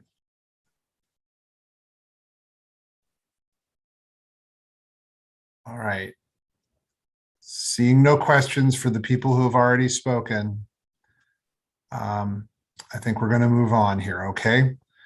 So thank you all very much for testifying today. Thank you all very much for participating. And for those who were not able to speak, we will distribute your comments to the committee as a whole, all right? Thank you all very much. We're going to move forward now. And we're going to go to, from CASA, Nick Katz. I'm not sure, well, Maria Rivas, Fidelis Inkengayi, Joanna Silver, Catherine Ventura, and we'll stop there and then we'll do another panel after that. So if we could have Nick Katz brought in. All right, so I see Mr. Katz. We'll start him for 2 minutes and then we'll go from there. Thank you, Mr. Chair, Mr. Vice Chair, and members of the committee. My name is Nick Katz. I'm the legal director with CASA, the largest membership-based immigrant rights organization in the Mid-Atlantic region with more than 90,000 members here in Maryland. I'm happy to be here today with our members, and you'll hear who you've already heard from to testify in strong support of HB 114, establishing access to counsel for Marylanders in immigration detention. There are 3 main reasons why CASA supports this legislation. First, our members, your constituents, demand it. As federal priorities have shifted under different presidents, the background of detention has remained constant. Even in the midst of an ongoing global pandemic, we are now seeing an increase in immigration detention numbers from last year. This touches the lives of countless CASA families, and for that reason, our members have chosen this bill as one of their top priorities to pass this year. Second, as you've already heard, representation matters. Every year, CASA conducts legal consultations with hundreds of our members who have been impacted by immigration detention, but we don't have the resources to represent even a fraction of them, leaving them often to fight their cases alone from behind bars. The complexity of immigration law, language and cultural barriers, and the fact that the government has trained attorneys going against them make those cases almost impossible to win. Finally, we must bridge the justice gap that exists here. Providing individuals with counsel while they're being denied their liberty is a matter of fundamental fairness and comports with due process principles. Beyond being the morally correct thing to do, however, providing representation to these individuals is good public policy for the reasons you've already heard. Representation alone is not enough to undo decades of systemic oppression faced by our members and immigrants in the United States, but it's a necessary step forward in the march towards justice. CASA strongly supports HB 114 and urges a favorable report from this committee. Thank you. Thank you very much. We'll now go to Maria Rivas. I'm going to skip Maria Rivas. We'll come back. We'll go to Fidelis Nkengayi, and I have mispronounced your last name and apologize. But you have to be unmuted. You have to unmute your, there you go. Okay, thank you. Hello, legislator. My name is Fidelis Nkengayi. I am from Cameroon and live in Riverdale Road, New Carrollton, in Prince George's County. Today, I am here to tell you my story and ask for your support on this bill that will support immigrants like me. I came to the United States, fleeing my home country of Cameroon, seeking asylum and a safe place to live. I fled Cameroon because, as many of you know, there is an ongoing war in Cameroon. The Anglophone crisis has plagued the 2 English-speaking regions of Cameroon for many years. As an Anglophone, I and my family were targeted. My house was searched. I was accused, arrested, jailed, maltreated, and tortured on false allegations, all because I am an Anglophone. Things got more and more dangerous. I had no choice but to run for my safety. So I came here. When I got here, I was immediately detained. I was in ICE detention for 1 year and 2 months. I repeat, 1 year and 2 months. Can you imagine being in the horrible condition of ICE detention for that time?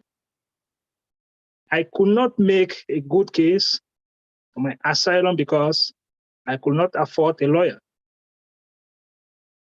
Now, I am appealing my case, but I ask you all to please imagine how having a lawyer will help me and others out there. I had no legal representation because I had no money.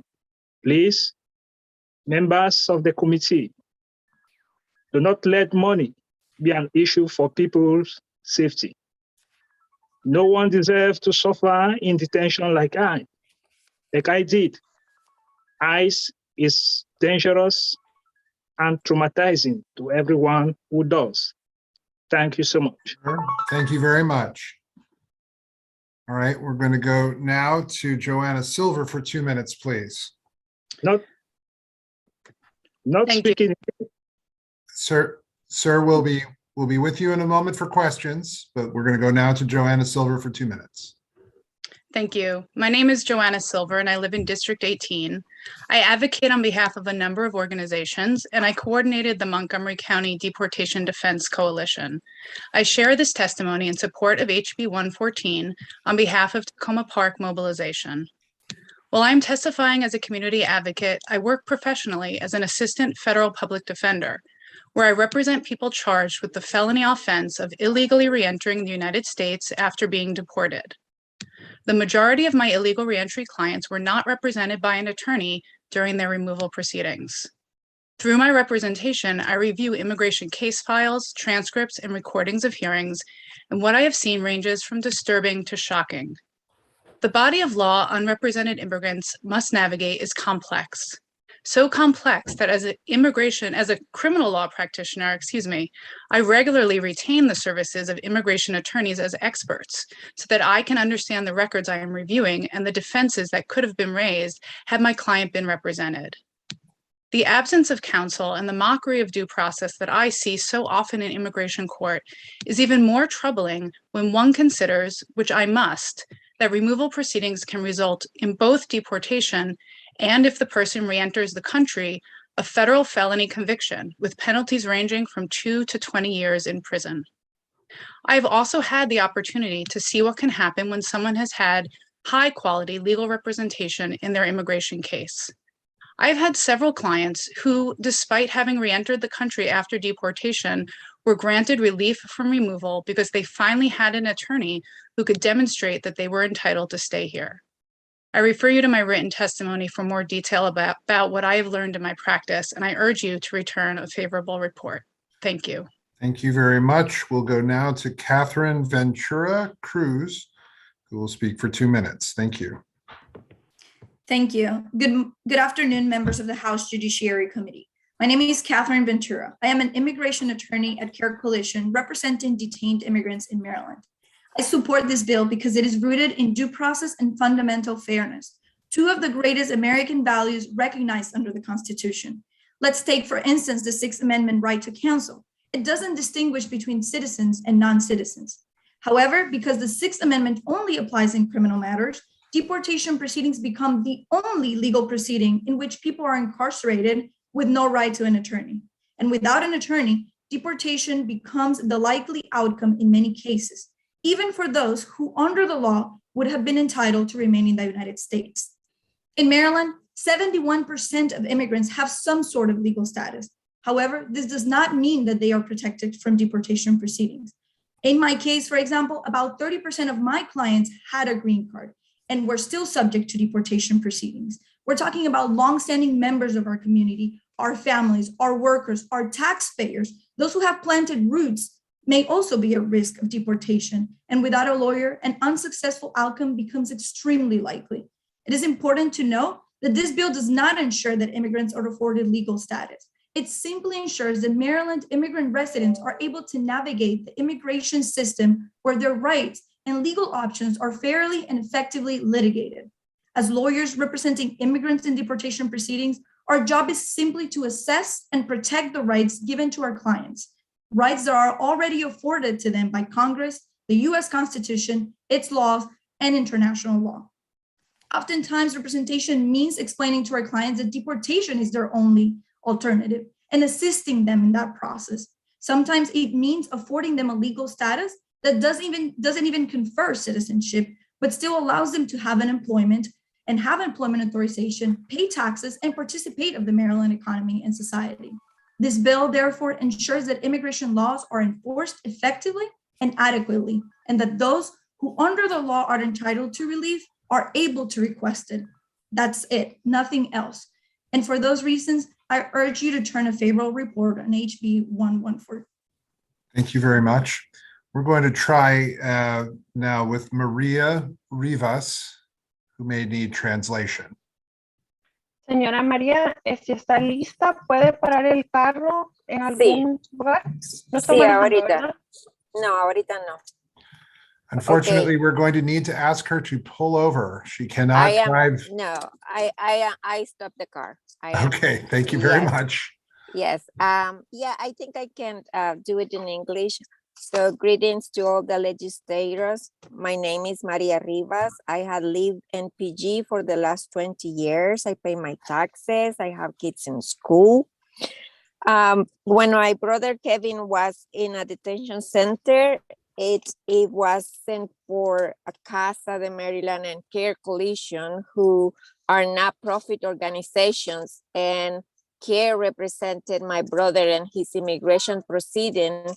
We wouldn't be able to get Kevin out of detention and earn Kevin an immigration status that will prevent his deportation.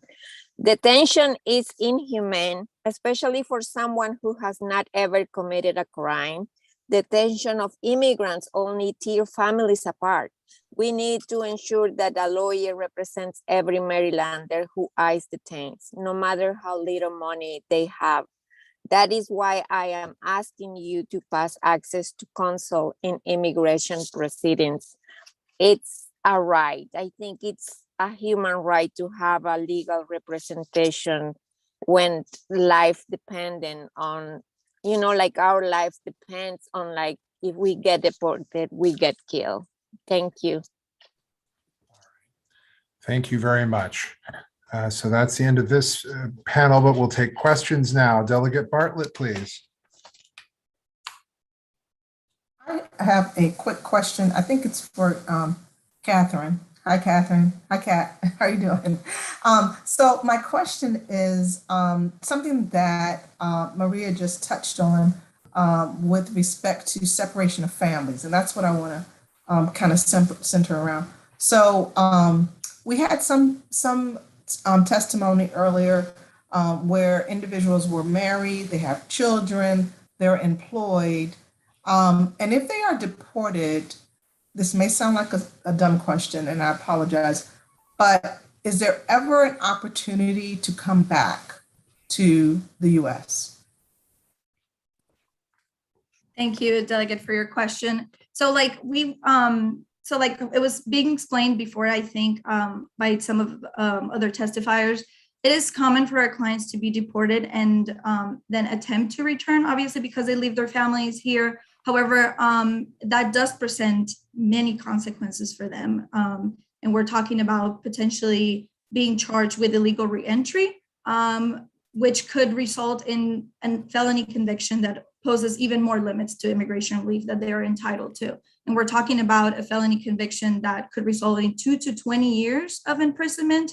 And if the person re-enters and then on top of everything doesn't have a representative with them, they're not even able to navigate the system and understand that even with those consequences, they might still be entitled to some sort of relief.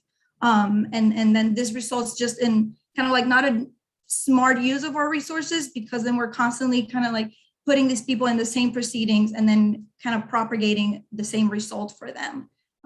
But yes, there is an avenue for them to return. However, that does have consequences, and hopefully with representation, they're able to navigate those, be advised of those consequences in the first instance when they're deported. And if that's their only avenue to be deported, then at least they understand the consequences of reentry.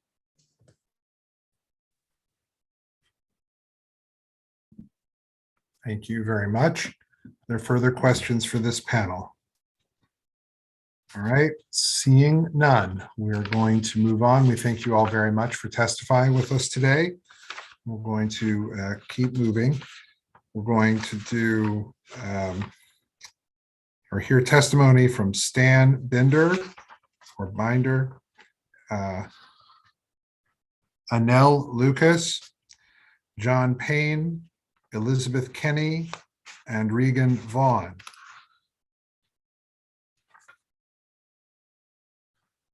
Two minutes for each person. We'll begin with Mr. Binder or Binder. Stan Binder, Binder, I see.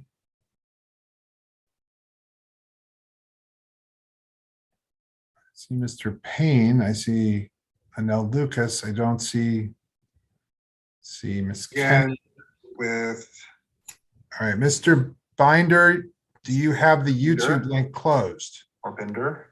Binder. You need to close the YouTube link. You can leave the Zoom link. Binder, I see. Okay. You did that? All right. Mr. Binder, go ahead for 2 minutes, please. Okay, Mr. Chairman, Mr. Vice Chairman, members of the committee. My name is Stan Binder. I live in Middletown, Maryland. I'm testifying in favor of the Access to Counsel and Immigration Proceedings, HB 114, on behalf of Jews United for Justice. My family found refuge in the United States from Nazi Germany and Tsarist Russia. This experience is part of my heritage. I was a project manager for information systems that supported the immigration courts. In that capacity, I had the opportunity to observe immigration court proceedings. I witnessed the overwhelming disparity in power and resources between the US government and the immigrants. The government was represented by the immigration judge, Justice Department attorneys, at the time the Immigration and Naturalization Service, and support staff. The immigrants, most of whom did not speak English, stood alone before the court without an attorney and relied on a court-provided interpreter for their testimony. One immigrant testified that he fled his home because soldiers came to his village and killed his brother.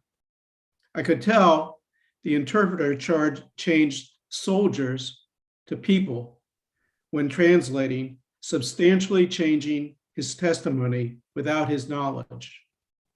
I urge you to issue a favorable report on HB 114. Thank you. All right, thank you very much. Anel Lucas, please, for 2 minutes. Good evening, members of the House Judiciary Committee. My name is Anel Lucas, and I live in Baltimore City. Today, I'm testifying in support of HB 114. I'm a legal assistant at CARE Coalition, and I'm a DACA recipient. Although my identity centers me around immigrant communities, I see myself equally intertwined to everyone on this call. My hope is that you will agree with me. A common concern says it is unfair for US citizens and legal residents to pay for the proceedings of unlawful immigrants. This narrative creates one community that is legal and pays taxes, but the other is rewarded undeservingly. But in my experience, these are two imaginary communities. We work with residents who, before being detained, were legal residents, had TPS or other statuses. Last year, when Maryland lawmakers and Governor Hogan included undocumented people under the Relief Act, it was a reminder that our clients, like many other immigrants, are members of our community, partly because we pay taxes too. We can move on from false stories of our community. We don't have to believe them. Our ties to each other can be based in fairness and accountability. I respectfully request a favorable report on this bill. Thank you so much. Thank you very much. We'll now have testimony from John Payne, please. Thank you, Mr. Chairman, and thank you, members, for hearing me this evening. My name is John Payne, and I'm a core organizer with Sanctuary DMV, and I'm here to express our support for the Access to Counsel and Immigration Proceedings program. Sanctuary DMV supports and works with immigrants and immigrant communities throughout Maryland, DC, and the Virginia area. We are an entirely volunteer organization dedicated to helping immigrants and immigrant communities build power, standing with individuals and their families through immigration proceedings, and advocating for legislation that will ensure immigrants are treated justly and with dignity and respect. Sanctuary DMV believes that all people should receive equal and just treatment under the law, and that our immigrant neighbors deserve to be part of a fair justice system that does not discriminate against them or put them in danger from being separated from their friends and family. It is these principles, along with our experience supporting individuals in immigration proceedings, that bring me here to support this bill. Throughout our work, we have supported several individuals fight their cases from immigration detention, and we have seen how zealous legal representation can make or break a case. For example, in 2020, a Maryland resident we accompanied to an ICE check-in was abruptly detained at the ICE office and was told he was going to be summarily deported. Time being of the essence, we immediately contacted Capital Area Immigrants' Rights Coalition, the CARE Coalition, to find legal representation for the man, while also reaching out to local Congress members and ICE officials to request that ICE delay his deportation pending pursuit of legal relief. Thanks to a joint effort between the CARE Coalition, Sanctuary DMV, and other volunteers, we quickly secured pro bono legal representation for the man, who was able to win release from detention, return to his wife and children, and continue fighting his case from outside detention. Unfortunately, this example is the exception in Maryland and far from the rule. Too often, Maryland residents do not happen to live in a location with access to counsel and are forced to fight their cases alone. In fact, 81% of detained immigrants in Maryland have no legal representation. For each rare success story, Sanctuary DMV has seen other individuals spend months or even years in immigration detention without representation. Please begin to wrap up. Thank you. Every time an individual is detained or deported in Maryland, communities are shattered, families are separated, and we lose one of our neighbors. Guaranteeing counsel is the best way for Maryland to fight back against detention and deportation, and Sanctuary DMV urges a favorable report on this bill. Thank you very much. Elizabeth Kenny, please, for 2 minutes. Good evening, Chairman and members of committee. I'm Elizabeth Kenny with the Vera Institute of Justice, testifying in strong favor of House Bill 114. As you've heard, there's no public defender system for people facing deportation who cannot afford a lawyer to represent them. Maryland can remedy this injustice by funding this program, and in doing so, advance due process, keep families together, and stabilize communities. VERA's SAFE Network is a nationwide collaboration among governments, attorneys, and advocates working to advance universal representation. Baltimore City and Prince George's County were two of our first and our strongest partners in 2017, and House Bill 114 builds upon this foundation and integrates best practices developed through those programs and others nationwide to ensure that same fighting chance for all Marylanders torn from their homes by immigration. This bill will help ensure that Black and Brown Marylanders who are criminalized and targeted by over-policing and increased immigration enforcement are not then denied due process and erroneously detained and deported. It also helps mitigate the impacts of COVID-19 and stabilize Maryland and its immigrant communities who, despite being on the front lines as essential workers, have disproportionately suffered the health and economic harms of the pandemic. There are now 50 diverse jurisdictions nationwide, including 8 states that have funded deportation defense programs like this. To your earlier question, Delegate McComas, the other states include California, New York, Oregon, Washington, Illinois, New Jersey, all of which have implemented statewide access to counsel programs. And just last year, Nevada and Colorado joined them. And national and local polling shows widespread and bipartisan support for programs that provide government-funded attorneys for immigrants facing deportation. We urge you to support House Bill 114. Thank you so much for your consideration. Thank you very much. Regan Vaughn, please. Good afternoon, Mr. Chairman and members of the committee. My name is Regan Vaughn. I'm the Director of Advocacy at Catholic Charities of Baltimore, and here today in support of HB 114. Catholic Charities serves vulnerable Marylanders across Central and Western Maryland in over 80 programs at over 200 sites. This includes the Esperanza Center, which is located in the mighty District 46, where we work with our new neighbors in the immigrant community. Earlier tonight, we heard from a panel of impacted individuals. There were connection issues, language barriers, a lack of knowledge of the committee rules on driving, basically a fundamental misunderstanding of how to participate in tonight's hearing. It was frustrating for the individuals testifying. I'm sure it was frustrating for the committee. It was frustrating for me waiting. And while I'd love for this bill to pass, The stakes of not knowing how to participate in a hearing really weren't that high. And so while I waited, I started wondering how on earth we are asking people to navigate our immigration system without counsel if simply participating in a Zoom hearing is this hard. Do we really ask them to appear before a judge and present their own case? Do we really expect them to research and argue the intricacies of immigration law?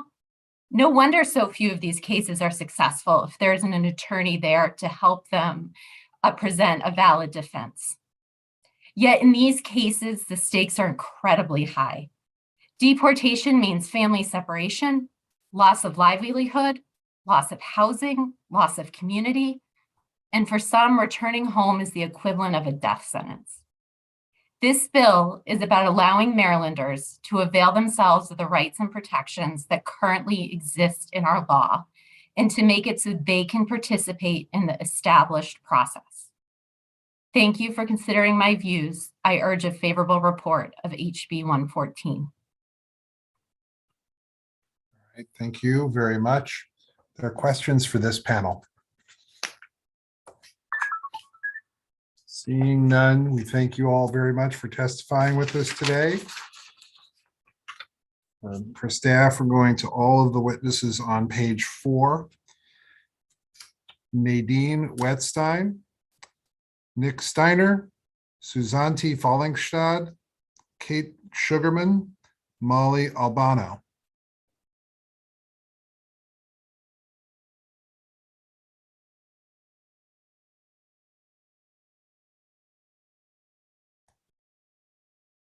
Let's see who I see first.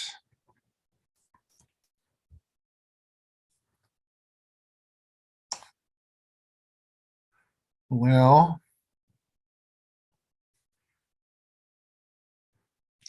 I see, could I see Nadine Wetstein, please? Can you hear us? Hello. All right, that's fine. We'll hear from you now for 2 minutes, okay? Thank you very much. Thank you, Chair. Thank you, Delegate Williams, for supporting this bill. My name is Nadine Wetstein. I'm the Director of the Immigration Division at the Maryland Public Defender's Office. And the Maryland Public Defender's Office, we do not represent people in immigration court. We represent our clients, of course, in criminal proceedings. We also inform them of the immigration consequences of their convictions and their charges, but we do not represent them in immigration court. So many of our clients have been convicted of minor infractions, but minor infractions in immigration court have very significant implications. We know that for many, many of our clients, we are the only attorneys they will see before they face immigration court with an immigration judge and an ICE prosecutor who works for the government, has been trained, and is an attorney in all of the cases. As you've heard, it is an exception for people to have an attorney in immigration court. Many of our clients are permanent residents. They're here lawfully, and they have a right to remain. We identify arguments for them and reasons why they should be able to remain in the United States with their families. Unfortunately, we know that once they get to immigration court, they will not have an attorney to represent them, and they will not be able to effectively present their cases. So we strongly support House Bill 114. We urge a favorable report. I would like to just briefly address the question earlier about whether people who have been deported can return to the United States. In almost every case, people do not have a right to return to the United States. And as you heard, if they do return, they face federal prosecution for illegal reentry and potential sentence of from 2 to 20 years. So for most people, including asylum seekers, if they are deported to their home countries, they do not have a right to return. Thank you. Thank you. If we could please hear now from Nick Steiner. Good evening, Mr. Chairman, Members of the committee, my name is Nick Steiner. I'm a staff attorney at the ACLU of Maryland testifying in support of HB 114.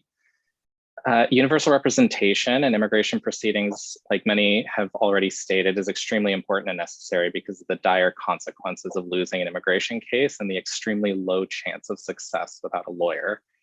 In one of our lawsuits against ICE in partnership with the CARE Coalition, one of our clients had to attend an immigration bond hearing that was held by video where he had no idea what he was even there for. Turned out it was a bond hearing where he had to argue why he should be released from detention. It lasted only 5 minutes and he had a bond set at an amount he couldn't afford. There were lots of due process issues here, but one of those due process issues was that he didn't have a lawyer to navigate this process. And if he did, the consequences of having to remain in detention might not have happened.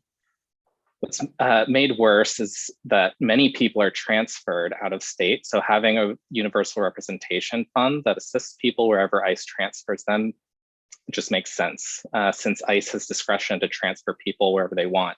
The chances of success in an immigration case without a lawyer can be extremely low, and the ability to get a lawyer in a place where you don't live is extremely difficult, if not impossible. There's a huge power imbalance as it currently stands, having the resources of our federal government against someone who doesn't have representation. The least we can do to protect our Maryland immigrants is to have a legal fund that specifically gives people the chance to fight their deportation and stay with their families. That is what this bill is. That's why it's so important. And for those reasons and the reasons we give in our written testimony, we ask the committee to issue a favorable report for HB 114. Thanks.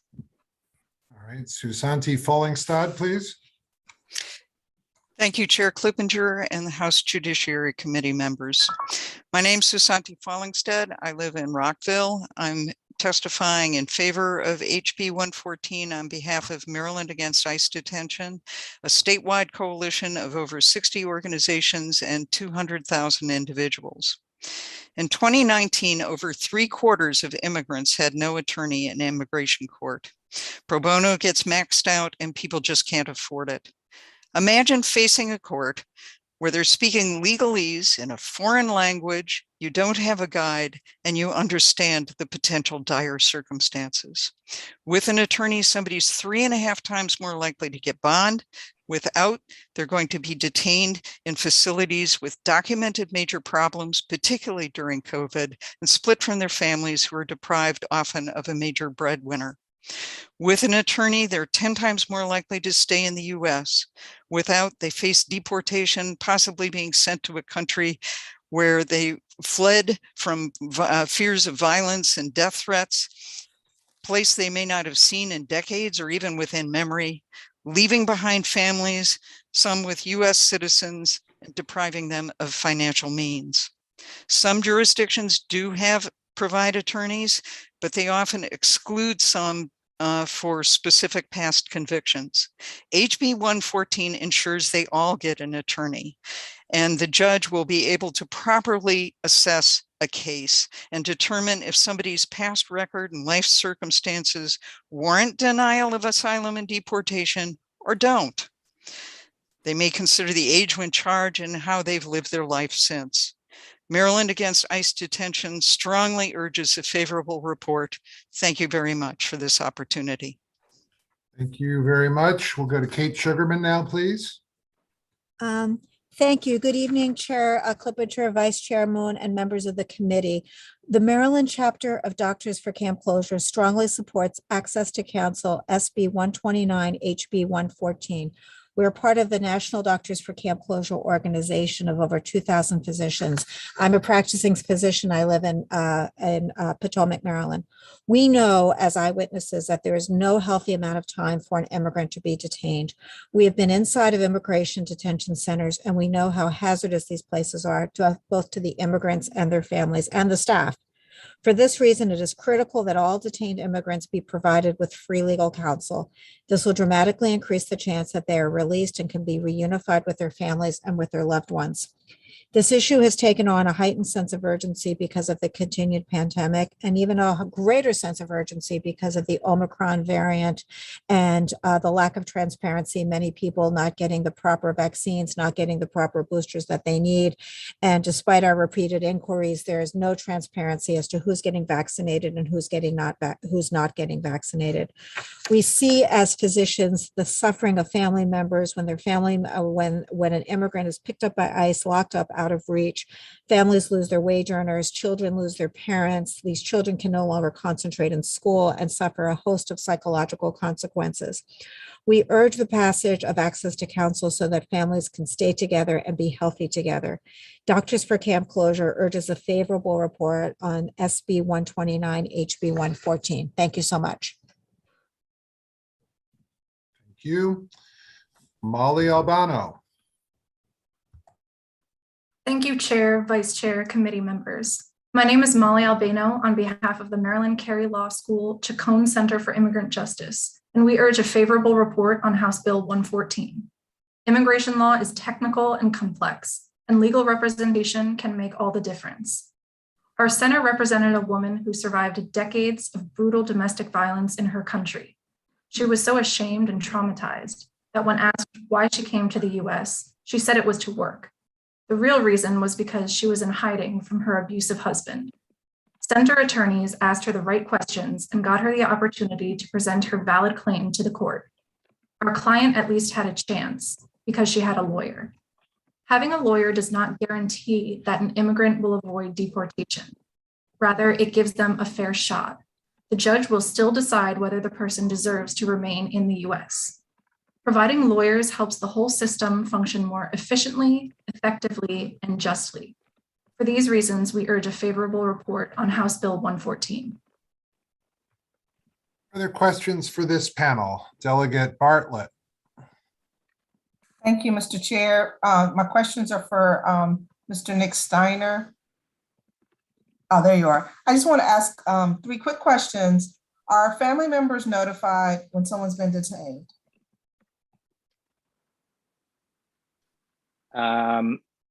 This is actually a better question for someone from the CARE Coalition who does direct representation of people. Okay, I don't want to give you the wrong answer. thank you.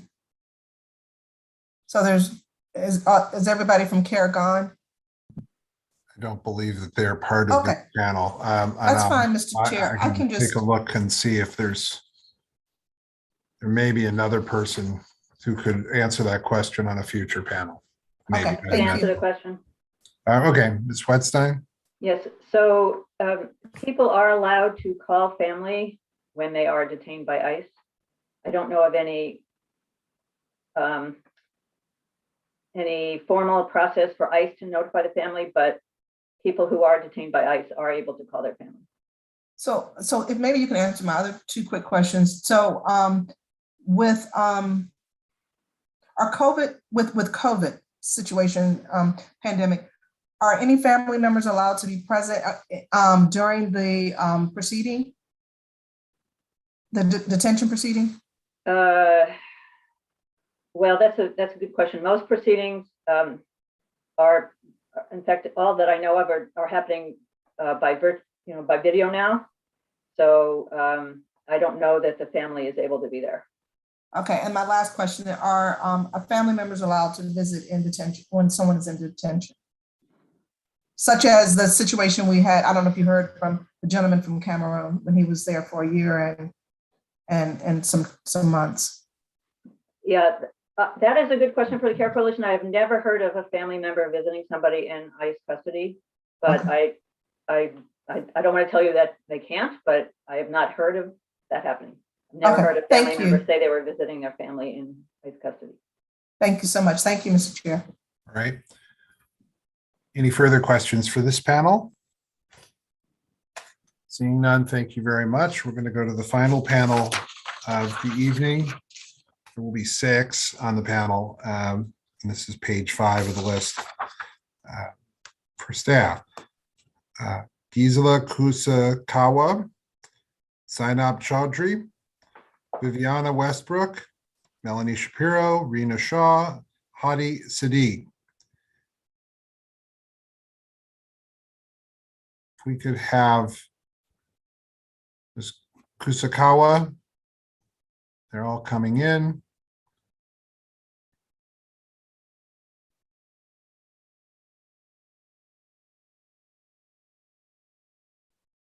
Gisela Kusakawa.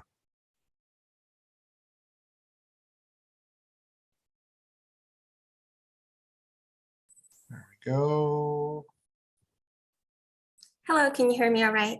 I can hear you. We can't. There we go. 2 minutes, please. Thank you, Chairman, Vice Chair, Delegate Williams, and members of the committee. My name is Gisela Perez Kusakawa. I'm here on behalf of Asian Americans Advancing Justice, AAJC, which is one of the nation's leading experts on civil rights issues of importance to the Asian American community. We strongly urge support for HB 114. I'm also here as an immigrant. I came to the United States to escape a life of poverty and violence in Tondo, Manila, Philippines, where conditions have worsened due to extrajudicial killings. Our communities come to the United States to experience a better life and to find safety. Asian Americans and immigrants are often seen as a monolith, failing to understand that we have the largest wealth gap in this country, and that many in our communities, particularly Southeast Asians, find themselves funneled in a school to deportation pipeline.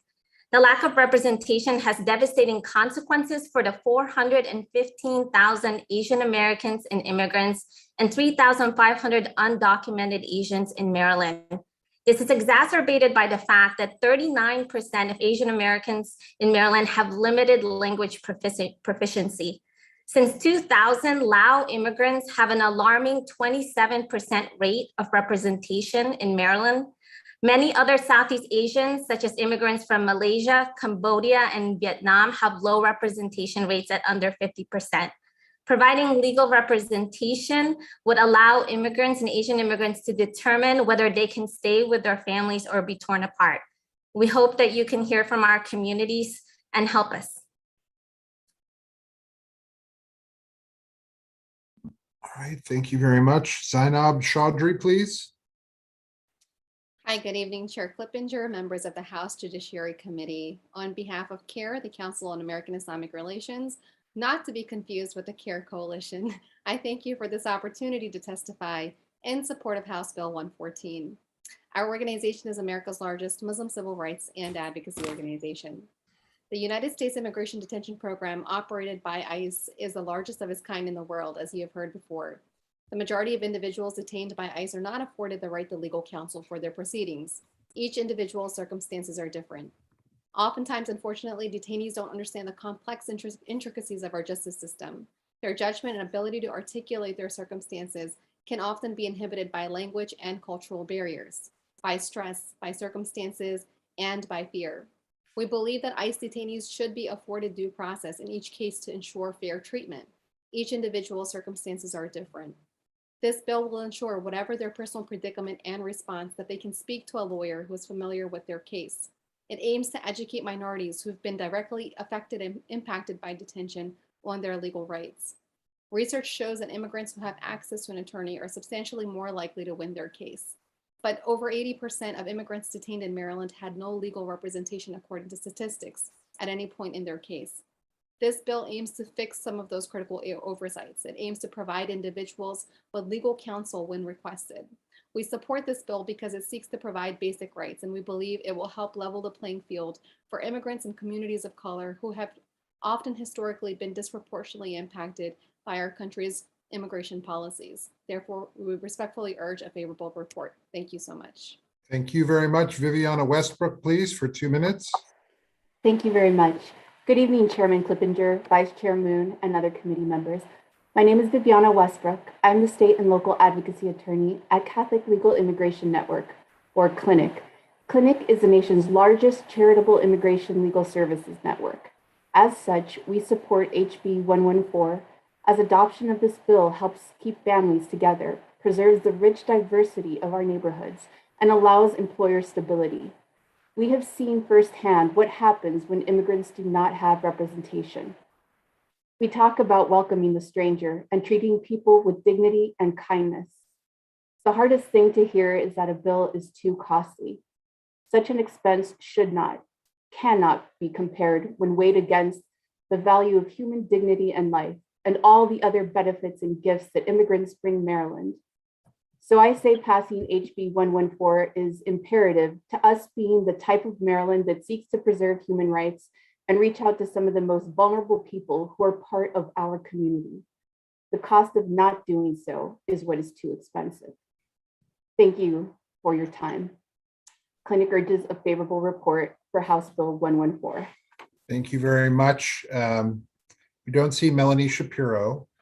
Doesn't mean she won't try and pop in here in a second, but we're going to keep moving to Rena Shaw. Thank you, Chair Clippinger, Vice Chair Moon, and members of the committee. I'm Rena Shaw. I'm the Executive Director of the Maryland Access to Justice Commission. I'm here to urge a favorable report on HB 114. The commission exists to ensure access to justice for all Marylanders. It's composed of leaders from diverse areas of the legal profession, including the law school deans, the attorney general, general counsel from corporations, law firm partners, the civil legal aid community, the state bar, the judiciary, and more. And they're all united in a single purpose: to speak with one voice, to drive reforms, to make the civil justice system more accessible, fair, and equitable for all Marylanders. In the past few years, we've been heavily involved in elevating many of the barriers that people face in the civil justice system and proposing solutions to overcome those barriers. We were the lead partner with the Attorney General on the COVID-19 Access to Justice Task Force. We were also leaders in the Access to Counsel and Evictions Task Force. The Commission was one of the first organizations in Maryland way back in 2009 to publish a report to raise awareness about and promote a right to counsel in civil legal cases. Since then, we have pushed for access to counsel in civil legal matters before this committee, including in domestic violence, eviction, and now immigration. The reason for this is simple. Justice for all is a value that all Americans hold dear. However, in most civil legal cases, which include immigration, we know that there's no right to an attorney if you cannot afford one. So as we've heard, the person has to navigate this complex laws, legal processes on their own. And it's not unsurprising that the results are not good. It is akin to asking people to self-diagnose cancer through WebMD and then conduct surgery and chemo on themselves. We know that it will not end well. And yet, this is what we require folks to do in the legal system every day, and the consequences can be unjust and dire. And as we've heard, that in the immigration context, it means loss of country, it means loss of home, it means loss of family. So this bill seeks to disrupt that current system and make removal proceedings fair and just. We end the Pledge of Allegiance with the refrain, "Justice for all." This is not possible without legal representation. Providing access to counsel to persons who are detained and facing removal proceedings helps to level the playing field and make sure that the promise is not hollow. I will just end with one quote from Gideon v. Wainwright, which provided legal counsel in criminal matters because people were at a loss of liberty, which applies to detention immigration proceedings. From the very beginning, our state and national constitutions and laws have laid great emphasis on procedural and substantive safeguards designed to assure fair trials before impartial tribunals in which every defendant stands equal before the law. I'm almost done. The noble ideal cannot be realized. You're over your two. If the poor man is charged with a crime, has to face his accusers without a lawyer to assist him. So we just ask for a favorable report from this committee. Thank you. I was on the verge of just asking you to give the site and go from there. Thank you, Chair. I'm not going to be that incredibly mean, but all right. Hadi Sadi, please, and I hope I pronounced your last name correctly, for 2 minutes, please. Thank you, Mr. Chairman, members of the committee. My name is Hadi Sadai. You were very close, Mr. Chairman. I serve as the policy director for the National Partnership for New Americans, or NPNA, which is a multi-ethnic nationwide coalition of the largest immigrant advocacy organizations in the US, including CASA in Maryland. I should mention that I'm a proud resident of District 43 in Baltimore City, though today I'm honored to testify in a national capacity to express MPNA's strong support for HB 114. At MPNA, the aim of our advocacy is to advance federal policies that help immigrants access the resources they need to thrive, in turn making our communities more vibrant, healthy, and equitable for everyone. We strongly support HB 114 because investing in legal representation for Marylanders in immigration detention promotes due process, advances immigrant inclusion, and keeps families and communities together. As my colleagues have mentioned, a rapidly growing set of jurisdictions and states across the country is investing in legal representation for immigrant residents, while groups like ours are pushing for more federal investment and involvement on this front. Our ultimate vision in this work is to ensure that no individual in the US faces the life-changing and devastating consequences of deportation without legal representation. And HB 114, from our national perspective, is a timely and worthy contribution to these growing nationwide efforts. Finally, and importantly, HB 114 and Maryland's efforts on this issue are critical because they demonstrate to federal policymakers that government-funded legal representation in immigration proceedings is credible, responsible, and sound public policy that should be invested in and expanded by the federal government. We appreciate the opportunity to testify, Mr. Chairman, and urge you to report favorably on HB 114. Thank you. Are there questions for the panel? Are there questions for the panel? Seeing none, we thank you all very much. And that concludes the testimony for those in favor of the legislation. There are two people signed up to testify opposed to the legislation. Sherry Rendall and Amy Wyckoff, or Wyckoff. If we could have them please enter the Zoom room. We'll hear from them. I see Sherry Rendall. Go ahead for 2 minutes, please. Good afternoon, Chairman Clippinger and other distinguished members of the committee. My name is Sherry Rendall. I'm the Director of State and Local Engagement at the Federation for American Immigration Reform. We were founded in 1979 with 12,300 Marylanders. We believe our immigration laws must be reformed to serve our nation's interest. We oppose HB 114 and urge an unfavorable report. The bill provides that legal representation to illegal aliens in immigration proceedings, as people have discussed, it undermines federal law, which expressly prohibits federal funding for legal representation of those here illegally in removal proceedings. Immigration proceedings are civil, not criminal. They do not trigger a constitutional right to counsel. In fact, the Supreme Court has ruled that deportation is not a punishment, but rather a civil administrative procedure where somebody residing illegally is returned to their homeland. It's patently unfair to provide legal representation to those illegally in the country. Providing this representation is misguided when citizens and other legal residents are required to pay out of pocket for their own civil proceedings. Moreover, HB 114 does not exclude criminal aliens facing removal proceedings from representation. The legislation sets out requirements that say they have to be a resident of Maryland and have an income that's not greater than 50% of the median income.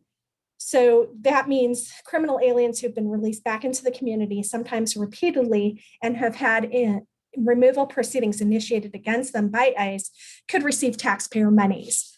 The same holds true for those who are national security threats. In the month of December alone, there were individuals from more than 60 nations that crossed our southern borders, many of those from countries that are state sponsors of terrorism. And all of these people have been unvetted. If these individuals become Maryland residents and meet the poverty criteria, then they're eligible for taxpayer funding counsel. Additionally, this bill uses taxpayer funds to support and advance a politicized agenda.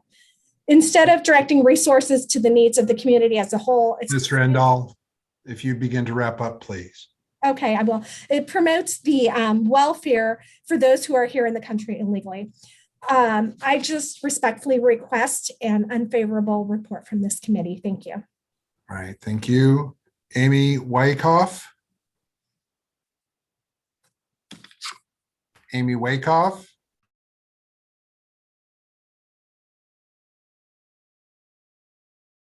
Going once.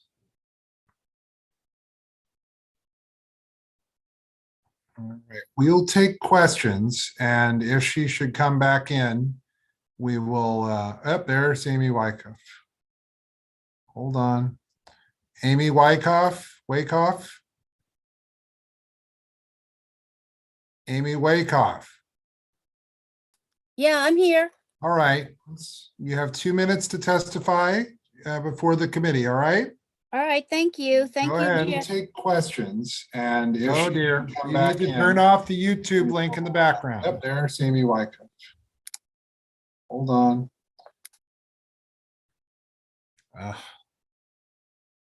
But she turned off the Zoom link instead. Hi, and she's back. All right. We want to hear from everybody. We'll give her a second. All right, Amy Wyckoff. Oh dear. All right, Delegate Williams has a question. We're going to go ahead and take Delegate Williams' question. I'm going to keep an eye out for her, and we'll let her testify here in a moment. Delegate Williams, go ahead with the question, Ms. Rendell. Sure, Ms. Rendell, your organization is also known as FAIR, is that correct? Absolutely, yes.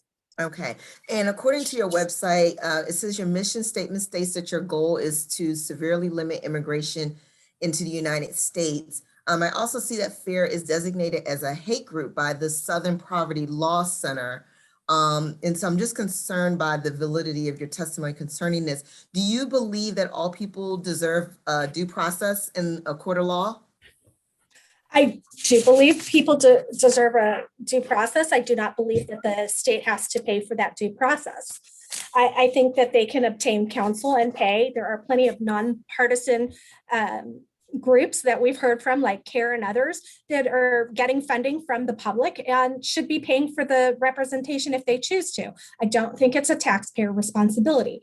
With respect to the SPLC, the SPLC has been discredited by several media organizations, including several editorial boards that have warned against trusting their classifications. They basically seek to silence their political opposition by labeling them hate groups. And in March of 2019, this SPLC actually was facing its own allegations of a toxic work environment, if you recall, for a culture of sexism and racism. So to rely on a group like that is very misguided. Okay, so you don't believe the Southern Poverty Law Center is a valid organization and that even in criminal proceedings, people are not afforded the right to counsel? No, criminal proceedings, they're absolutely afforded the right. The Constitution guarantees that. I'm saying in civil proceedings, which is what immigration proceedings are, that if you want legal counsel, you should be paying for it. Or there should be groups like CARE or CASA or others that represent people. They get funding just like we do from our members. Thank you, Ms. Rendell. All right, let's do this. And I do see Delegate Erica, and I do see you there, but we now have Amy Wyckoff here. So I'm going to give her the opportunity to speak for 2 minutes, and then we'll take the questions from Delegate Erica and Delegate McComas to both of them. Amy Wyckoff, or I probably screwed that name up too. All right, go ahead. Thank you, Chair and Vice Chair and members of the committee.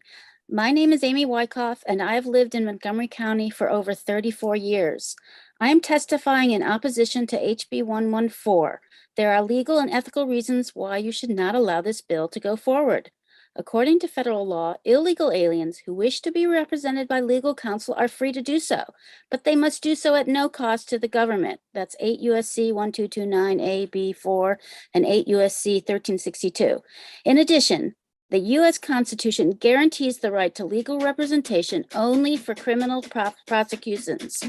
Most immigration proceedings, including removal proceedings, are civil and therefore do not trigger the Sixth Amendment right to free counsel. The Supreme Court has ruled that deportation is not a punishment, but rather a civil administrative procedure whereby an alien is returned to their homeland. Providing free representation to illegal aliens is also unethical because it is unfair to citizens and legal residents who are required to pay out of pocket for their own civil proceedings, like foreclosure or divorce. In addition, citizens and legal residents are paying through their taxes for illegal aliens to have this free service. Allowing one group of people to have something for free paid for by another group of people who do not receive the service themselves causes divisions by telling residents that certain segments of the population are more important than others. According to HB 114, the state of Maryland would set aside a whopping $8 million per year for this legal defense fund. This money would be added to the already high fiscal burden of illegal immigration in the United States, estimated at $116 billion. This bill would also make Maryland a magnet for further illegal immigration to the state and tells the world that our immigration laws are not meant to be taken seriously. I therefore respectfully request an unfavorable report on HB 114. All right, thank you. We will now take the questions from Delegate Arikan, then Delegate McComas. Delegate Arikan, go ahead. Thank you, Mr. Chair. Actually, Ms. Rendell answered a lot of my questions in her response to Delegate Williams, so I just wanted to thank her for being here and thank her for being so articulate. Okay. Delegate McComas. I'll be brief. I think what I'm kind of wondering is that are there unintended consequences if we pass this bill, such as an incentive to come to the United States?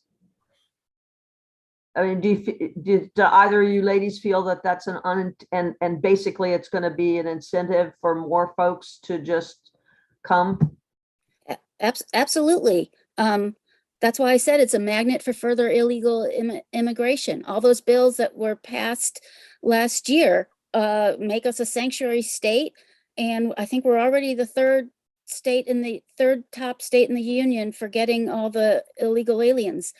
I mean, you know, being an American citizen is a privilege, and countries all over the world have much stricter enforcement of their immigration laws. Is the more existential threat that we do this, we create open borders, and if a country doesn't have a border, is it still a country?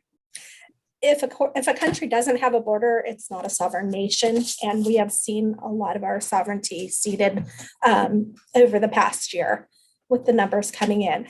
We have a right to determine who comes into this country. We are the most generous nation. We have over 1 million legal, I'm saying legal individuals who come into this country, and over 1 million that are coming illegally. Last year alone, there were over 2 million individuals who came across illegally. Moreover, I want to respond really quickly to your other question. This bill requires outreach into the community, the Know Your Rights. It actually spends taxpayer money on soliciting people so that they spend even more taxpayer money. Thank you. Delegate Cox. Thank you, Mr. Chair, and thank you, Ms. Rendell and Ms. Waychoff for appearing today and testifying on this important information that you've brought to the committee. I just wanted to quickly mention, I think there are two issues, at least, that we're hearing today. One is whether or not we should be advocating for illegal migrants as it is. And the other one is to actually go beyond what any country on earth does and force the taxpayer of a citizen of a nation to fund those illegal migrants to receive a civil lawyer. Do you believe that $8 million a year, that $40 million in 5 years, is a wise thing for Maryland taxpayers to be paying for, regardless of anyone's position on the issue of whether illegal migrants should be advocated for at all? I believe that there would be a better use of that money, directing the funds to Marylanders who are struggling economically, and those who are here, those citizens, and those who are here legally. If you don't, it will act as a magnet for more illegal immigration. In fact, in my county and in my district, I'm told that I just heard testimony recently in our delegation hearing that upwards of 13,000 citizen children don't have the guarantee of a regular meal every day. And yet we want to take their parents' taxpayer dollars and pay for lawyers for people who came in here illegally, entered this country in violation of the law. And certainly I support asylum laws if they want to make their case, because we all support that. That's not the issue here. The issue is forcing the taxpayer to pay for lawyers for individuals who knew or should have known that they would have to navigate the system, just like any other country. So I thank you for coming today. Appreciate it. Seeing no further questions, that concludes the testimony for our final bill of the day for House Bill 114. Thank you all very much for coming to testify. Thanks to everyone for coming to testify today. This concludes at 6 o'clock the testimony here today from the House Judiciary Committee. We will be back tomorrow with 2 bills. And